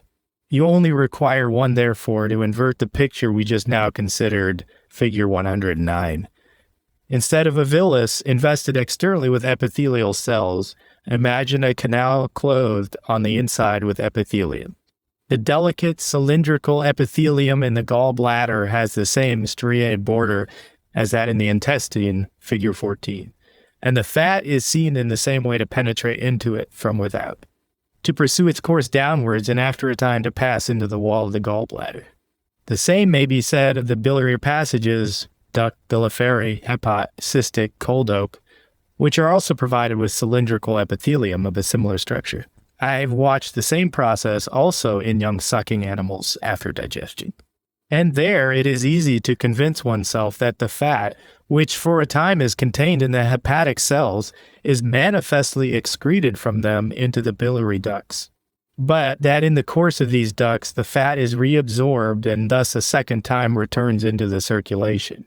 Such an intermediate interchange of matter as this, where the fat passes from the intestine into the blood, from the blood into the liver, from the liver into the bile, and thence again into the lymphatics, or into the capillaries which conduct the blood back to the hepatic veins into the heart, presupposes, of course, just as absorption in the intestines does, that the conveyance back again must take place under favorable circumstances.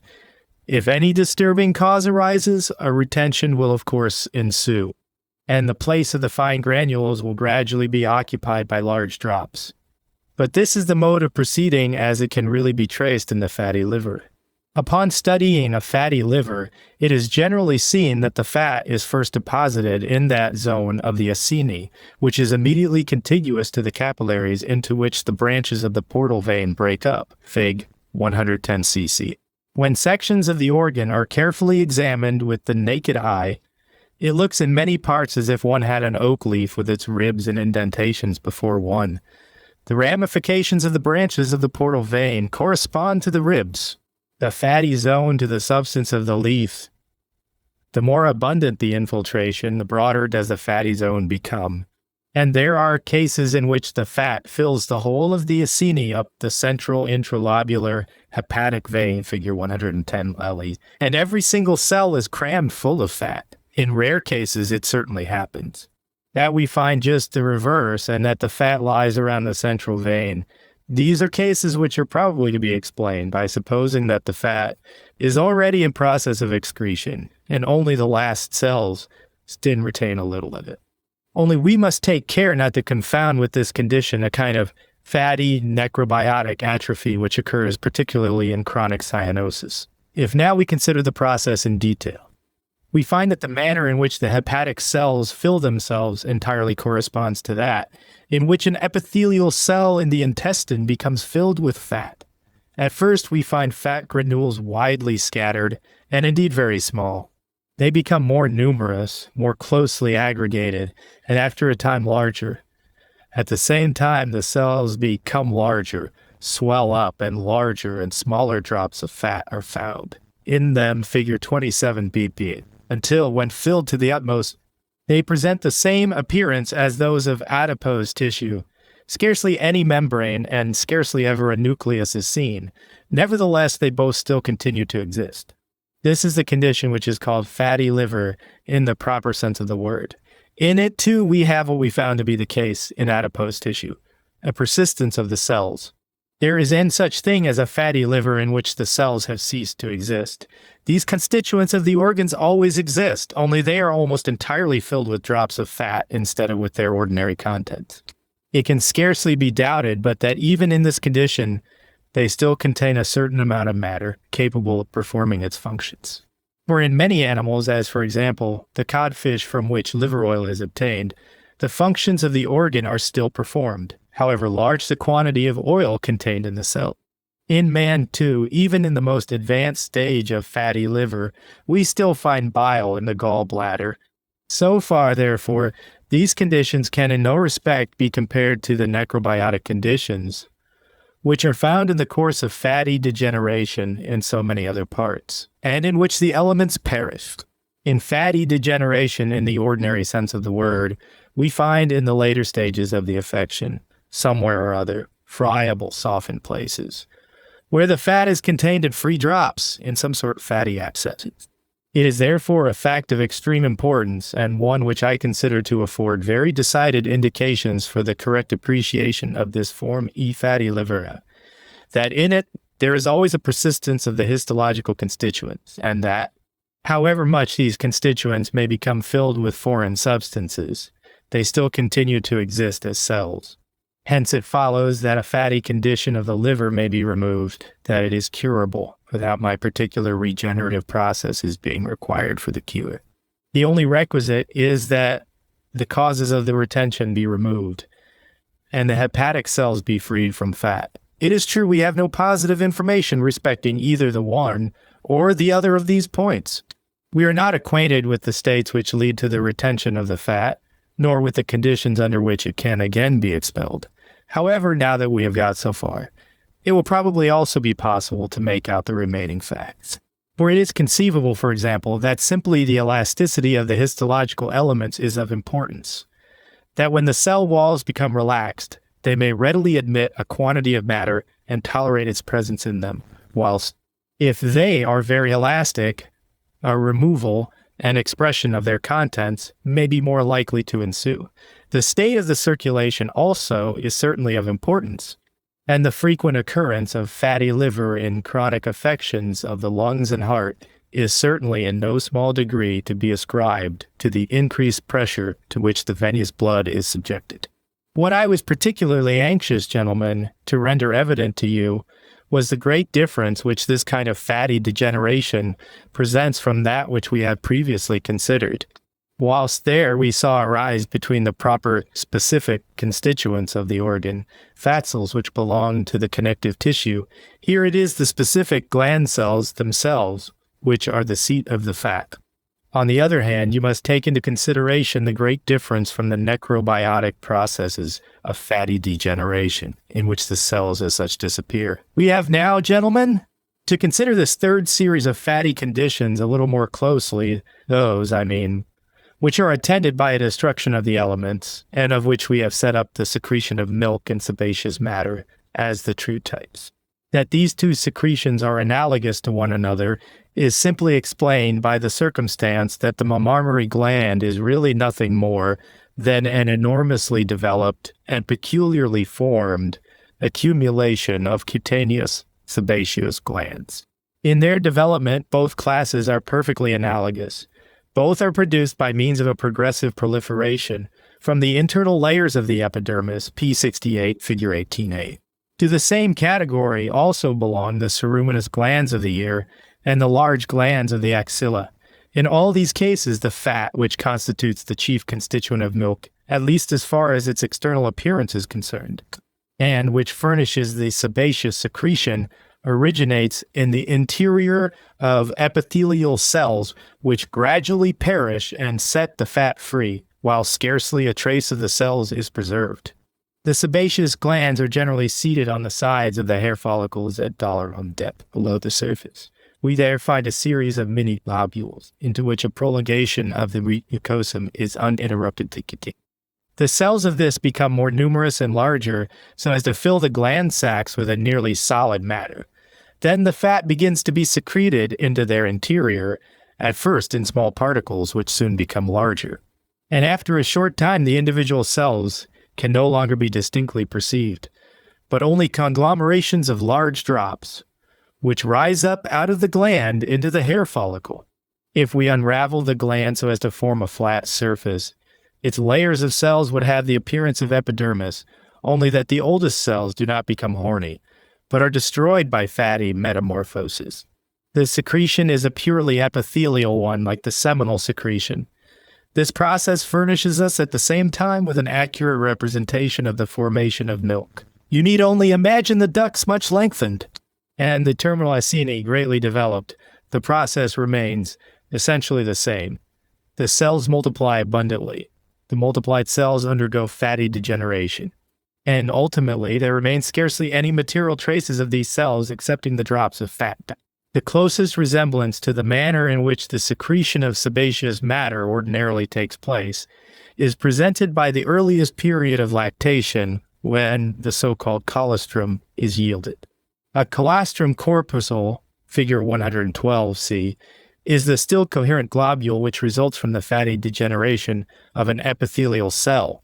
The formation of colostrum and sebaceous matter differs in this respect only, that the fat granules remain smaller in the former case, and that whilst large drops very soon show themselves in sebaceous matter, in colostrum the last cells which are observed usually contain only neat fat granules, very densely aggregated, whereby the whole cell acquires a somewhat brownish appearance, although the fat has no actual color. This is the granular corpuscle, granulo, done. Boy, the discovery of this gradual transformation of cellular bodies into fat granule masses. We are indebted to Reinhardt. Still, he shrank from extending this important discovery of the formation of colostrum to the history of milk in general, for the reason that, during the later periods of lactation, properly so-called granulated bodies are no longer met with. It is, however, unquestionable that between the earlier formation of colostrum corpuscles and the later one of milk, there is no other difference than this, that in the formation of colostrum, the process goes on more slowly, and that the cells maintain their cohesion longer, whilst in the secretion of milk the process is acute, and the cells more speedily perish. Perfectly developed colostrum contains an extremely large number of granulated corpuscles. Milk nothing more than a number of comparatively large and small drops of fat mixed up together, the so-called milk corpuscles, figure 112b, which are nothing more than drops of fat. And like the majority of the drops of fat that occur in the animal body, are surrounded by a delicate albuminous membrane called by Ascherson the haptogenic membrane, L-haptogen membrane. But the individual drops, milk corpuscles, correspond to the drops which we find in the secretion of sebaceous matter. They are produced by the cesiolescence of the minute granules which appear in the secretion of colostrum. Now that we have seen these types of physiological transformation, gentlemen, the description of the pathological changes no longer offers any difficulty. with the exception of very few structures, as for example, red blood corpuscles and the nerve fibers in the great nervous centers. Nearly all other cellular parts may, under certain circumstances, undergo a similar metamorphosis, which displays itself in a precisely similar manner, that is, isolated. Extremely minute globules of fat appear in the cell contents, become more abundant, and gradually fill up the cell cavity, without, however, running together into such large drops. As is the case in fatty infiltration and in the adipose tissue formations, usually the development of the fat granules first declares itself at some distance from the nucleus. Very seldom does it begin at the nucleus. This is the cell which has long been called the granula shell.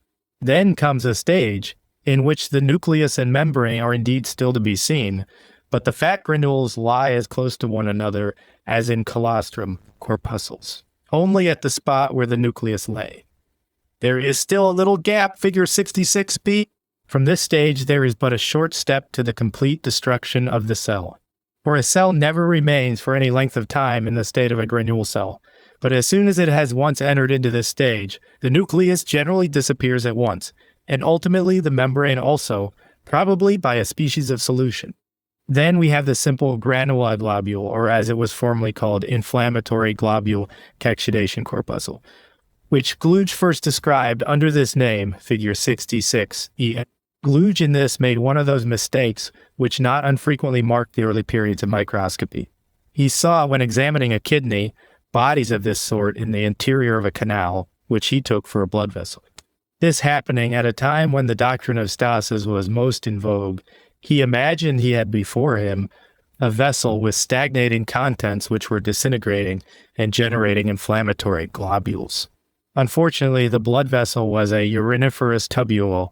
What he took to be parts of disintegrating blood corpuscles was fat, and what he called inflammatory globules, fatty degenerated renal epithelium.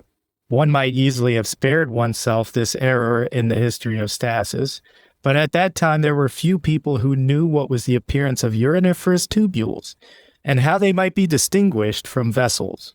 And thus some time elapsed before this theory of inflammation was put down.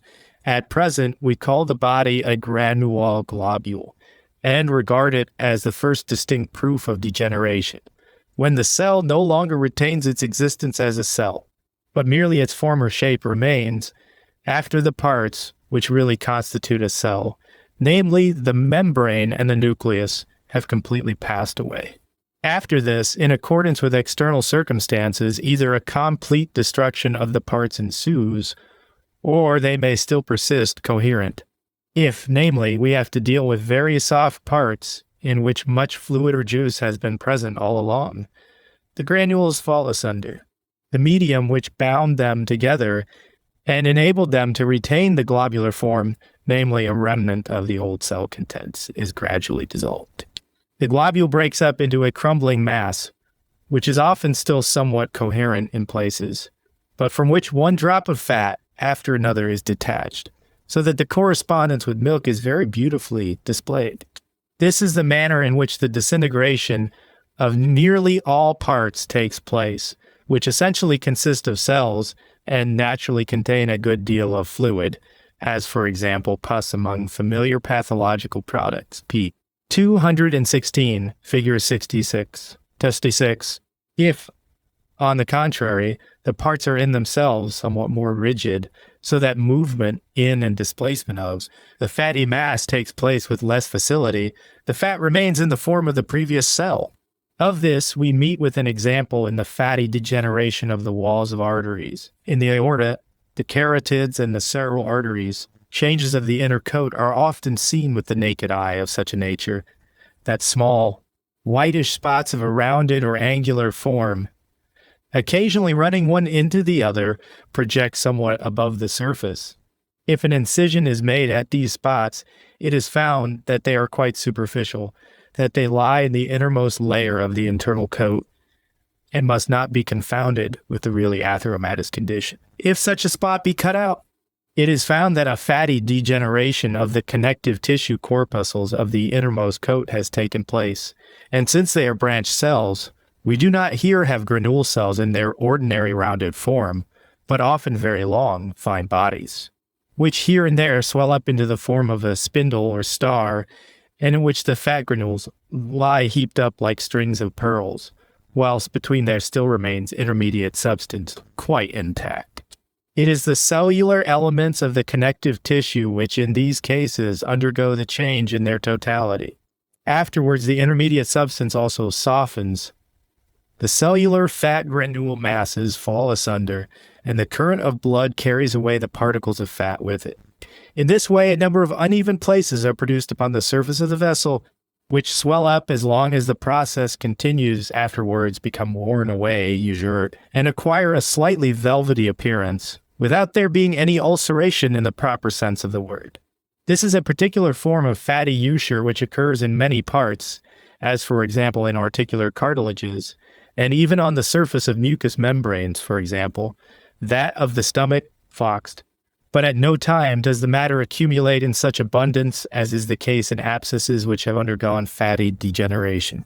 If, on the other hand, a similar process commences beneath the surface, as in the atheromatous process, the fatty degeneration then proceeds from below upwards, and the surface is not reached until the last. By softening, the so-called atheromatous deposit, herd, is produced, which contains a softened mass resembling the contents of atheromata uisos F, or epidermic, sissu of the skin, in which the mixture of sebaceous matter and epidermis produces a pultaceous mastite.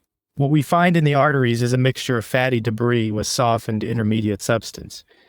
And since the fatty mass is shut off, a kind of enclosed deposit results, as it were, an abscess. It is only after the softening has proceeded to some extent that the surface gives way, matters issue from the cavity into the vessel, whilst others proceed from the blood into the cavity. In this manner, destruction, demolition, ulceration is produced, and ultimately the atheromatous ulcer, a species of ulcer very nearly allied to the ordinary forms of ulceration, but indebted for its origin to fatty metamorphosis alone. It is a product of the atheromatous deposit, but it no longer contains any formed elementary parts. Cholesterol indeed may still be set free, but we have really and truly to deal with a destructive and ultimately ulcerative process. It is only in those parts in which, as in the mammary and sebaceous glands, there is a succession of new cells, that the process of fatty metamorphosis can continue for any length of time without leading to such an annihilating result. But even in these instances, the different cells affected ultimately perish and break up, as in the really fatty degeneration. Chapter 20, Lecture 16. A more precise account of fatty metamorphosis, fatty degeneration of muscles, fatty metamorphosis of the substance of the heart, formation of fat in the muscles and distortions, corpus luteum of the ovary, fatty metamorphosis of pulmonary epithelium, yellow softening of the brain, arcus senilis, optical properties of fattily degenerated tissues, renal epithelium in Bright's disease, successive stages, cloudy swelling, fatty metamorphosis, fatty detritus, Wedderbur's, atrophy, inflammatory globules, similarity of the result in inflammatory and non-inflammatory changes, atheromatous process in arteries, its relation to ossification, inflammatory character of the process, its analogy with endocarditis, formation of the atheromatous deposit, appearance of cholesterol, arteriosclerosis, endoarteritis, calcification and ossification of arteries, mixed activo-passive processes. Today, gentlemen, I have sent round a few specimens of fatty degenerations, in part to serve as a supplement to what you saw at the last lecture. One or two of these preparations are intended to display the fatty degeneration of the substance of the heart. You will observe that, even with the naked eye, certain changes can be recognized in the heart, namely, a discoloration of its whole substance, which no longer presents the red hue of muscle, but wears a pale yellow tint, and besides peculiar spots on the papillary muscles. If you examine these more closely, you will perceive, in the direction of the primitive fasciculi, short yellowish streaks, which communicate so as almost to present a plexiform arrangement and pervade the substance of the papillary muscle, whilst they offer a striking contrast to the reddish color of proper muscular substance. This is the perfect form of genuine fatty metamorphosis of the real muscular substance of the heart, which differs most essentially from obesity of the heart, in which this organ becomes extremely fat and adipose tissue here and there so infiltrates its walls that scarcely any muscle is to be perceived. Between the two conditions, there always remains the notable difference that in the former case, whole portions of active substance are interrupted by parts which are manifestly no longer capable of action. I have besides brought you another specimen of muscle we obtained yesterday at the suggestion of our conferberend, a body, namely, with posterior, angular, and lateral curvature, kyphoscoliosis, was brought for post-mortem examination. And when we examined the muscles at the point of curvature, we found the longissimus dorsi at the spot where it passed over the projection, converted into quite a flat, thin, pale yellowish mass. At one point the muscle has, with the exception of a membranous layer, entirely disappeared. Its red hue has altogether vanished. Towards the lower part, the muscle also presents an abnormal appearance, but there it is composed of alternate longitudinal red and yellow streaks. This is the form exhibited by most fattily degenerated muscles, which we find in distortions of the limbs, as for example, in the different kinds of clubfoot in these. It generally turns out that, in the parts corresponding to the yellow streaks, there is not only a real transformation of the muscular substance, but that an interstitial development of adipose tissue has also nearly constantly taken place there, so that it lies in rows between the primitive muscular fasciculi, and thereby produces a striation which looks yellowish to the naked eye, and is due to an arrangement very similar to that which gives rise to the red striation of genuine muscular tissue. This is precisely how matters stood in the case I spoke of recently, P364, figure 108, where we found a row of fat cells between every two primitive fasciculi. The yellow that you saw there was not altered muscle, but a mass of fat which had grown in between the muscular fibers.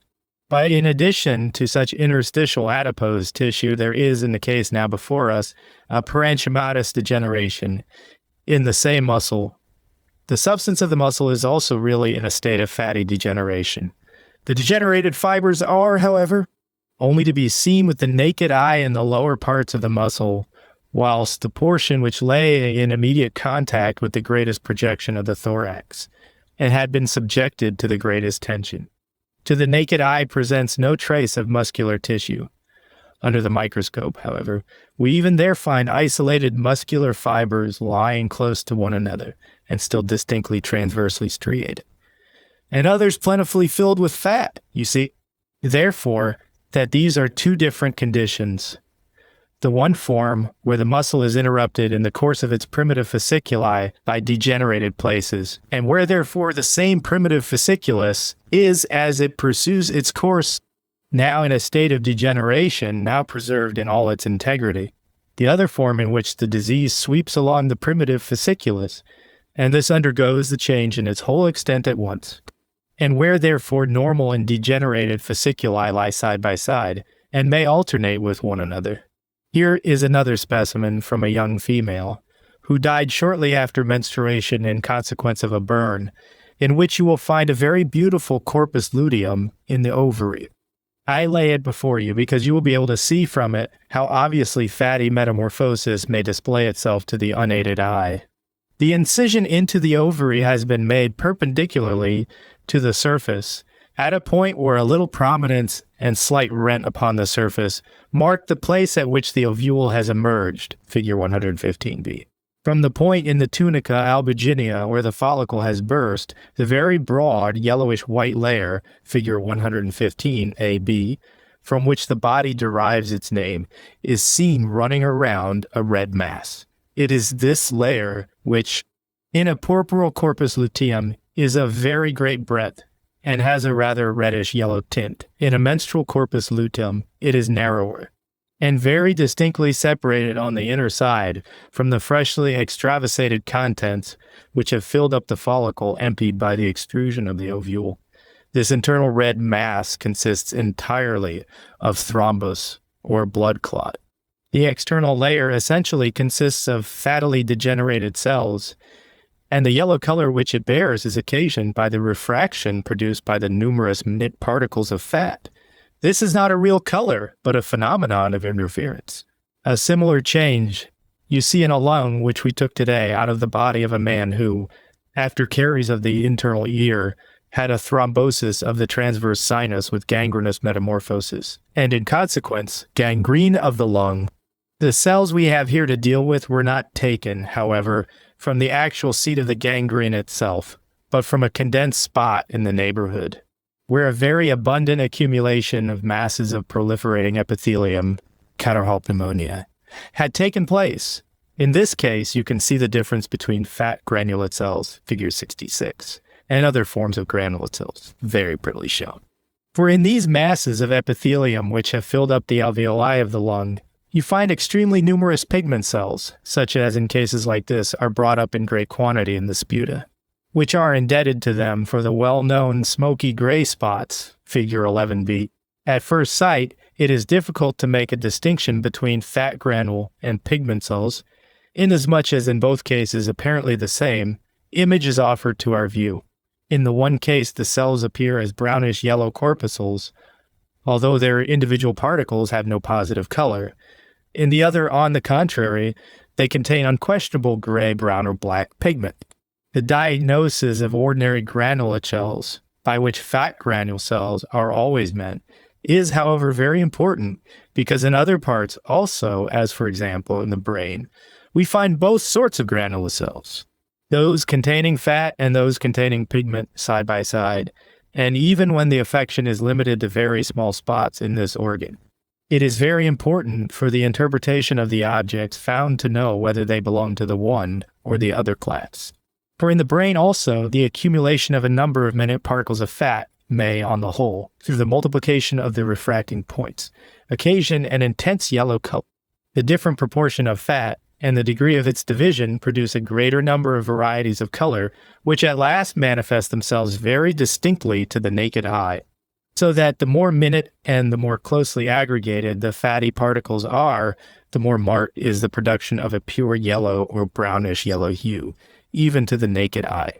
What we call yellow softening of the brain is also really nothing more than a form of fatty degeneration, where the yellow appearance of the affected spot is owing to the accumulation of finely granular fat. As soon as this is removed, the color also disappears, although the fat thus extracted is by no means of so deep a hue as the spot whence it was derived. The refraction of light between the extremely minute particles is the chief cause of this phenomenon of color. It is self-evident that at every point where the fatty degeneration attains a high pitch, great opacity will always present itself. A transparent part becomes opaque when it undergoes fatty degeneration. This we see, for example, in the cornea, the fatty clouding of which may become so marked in arcocenales that an entirely opaque zone is thereby produced. Even in places where the parts were originally not transparent, but only translucent, a complete opacity may be seen to declare itself in proportion as the process of fatty degeneration progresses. Consider, for example, a kidney in the stage of fatty degeneration. I show you here a preparation which does not present the ordinary granular atrophy D.F. Bright's disease, but a more chronic and smooth form. The convoluted uriniferous tubules of the cortex are very much enlarged, and the whole of its epithelium is in a state of fatty degeneration, so that within the tubules there is really nothing else to be seen than a densely crowded mass of fat granules, if, however, microscopical sections are very carefully prepared.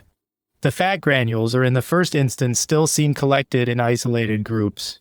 As granule cells or granule globules, the convolutions of uriniferous tubules, WLJGI, have mounted up to the surface. These yellowish, opaque-looking convolutions correspond to fattily degenerated uriniferous tubules, or to speak more accurately, to uriniferous tubules filled with fattily degenerated epithelium. If a section be compared with the surface, the same markings are very distinctly seen to run through the whole of the cortex, from the periphery down to the upper borders of the medullary cones. and to invest the individual cones formed by the tubuli recti, which are prolonged into the cortical substance at pretty regular intervals. If sections are made in such a case in the neighborhood of the surface and parallel to it, we readily obtain a view embracing the fatly degenerated tubules by the side of more normal ones and of unaffected glomeruli. With a lower power and by transmitted light, we see close to the Malpighian bodies, which appear as large, light, globular structures, the convolutions of the degenerated uriniferous tubules interlacing in various ways, and the convoluted tubules distinguished by their opaque, shaded appearance from the straight ones, which are lighter and more translucent. I will here call your attention to the circumstance that in all fatty parts where, by reflected light and as we usually view objects with the naked eye, we see whitish, yellowish, or brownish yellow parts by transmitted light as generally employed for microscopes, and especially with the higher powers, either black, or brownish black, or at least very dark parts surrounded by sharply defined shadows appear. A granule globule which, when lying together with several others, produces a spot white and opaque to the naked eye, will, when viewed by transmitted light, display a nearly black appearance. We have now compared a series of examples of fatty degeneration, and may henceforth confine ourselves to the consideration of genuine fatty metamorphosis, in which the normal structure of the part is ultimately destroyed, and the place of the histological elements is gradually occupied by a purely emulsive mass, or more concisely, fatty debris. It makes no difference whether it is a pus cell, a connective tissue corpuscle, a nervure muscular fiber, or a vessel which experiences the change. The result is always the same, namely milky debris, an amorphous accumulation of fatty particles in a more or less highly albuminous fluid. But though we hold to the agreement of all cases of fatty metamorphosis in this respect, it by no means, however, follows that the importance of this change as a morbid process is in every case the same. This you may at once infer from the circumstance that whilst I have introduced this process to your notice in the category of purely passive disturbances, one of the very structures which we most frequently find in it, the granule globule, has been regarded as a specific element of inflammation. For years, an inflammatory globule exudation corpuscle was looked upon as an essential phenomenon in the process of inflammation. And in fact, the frequency with which cells in a state of fatty degeneration are found in inflamed parts affords sufficient proof that in the course of inflammatory processes, which it is impossible we should ever regard as simply passive processes, such transformations must take place. It is, therefore, very essential to find a means of distinguishing between the two classes. This offers indeed in particular cases very great difficulties, and according to my conviction, the only possible method by which clear notions upon the subject can be obtained consists in examining whether the condition of fatty degeneration is a primary or secondary one, whether it sets in as soon as the disturbance can be perceived, or whether it does not accrue until some other perceptible disturbance has gone before. Secondary fatty degeneration, or that in which this peculiar transformation occurs only in the second place, generally succeeds to a first and active stage. A whole series of those processes which we do not scruple to call inflammations run their course in such a way that a fatty metamorphosis sets in as the second or third anatomical stage of the change. Here, therefore, the fatty degeneration does not arise as a direct result of the irritation of the part. But where we have the opportunity of more accurately tracing the history of the changes, it nearly always turns out that the stage of fatty degeneration has been preceded by another stage, namely that of cloudy swelling, in which the parts enlarge and increase in extent and density in consequence of their absorbing a large quantity of matter into themselves. Absorbing, one say advisedly, because I hold it to be untrue that the part is in any way forced by external influences to take up this matter, or that it is inundated with exudation proceeding from the vessels. For the same phenomena present themselves also in parts which have no vessels. It is only when the accumulation has attained such dimensions that the natural constitution of the part is thereby endangered, that a fatty disintegration is set up in the interior of the elements. Thus we may designate fatty degeneration of the renal epithelium as a stage of Bright's disease, or as I say, parenchymatous nephritis, which has been preceded by a stage of hyperemia and swelling, in which every epithelial cell accumulated a large quantity of cloudy matter in its cells, without there having been originally a trace of a drop of fat observable. Thus, we see that a muscle undergoing the influence of agencies, which it is universally conceded produce inflammation, as for example after wounds, and chemical corrosion swells up, that its primitive fasciculi become broader and more clouded, and that as a second stage, the same fatty degeneration commences in them, which at other times we see primarily arise. It may therefore certainly, when quite general terms are used, be said, that there does exist an inflammatory form of fatty degeneration. Still, strictly speaking, this inflammatory form is never anything more than a later stage, a termination, which announces the commencing disintegration of the structure of the tissue. When the part is no longer in a condition to continue a separate existence, but is to such an extent abandoned to the play of the chemical forces of its constituent parts, that the next result is its really complete dissolution. Now, inflammatory conditions of this kind are of very great importance, because in all parts whose essential elements become changed in this manner, no immediate restitution is possible. When inflammation takes place in a muscle and in its course, the primitive muscular fasciculi fall into a state of fatty degeneration. As a rule, they also perish, and we afterwards find a loss of substance in the muscle at the spot where the degeneration took place. The kidney, whose epithelium has passed into a state of fatty degeneration, nearly always shrivels up, and the result is a permanent atrophy. In exceptional cases, something perhaps occurs, which reminds us of a regeneration of the epithelium, but usually a collapse of the entire structure ensues. The same thing is witnessed in the brain in yellow softening, no matter how it may have been caused. Whether there have been inflammation or not, a vacuity is formed, which is never again filled up with nervous matter. Perhaps a simple fluid may replace the wanting tissues, but as to any repnoction of a new functionally active part, that must ever be out of the question. Herein you must seek the explanation of the circumstance. That conditions apparently very similar, and which from a pathologico-anatomical point of view might be declared to be identical in a clinical point of view, lie widely apart, and that the same forms of changes are met with in analogous parts, without, however, the whole process to which they belong being the same. When a muscle falls into a state of simple fatty degeneration, its primitive muscular fasciculi may have just the same appearance as if inflammation or permanent tension had acted upon it. Myocarditis generates forms of fatty degeneration in the substance of the heart altogether analogous to those due to excessive dilatation of the cardiac cavities. When one of these, for example, either through some obstruction to the current of the blood or from insufficiency of the valves, is permanently much dilated, fatty degeneration of the muscular tissue constantly manifests itself in the part which has been most stretched.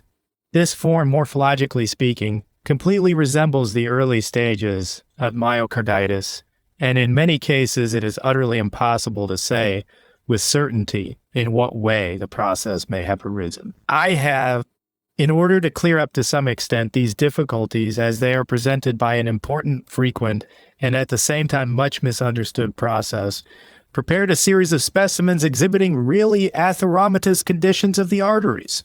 For it is particularly in the case of these conditions that the confusion which has prevailed with regard to the interpretation of the change has perhaps been the greatest. At no period in the course of this century has a complete understanding ever been come to as to what was to be understood by the expression atheromatous change in a vessel.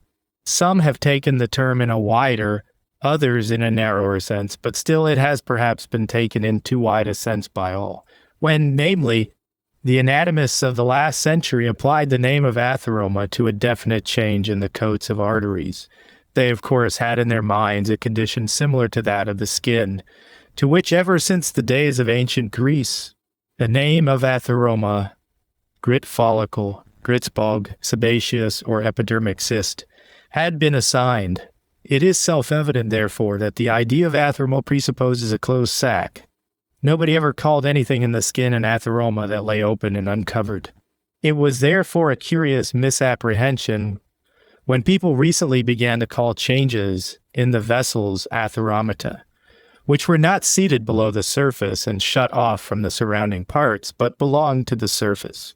Thus, it has come to pass that instead of an enclosed deposit being, in accordance with the original meaning of the term, called atheromatous, a change has frequently been so termed, which commences quite at the surface of the internal arterial coat. When the matter began to be examined more minutely and fatty particles, figure 113, were found at very different points in the walls of the vessels, both when atheroma was and was not present, when at last the conviction was obtained that the process of fatty degeneration was always the same, and was identical with the atheromatous change. It became the custom to unite all the forms of the fatty degeneration of arteries under the designation atheromata. Gradually, people even came to speak of an atheromatous change in vessels that only possessed a single coat, for in them too we meet with fatty processes. At all times, there have moreover been observers who regarded the ossification of vessels as a change belonging to the same category as atheromata. Haller and Krell believed that the ossification proceeded from the atheromatous matter, and that this was a juice which, like that exuding under the peristeum of bone, was capable of generating plates of bone out of itself. Afterwards, it was recognized that atheromasia and ossification were two parallel processes, which, however, might be referred to a common order. Now, it would, I think, have been logical if, in the next place, an understanding had been come to as to what this origin was, from which the atheromatous change and the ossification proceeded. The track of fatty degeneration was pursued, and thus the atheromatous process was extended to a number of vessels, in which, on account of the thinness and the simple structure of their walls, the formation of any depot, which could really be compared to an atheromatous cyst of the skin, was altogether impossible. The state of the matter here also is more or less very simply this, that two processes must be distinguished in the vessels, which are very analogous in their ultimate results. First, the simple fatty metamorphosis, which sets in without any discoverable preliminary stage, and in which the existing histological elements pass directly into a state of fatty degeneration and are destroyed, so that a larger or smaller proportion of the constituents of the walls of the vessel perishes, and, in the next place, a second series of changes in which we can distinguish a stage of irritation preceding the fatty metamorphosis, comparable to the stage of swelling, cloudiness, and enlargement, which we see in other inflamed parts. I have therefore felt no hesitation in siding with the old view in this matter, and in admitting an inflammation of the inner arterial coat to be the starting point of the so-called atheromatous degeneration. And I have moreover endeavored to show that this kind of inflammatory affection of the arterial coat is in point of fact exactly the same as what is universally termed endocarditis when it occurs in the perites of the heart. There is no other difference between the two processes than that the one more frequently runs an acute, the other a chronic course. By the establishment of this distinction between the different processes which occur in the arteries, the difference of the course they pursue is at once accounted for. Last time I laid an artery before you on the inner surface of which you saw little whitish patches which were due to simple fatty transformation. Today you see very extensive patches in the aorta in which the atheromatous change has taken place. But, as is wont to be the case in changes of this kind, in addition to the specific transformation attendant upon the chronic inflammatory processes going on in the deeper parts, you find on the surface also a simply fatty change, so that we have the two processes occurring together. If now we examine atheromasia a little more minutely, for example, in the aorta, where the process is the most common, the first thing we see present itself at the spot where the irritation has taken place is a swelling of larger or smaller size, and not unfrequently so large as to form a really hump-like projection buccal above the level of the internal surface. These projections are distinguished from the neighboring parts by their translucent, cornea-like appearance. In their deeper parts, they look more opaque. When the change has lasted for a certain time, The first further metamorphoses do not show themselves at the surface, but just where the internal comes into contact with the middle coat, as has been very well described by the old writers. How often have they distinctly contended that the internal coat could be stripped off over the affected spot? Hence arose the description of Haller that the pultaceous atheromatous mass lay in a closed cavity, as it were a little cystic tumor between the internal and middle coat. The only mistake was that the tumor was regarded as a distinct body separable from the coats of the vessels. It is rather the internal coat itself which, without any well-defined limits, passes into a state of degeneration within the prominent spot. The farther this degeneration advances, the more distinctly does an enclosed collection arise out of the destruction of the deepest layers of the internal coat. And at last it may be that the swelling fluctuates, and that upon cutting into it, the pultaceous matter is evacuated like the pus when an abscess is cut into. Now, if the mass be examined, which is present at the close of this process, numerous plates of cholestearine are seen, which display themselves even to the naked eye as glistening lamellae. Large rhombic tablets, which lie together in large numbers, side by side or covering one another, and altogether produce a glittering reflection. In addition to these plates, we find under the microscope black-looking granule globules, in which the individual fat granules are at first very minute. These globules are often present in very large quantity. Some of them are seen breaking up and falling to pieces, particles of them swimming about, as in milk. Besides these, there are amorphous fragments of tissue of larger or smaller size which still cohere, and are rather due to the softening of the rest of the substance of the tissue, which has not undergone fatty degeneration. And in them heaps of granules are here and there embedded.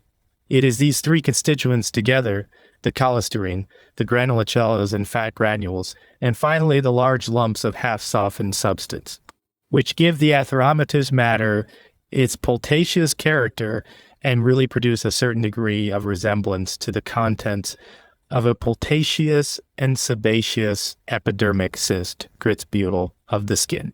With regard to the cholesterine, it is by no means a specific product appertaining to this kind of fatty transformity on alone. On the contrary, we see in every case where fatty products remain stagnant for a considerable time within a closed cavity in which but little interchange of matter can go on, that the fat sets free cholesterine. All the masses of fat which we meet with in the body contain a certain quantity of cholesterine in combination. As to whether the cholesterine which is set free had already previously existed, or whether a real new formation of it takes place in the parts, not a word can as yet be said, inasmuch as no chemical fact has, it is well known, been made out, which throws any light upon the manner in which the formation of cholesterine is effected, or upon the substances out of which cholesterine may be formed. This much, however, we must hold fast, that cholesterine is a product set free at a late period from stagnating, and particularly from fatty matters. I may take this opportunity to mention the reaction of cholesterine with iodine and sulfuric acid, which has recently become important, and is similar to that which we have already, p. 31, considered when speaking of the cellulose of plants, when namely iodine alone is added to cholesterine. No change is seen any more than in cellulose under similar circumstances. But when, on the other hand, sulfuric acid is applied to the iodized mass of cholesterine, its plates become colored and assume, particularly at first, a brilliant indigo blue tint, which gradually passes into a yellowish brown, until the cholesterine is converted into a brownish drop. Sulfuric acid alone produces a fatty-looking substance, which is neither cholesterine nor any special combination of cholesterine and sulfuric acid, but a product of the decomposition of the former.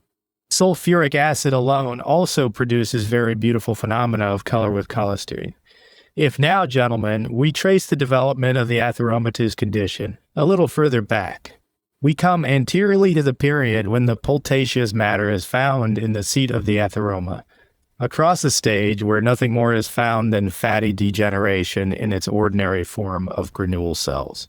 And we distinctly convince ourselves, that the process in this stage absolutely differs in no respect from that which, in the case of the heart and kidney, we have just declared to constitute the stage of fatty metamorphosis.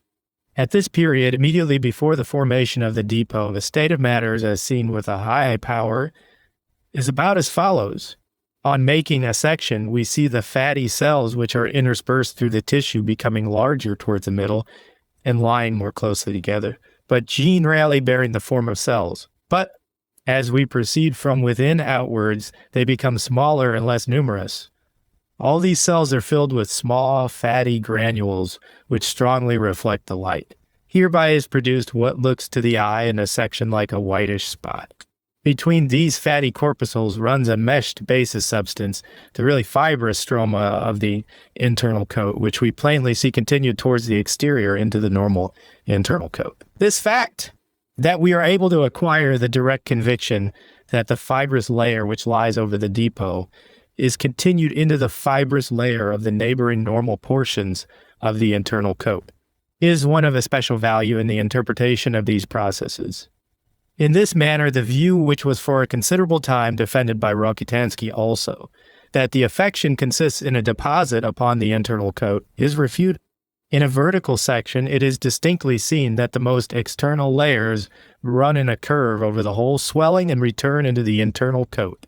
And the old writers were quite right when they said, speaking of a stage in which the formation of the atheromatous depot had already made considerable progress, that the internal coat over the whole of the depot could be stripped off in a piece.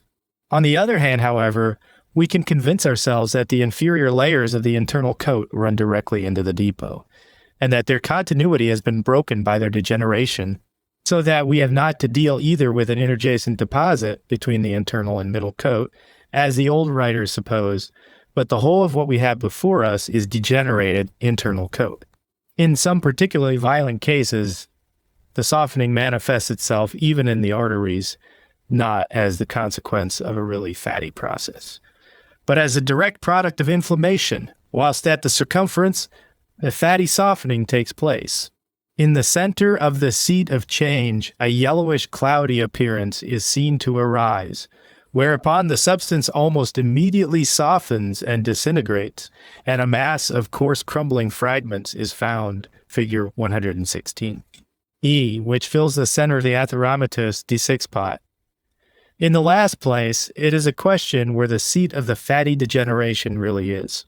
Here too again, as in the cornea, it may be imagined that the fat is deposited in spaces intervening between the lamellae, and even now there are still a small number of histologists who will not admit that connective tissue contains only cells, and no empty spaces. But if a section through one of these atheromatous patches be examined from below upwards, it is seen that the same structure which presents itself in the fatty parts shows itself also in the merely horny or half cartilaginous layers. Bands of fibers in the intersections of which small lenticular cavities appear are found there as they are also in the normal condition of the internal coat. But in the cavities and in the bands of fibers lie cellular elements, figure 118, the enlargement which the part undergoes in consequence of the process, and which we call sclerosis, depends upon this. The cellular elements of the coat increase in size and a multiplication of their nuclei takes place, so that spaces are not unfrequently found in which whole heaps of nuclei are lying.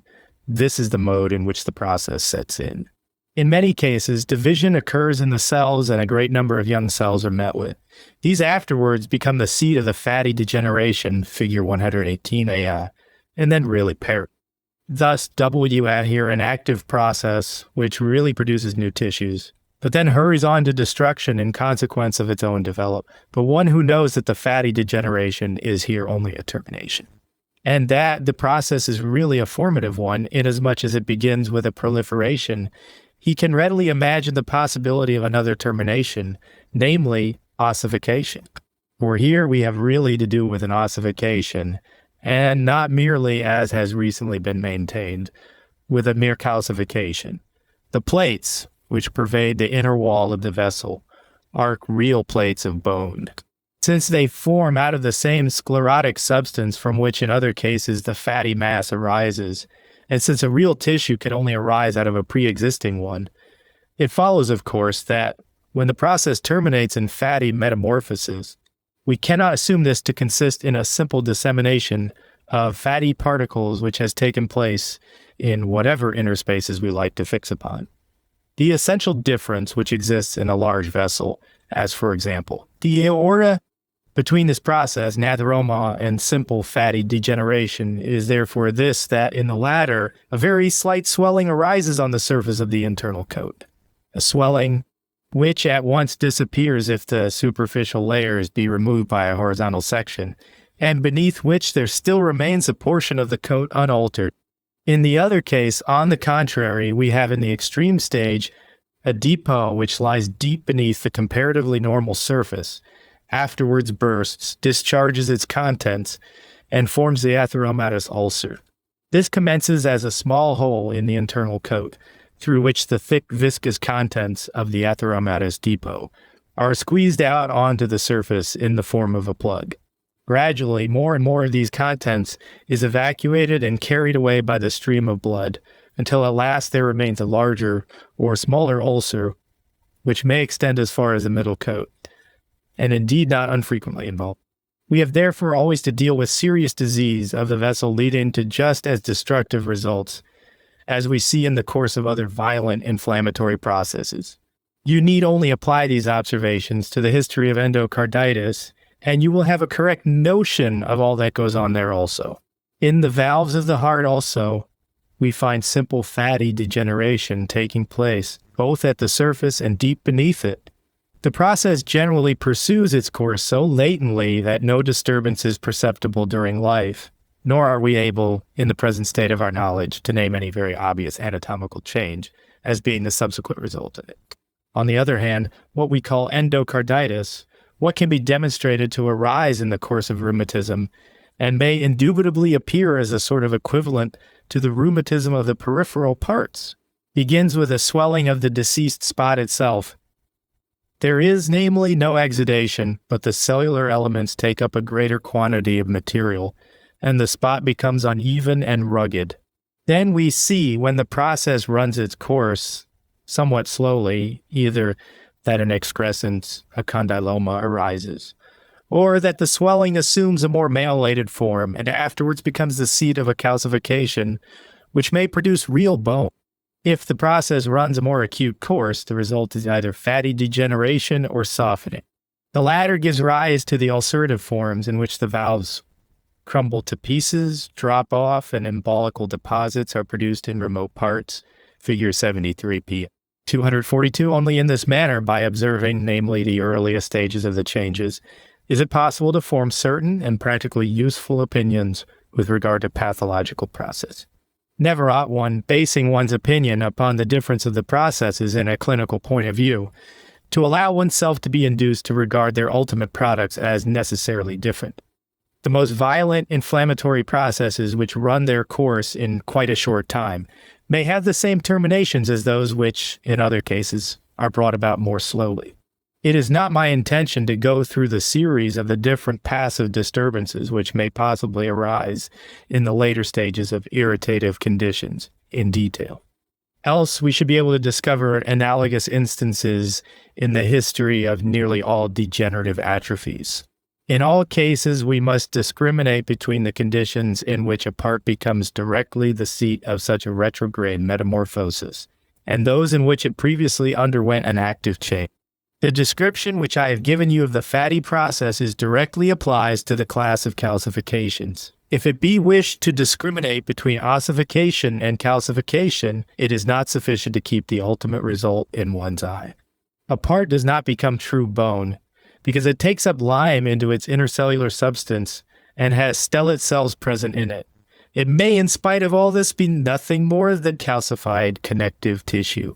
When we speak of pathological ossification, we always presuppose that the mass which ossifies has been called into existence by an active process, an irritation, and not that a previously existing tissue assumes the form of bone.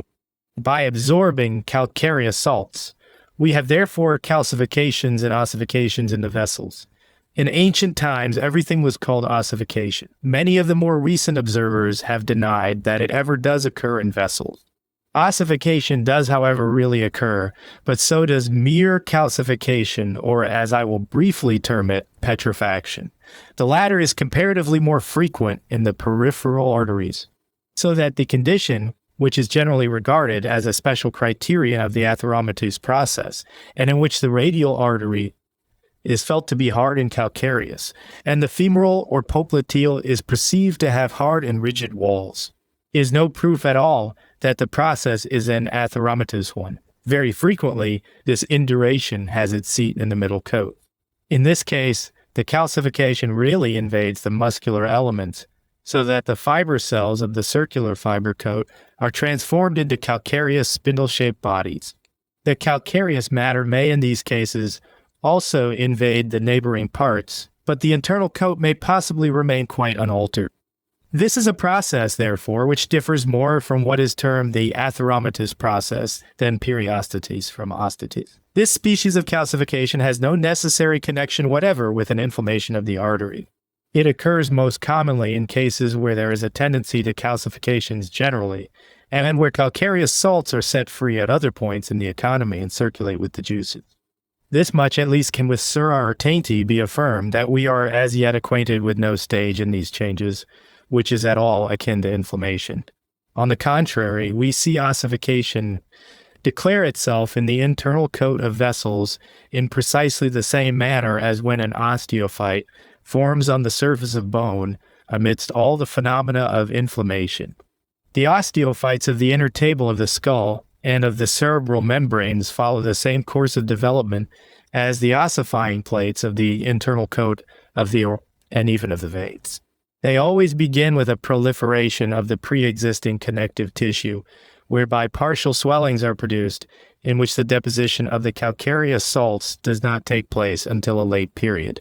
As soon as this real ossification exists, we cannot help regarding the process as one which has arisen out of an irritation of the parts, stimulating them to new formative actions.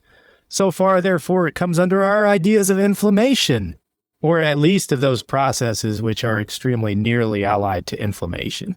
When a process of this sort is accessible to treatment, we have always other indications for practice than in those cases in which our object is, by the agency of stimulating substances, to prevent the occurrence of certain passive disturbances which hinder the part from discharging its natural functions. What I have said will suffice, I think, to make these, in my opinion, extremely important distinctions clear to you. In the next lecture, I will lay before you that one among the degenerative processes which is at the present moment the least clear, namely the lardaceous or amyloid degeneration. Chapter 21. Lecture 17. Amyloid degeneration, inflammation. Amyloid, lardaceous, or waxy. Degeneration, different nature of amyloid substances. Concentric and laminated amyloid bodies, brain, prostate. And amyloid degeneration properly, so called, its course commencement of the affection in the minor arteries. Waxy liver, cartilage, dyscrasia, constitutional character of the disease, intestines, kidney. The three forms of Bright's disease, amyloid degeneration, parenchymatous, and interstitial nephritis, lymphatic glands, functional disturbances of the affected organs. Inflammation, the four cardinal symptoms and their predominance in the different schools. The thermic and vascular theory, the neuropathologists. Exudations, inflammatory stimuli, lesion of function. Exudation as a consequence of the activity of IgA tissues.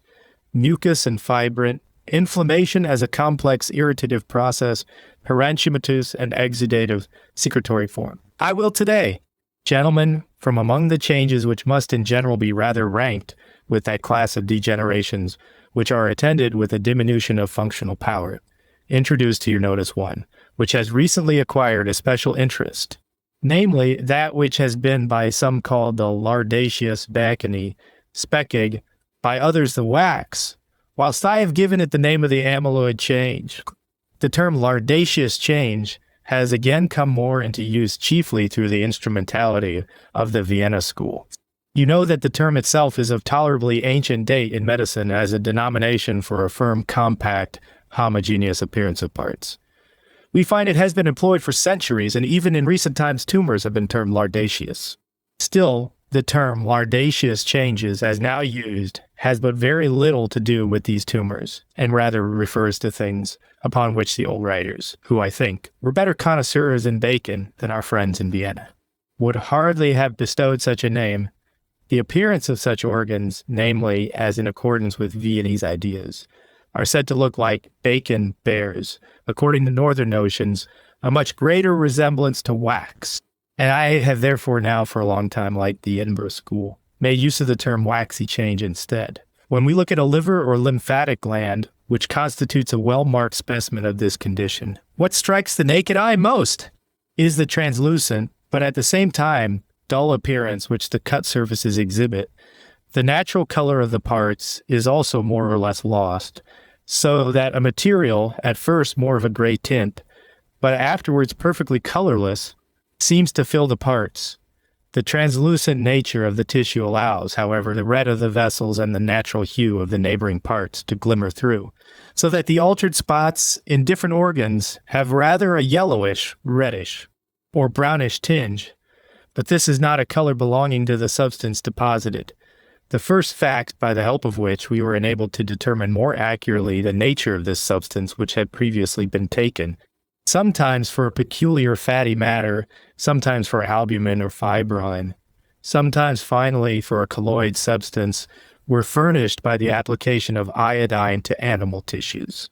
It will now soon be 5 years since I first discovered the peculiar reaction of the corpora amylacea found in the nervous centers with iodine, which I have already described to you, and since I had my attention directed to the extraordinary resemblance which these bodies present to vegetable structures, a resemblance such that they have been regarded now rather as real starch, now rather as analogous to cellulose. The next organ I came across, although there is no close resemblance in external appearance between it and the ependyma, was the spleen, and indeed a condition of it in which its follicles were wholly converted into this translucent W-axis matter, sagoi spleen, sagomoles. Soon afterwards, H. Meckel published his well-known observations, which demonstrated the occurrence of this substance in several places, but especially in the kidneys, the liver, and the bowels.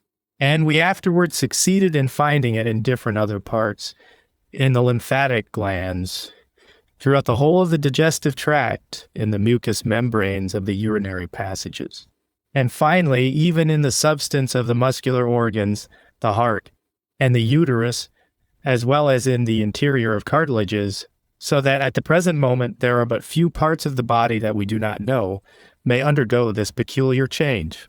If we investigate the matter more closely, it seems that two allied but not identical substances must be distinguished. In the first place, we find bodies which in their chemical properties are more analogous to real vegetable starch, and in form too bear an extraordinary resemblance to vegetable starch granules, inasmuch as they constitute more or less round or oval structures formed by a succession of concentric layers. To this class belong, above all, the corpora amylacea of the nervous system, figure 94 at the start. Many of the laminated amyloid bodies are of very large size. Their diameter may become so considerable that they may be very distinctly recognized with the naked eye. To this category belong, in particular, a part of the laminated bodies that are found in the prostate of every adult man and under certain circumstances accumulate in large quantities, so as to form the so-called prostatic concretions, and also rare forms of a similar kind which have been shown by Frederick to occur in several conditions of the lungs. These formations vary in size from very small, simple, homogeneous-looking structures up to gigantic bodies, in which, when they are regularly formed, we see a succession of very numerous layers. Just as the small amyloid corpuscles of the nervous system are frequently composed of two separate ones and constitute twin structures, it very frequently happens here also that a common envelope encloses separate centers, figure 120d, nay, in isolated cases this goes on to such an extent that whole heaps of smaller bodies are held together by larger common layers. These very large, though certainly more rare, forms may add a diameter of 2 lines, so that they can easily be isolated from the tissue in which they lie, and be subjected to examination, even with the naked eye. There seems to be scarcely any doubt, but that, in these cases, a substance is set free which gradually adheres to the outside of pre-existing bodies all round, and that therefore we have not here to deal with the degeneration of a definite tissue, but with a kind of separation and precipitation, such as we see occur in the case of other concretions from fluids. It may, with some probability, be concluded that the prostate, through the dissolution of its elements, furnishes a fluid which, by the gradual formation of deposits, produces these particular forms. Now, the peculiarity of these structures is that by the simple action of iodine, they very frequently assume just as blue a color as vegetable starch does. According as the substance is more or less pure, its color changes so that when, for example, there is much albuminous matter mixed up with it, it becomes green instead of blue, for the nitrogenous substance is rendered yellow by iodine and the amyloid blue, so that the whole effect produced is green. The greater the quantity of nitrogenous matter, the browner does the color become, and not unfrequently do we find, side by side in the prostate, concretions, which, after the application of the iodine, present the most varied colors. So far, these formations are distinguished from those little amylaceous corpuscles of the nervous system, which one and all assume a blue or bluish-gray color on the addition of iodine. It must also be remarked that many prostatic bodies, though quite analogous in their structure, only become yellow or brown upon the addition of iodine, and consequently differ in chemical constitution. Essentially different from the separation of star clay-like matter, which lies between the elements, are the degenerations of the tissues themselves, in which all their constituents, parenchyma and interstitial tissue as such, become directly filled with a substance also of an amyloid nature, and are gradually infiltrated with it, just as tissues become infiltrated with lime in calcification. No two things can be more justly compared than calcification and the amyloid change, lignification. This amyloid substance, which produces the real degeneration of the tissue, exhibits the peculiarity that it never becomes blue under the influence of iodine alone. At least no case is as yet known in which the substance has yielded this color with iodine in the parenchyma of tissues. On the contrary, a peculiar yellowish-red color is seen to arise, which it is true in many cases has a slight tinge of reddish-violet, so that a certain approximation is manifested to the blue of real starchy matter. On the other hand, it displays pretty regularly a real, either perfectly blue or violet color, when the application of iodine is followed by the very cautious addition of sulfuric acid. A certain degree of practice, indeed, is requisite. The exact proportion must be hit upon, inasmuch as the sulfuric acid generally destroys the substance very quickly, and either very indistinct colorations are obtained, or the color manifests itself only for a moment, and then immediately disappears again. Thus, this substance is less nearly allied to starch properly, so-called, and more akin to cellulose, as I have already described it, P31. But from cellulose, again, it is also distinguished by the fact of its becoming colored upon the application of pure solution of iodine, whilst real cellulose is not at all colored by iodine alone. Cellulose behaves precisely like cholesterine, which remains colorless when treated with iodine, but on the other hand, assumes a blue, or under certain circumstances, a red or orange color upon the addition of iodine and sulfuric acid, P400. Owing to this multiplicity of reactions, it is really still very difficult to say with certainty to what class the substance belongs. Meckel has followed up the idea with great care that we have to deal with a kind of fat which is more or less identical with cholesterol, but we are as yet unacquainted with any kind of fat which combines in itself the three qualities of becoming colored upon the addition of iodine alone, of remaining colorless upon the addition of sulfuric acid alone, and of assuming a blue color when acted upon by iodine and sulfuric acid. Besides, the substance itself does not in any way behave like a fatty matter. It does not possess the solubility which characterizes fat.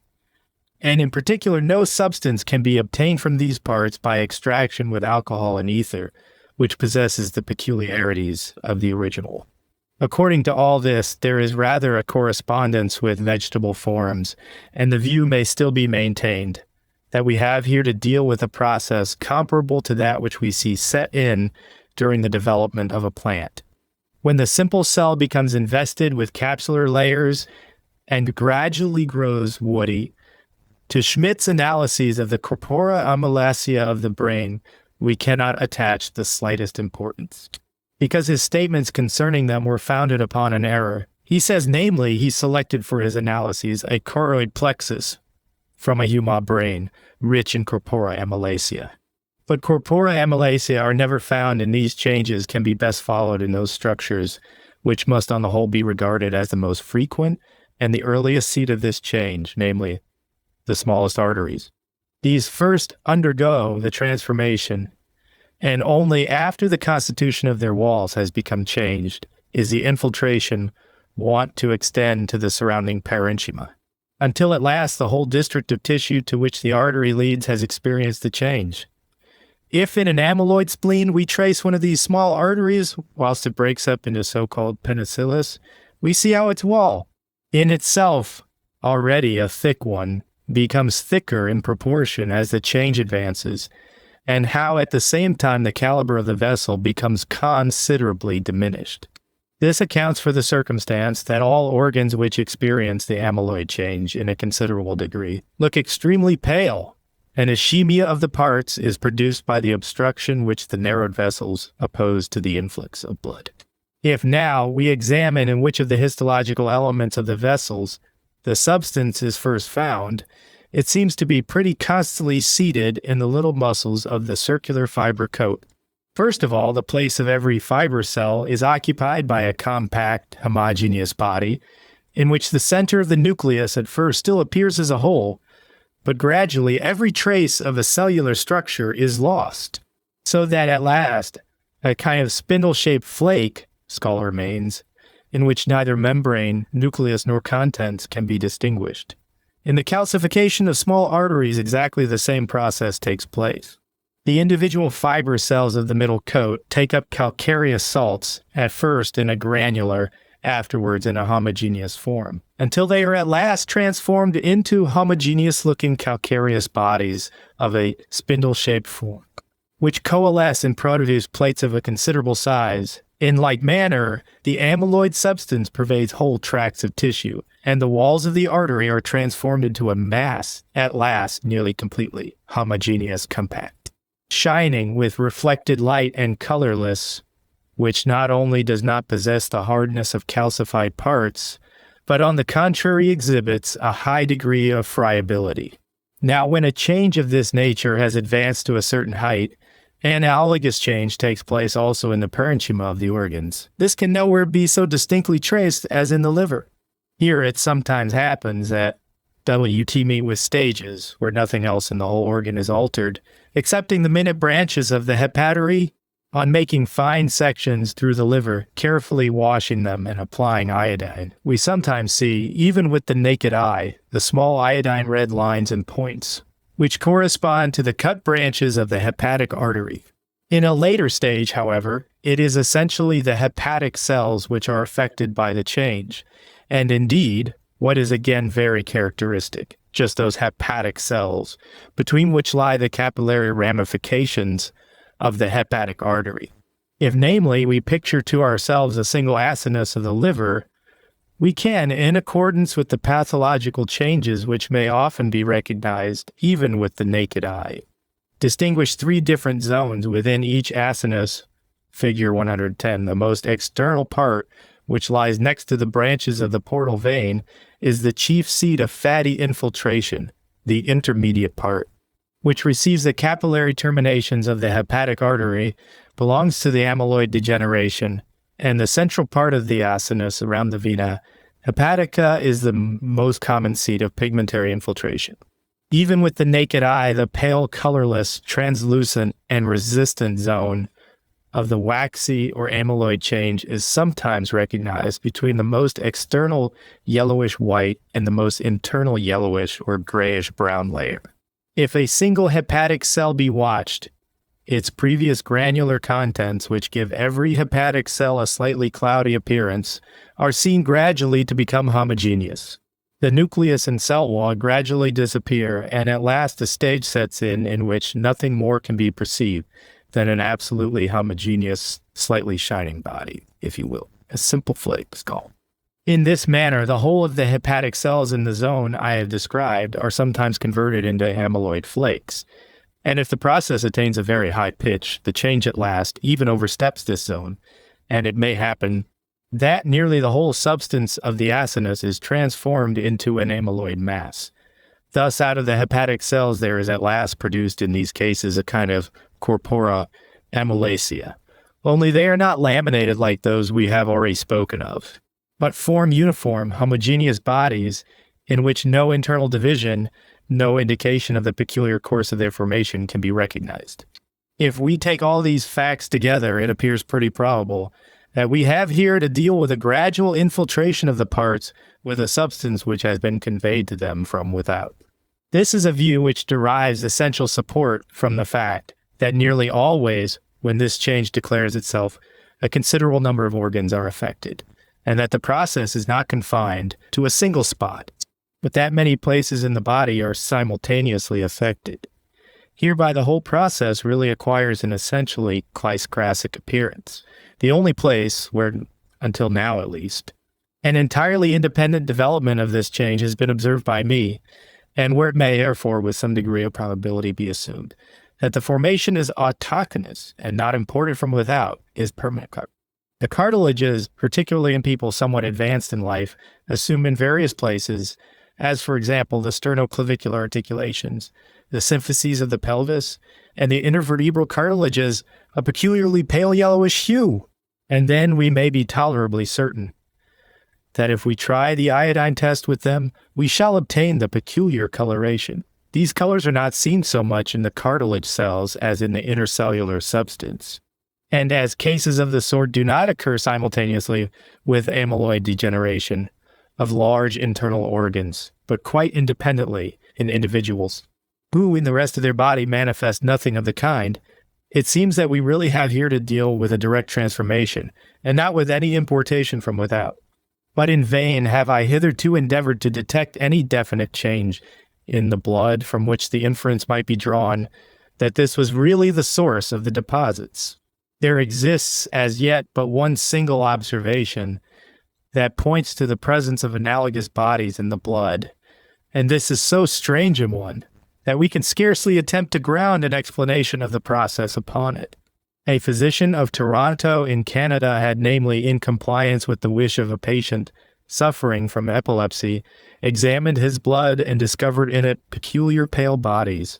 When, then, he read of my observations with regard to the coloration of the corpora amylacea of the brain by iodine, his patient recurred to his mind, and I think after the lapse of 5 years, he again took blood from him, and I again found the bodies, which are really said to have exhibited the reaction. In opposition to this observation, it is strange that nobody else has ever seen anything of the kind, and as an extremely persistent dyscrasia must here have been in operation. We should scarcely be justified in drawing conclusions from this observation with regard to the cases we are considering, where the disease attains its height in a much shorter time. And we have in the blood at least been able to detect nothing of the kind. Moreover, great doubts must be entertained with respect to the accuracy of the observation. Starch granules may very easily find their way into different microscopical objects, so that, with all due respect for the observer, as long as matter turns upon a solitary observation, it must be admitted to be possible that there was perhaps an error. I am as yet much more inclined to admit that the blood in this disease undergoes a chemical alteration in its fluid constituents, than that it contains the pathological substances in a material form. At all events, it is unquestionable that the amyloid change even now holds a very high place among pathological processes. The inevitable result of the affection is that the parts which are the seat of it become totally incapable of discharging their special functions. That, for example, gland cells, which are changed in this manner, are no longer in a condition to perform their special glandular functions. And that vessels can no longer subserve the nutrition of the tissues or the secretion of the fluids, the duties they had been in the habit of performing. These considerations afford a ready explanation of the circumstance that clinical disturbances so regularly concur with these anatomical ones.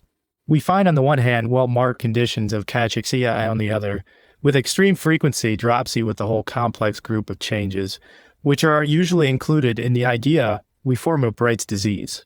In nearly every instance in which the amyloid affection reaches an advanced stage, the patients are in a state of great marasmus. There are cases where the whole extent of the digestive tract from the buccal cavity to the anus does not contain a single minute artery, which is not affected with this disease, and wherein every part of the esophagus, stomach, small and large intestines, the small arteries of its mucous membrane are found changed in this way.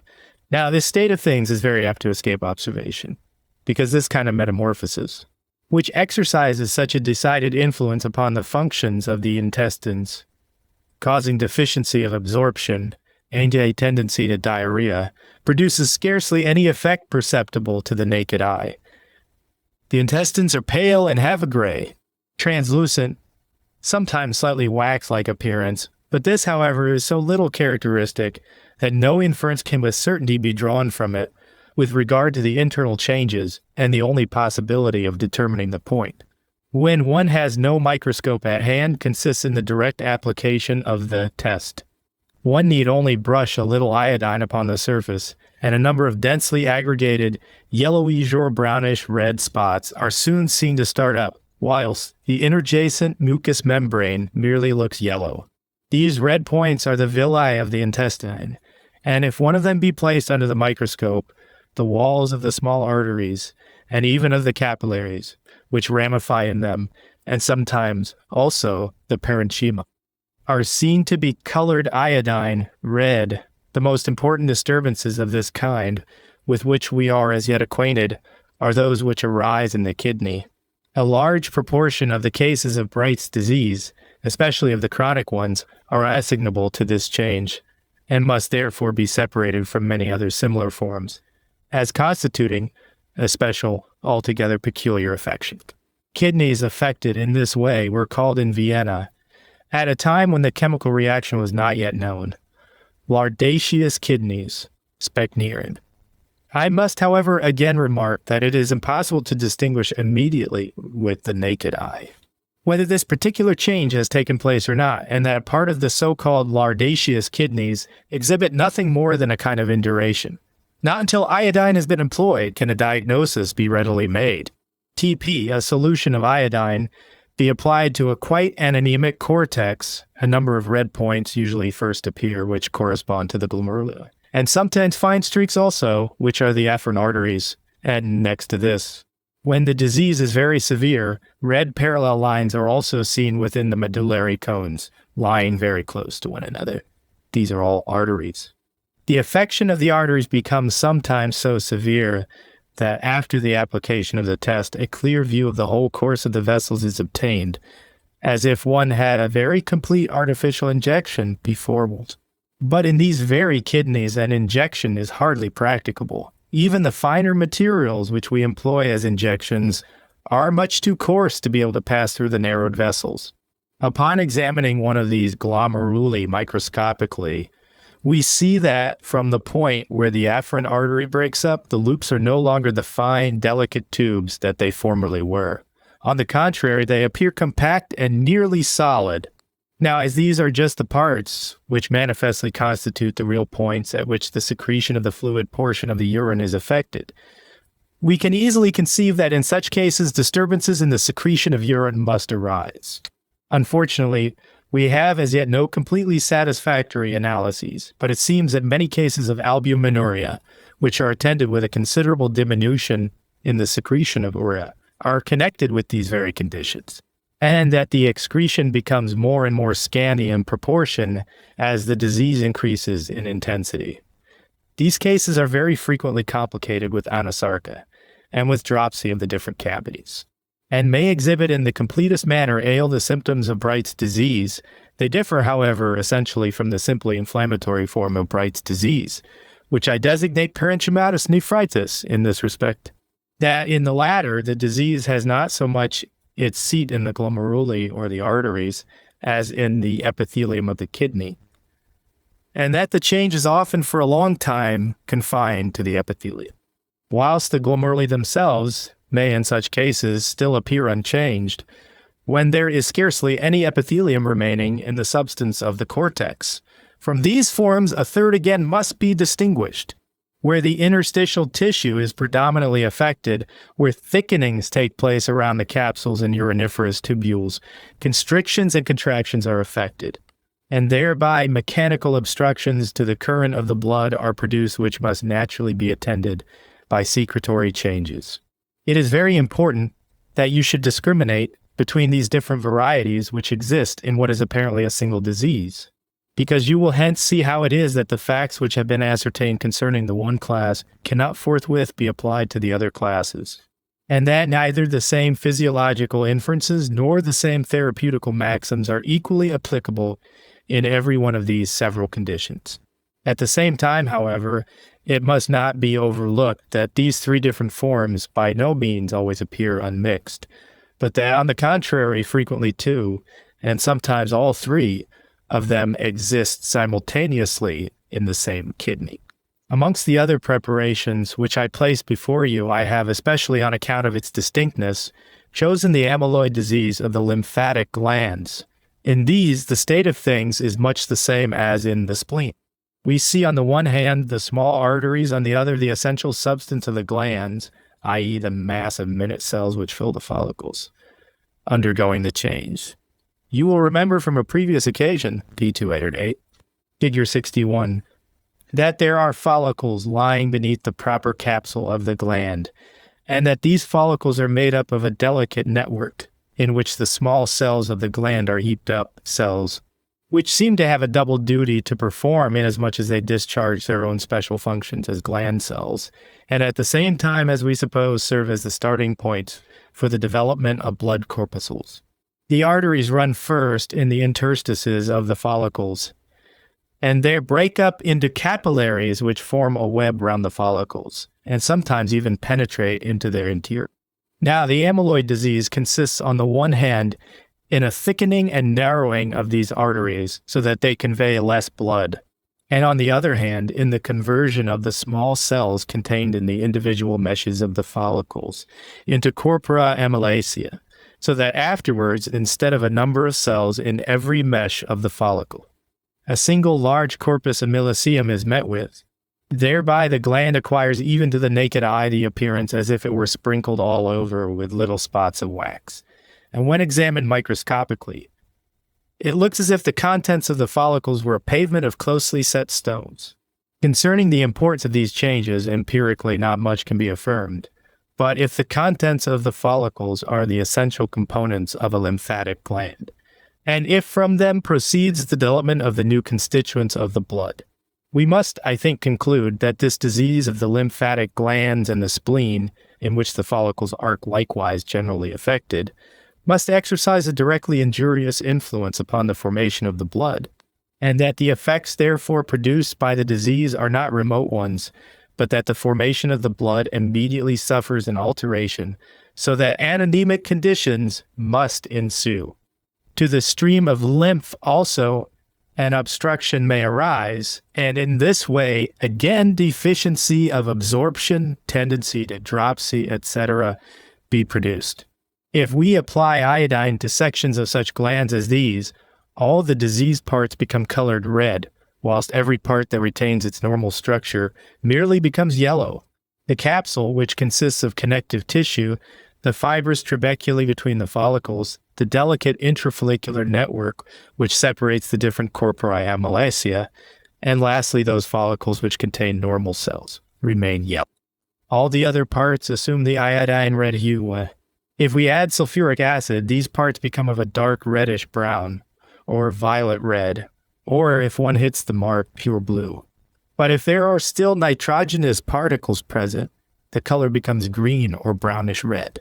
Now, gentlemen, that we have established the classification of morbid disturbances generally according to the difference of action in the tissues, I think of treating more in detail of the process, which the practical physician, according to the ordinary mode of speaking, most frequently meets with, namely inflammation. Our notions of inflammation have undergone an essential change in consequence of the observations, of which you have now heard a certain part. Whilst until quite recently it was the custom to look upon inflammation as a real entity, as a process everywhere identical in its essence, after I made my investigations, no alternative remained but to divest the notion of inflammation of all that was ontological in it, and no longer to look upon the process as one differing in its essence from other pathological processes, but only to regard it as one differing in its form and course. In the descriptions given of inflammation by the old writers, as preserved to us in the dogmatical writings of Galen, among the 4 cardinal symptoms, calor, rubor, tumor, dolor, heat is, as is well known, the most prominent, for it is the symptom from which the process loss acquired its name. Afterwards, in proportion as the question of animal heat in general, and of heat in pathological conditions in particular, withdrew into the background, great importance was attached to the redness, and thus it happened that even in the last century, at the time when mechanical theories were in vogue, when especially Virchow considered inflammation to consist in an obstruction of the vessels, and in the stasis of the blood consequent upon it, the notion of inflammation was more or less grounded upon supposed conditions of the vessels. After the facts of pathological anatomy had extended their compass, hyperemia was, especially in France, declared to be the necessary and regular starting point of inflammation. The exclusiveness with which this view has been maintained even up to our own times was in a great measure an after effect of Broussais' views, which became the prevailing ones in consequence of the development of the pathologico-anatomical school.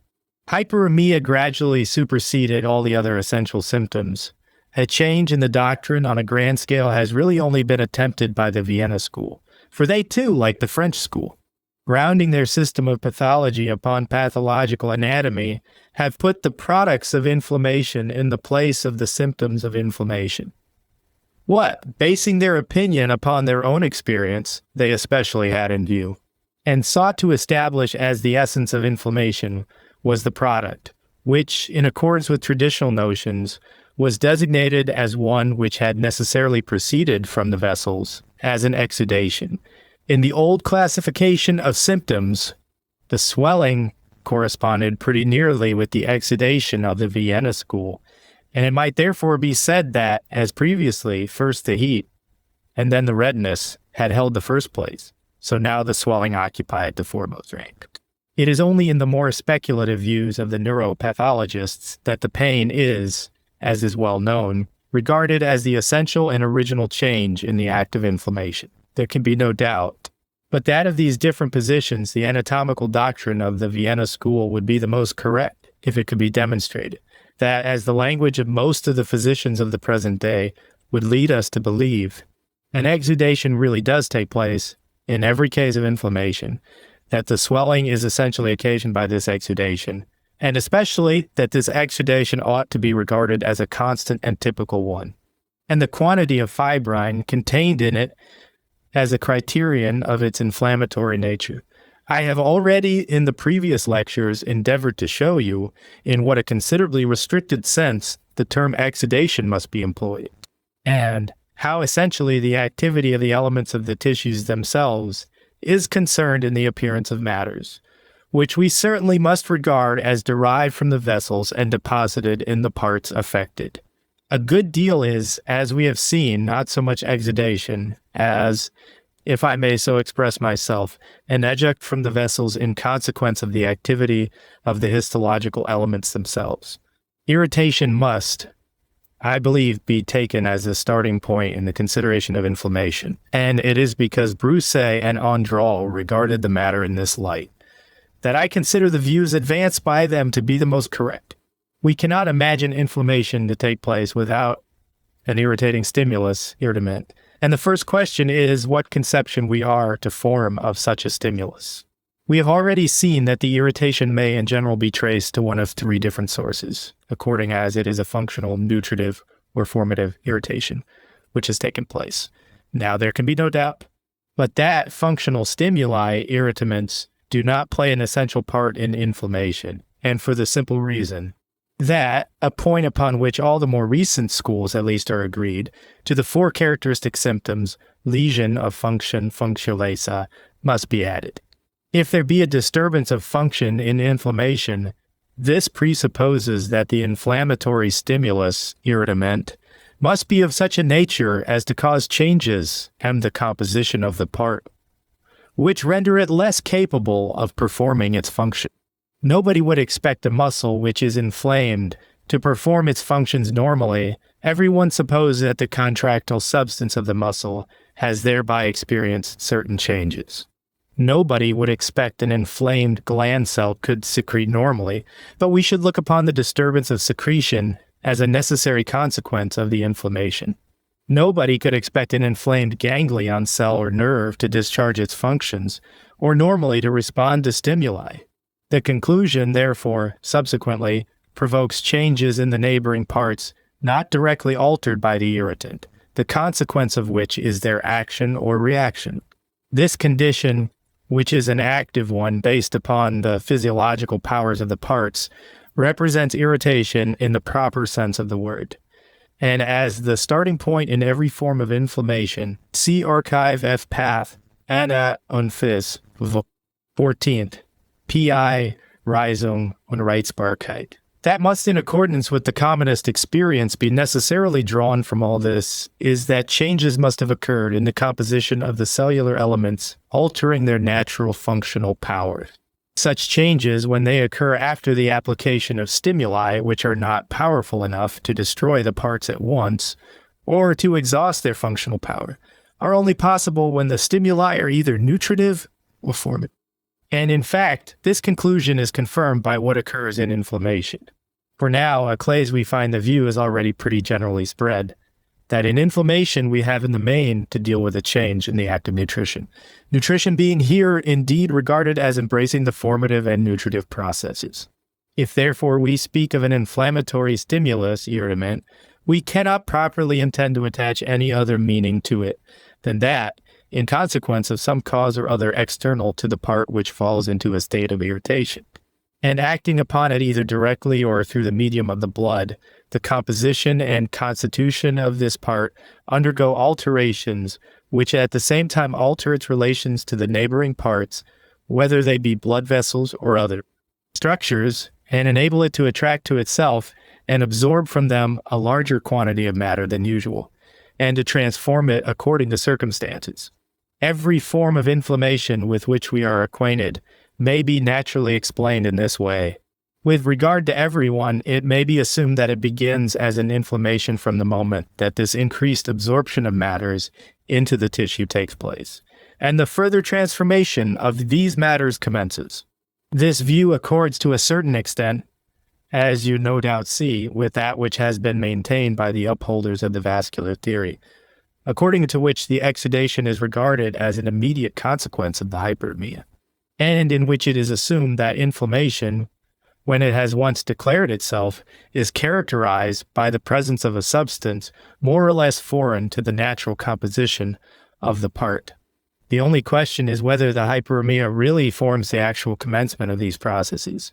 If inflammation were necessarily dependent upon hyperemia, you can well imagine that it would be logically impossible to speak of inflammations in parts which do not stand in an immediate relation to vessels.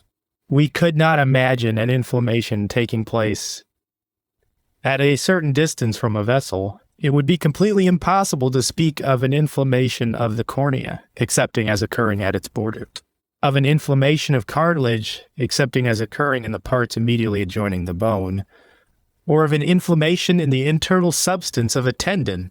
But if we compare the processes which present themselves in these parts with those which are ordinarily seen in inflamed parts, the result is unquestionably that the same inflammatory processes may occur everywhere alike, and that the changes in the vascular parts can in no essential particular be distinguished from those which take place in the non-vascular one. The term inflammatorgere, i.e., according to the common definition, fibrinous exudation, has, as you are aware, been somewhat loosely applied, inasmuch as it has been taken to include different kinds of exudation, fibrinous and non-fibrinous, furnished by different processes, upon all of which, however, the common name of inflammation has been bestowed. When, for example, inflammations of mucous membranes are spoken of, it is not generally supposed that the mucous membrane will furnish a fibrinous exudation. We are indeed acquainted with mucous membranes, where fibrinous exudations are a pretty frequent occurrence, for example, the mucous membrane of the respiratory organs. But we know also that free, superficial fibrinous exudations are scarcely to be met with on the mucous membrane of the digestive tract, and that they at most accompany the more serious and especially the gangrenous and specific forms. When laryngitis is spoken of, the presence of croup is not immediately inferred. In a case of cystitis, we do not expect to find the inner surface of the bladder covered with a fibrinous layer. In the whole series of so-called gastric inflammations, we find, especially at the commencement of the process, scarcely anything more than an abundant secretion of mucus. If therefore we still call these Catterhall inflammations. If we do not wish entirely to cast them out of the class of inflammations, we must admit that there may exist a mucus as well as fibrinous exudation in inflammations, and that the inflammations with a mucus exudation form a special category, appertaining to certain organs, for as is well known, we do not find them in all the tissues of the body, but nearly exclusively on mucous membranes. If now you consider the fibrinous exudations a little more closely, there can be no doubt at all but that in this point they entirely agree with the mucous ones. For we do not meet with fibrinous exudations in all parts of the body. We know of no form of exudative encephalitis, for example, which furnishes a fibrinous exudation. Just as little is there a form of hepatitis known in which fibrinous exudations occur. There is indeed an inflammation of the investing membrane of the liver, perihepatitis, just as there is an inflammation in which fibrin may be set free, but nobody has ever met with fibrin in a case of genuine hepatitis. Just as little is there fibrin to be found in the ordinary inflammation of the substance of the heart, myocarditis. On the other hand, too must bear in mind that, starting with certain preconceived notions, observers have imagined fibrinous exudations to take place in many parts, where they are not really to be seen. If because pus has been obtained from a fibrinous exudation, it is therefore imagined that, wherever pus shows itself, a fibrinous exudation must be regarded as its source, no very great power of observation is required to convince oneself that this is an error. Take any ulcerated surface you please, wipe off the pus, and collect what then comes out. You will either have a serous fluid or pus, but you will not see that the surface you have wiped becomes covered with a fibrinous layer. If we confine ourselves to those parts where inflammations with real, unquestionable fibrinous exudation do occur, we have a category nearly as limited as that of the mucous inflammations. In such a category, the first place is occupied by the serous membranes proper, which even upon slight inflammatory irritation generally produce fibrin.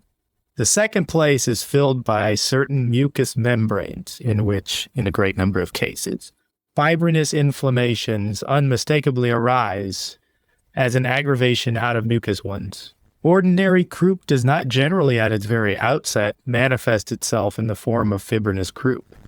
At the commencement, at a time when the danger may already be very considerable, there is often nothing else found than a mucous or mucopurulent false membrane. And then it does so in such a manner that we can trace the transitions in the same false membrane and see that a certain portion is manifestly mucus, another manifestly fibrin, whilst in a third part it can no longer be affirmed with certainty whether the one or the other is present. Here, therefore, both substances appear as substitutes for one another. Where the inflammatory irritation is more violent, we see fibrink, where slight mucus appear. With regard to mucus, however, we know that it does not exist in the blood like fibrin. Although a mucous membrane produces incredibly large masses of mucus in a short time, they are nevertheless products of the membrane itself. The membrane is not infiltrated with mucus coming from the blood, but the peculiar mucin matter.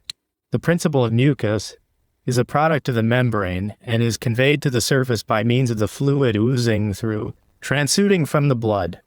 In the same manner, I have also attempted, as I intimated to you on a former occasion, p.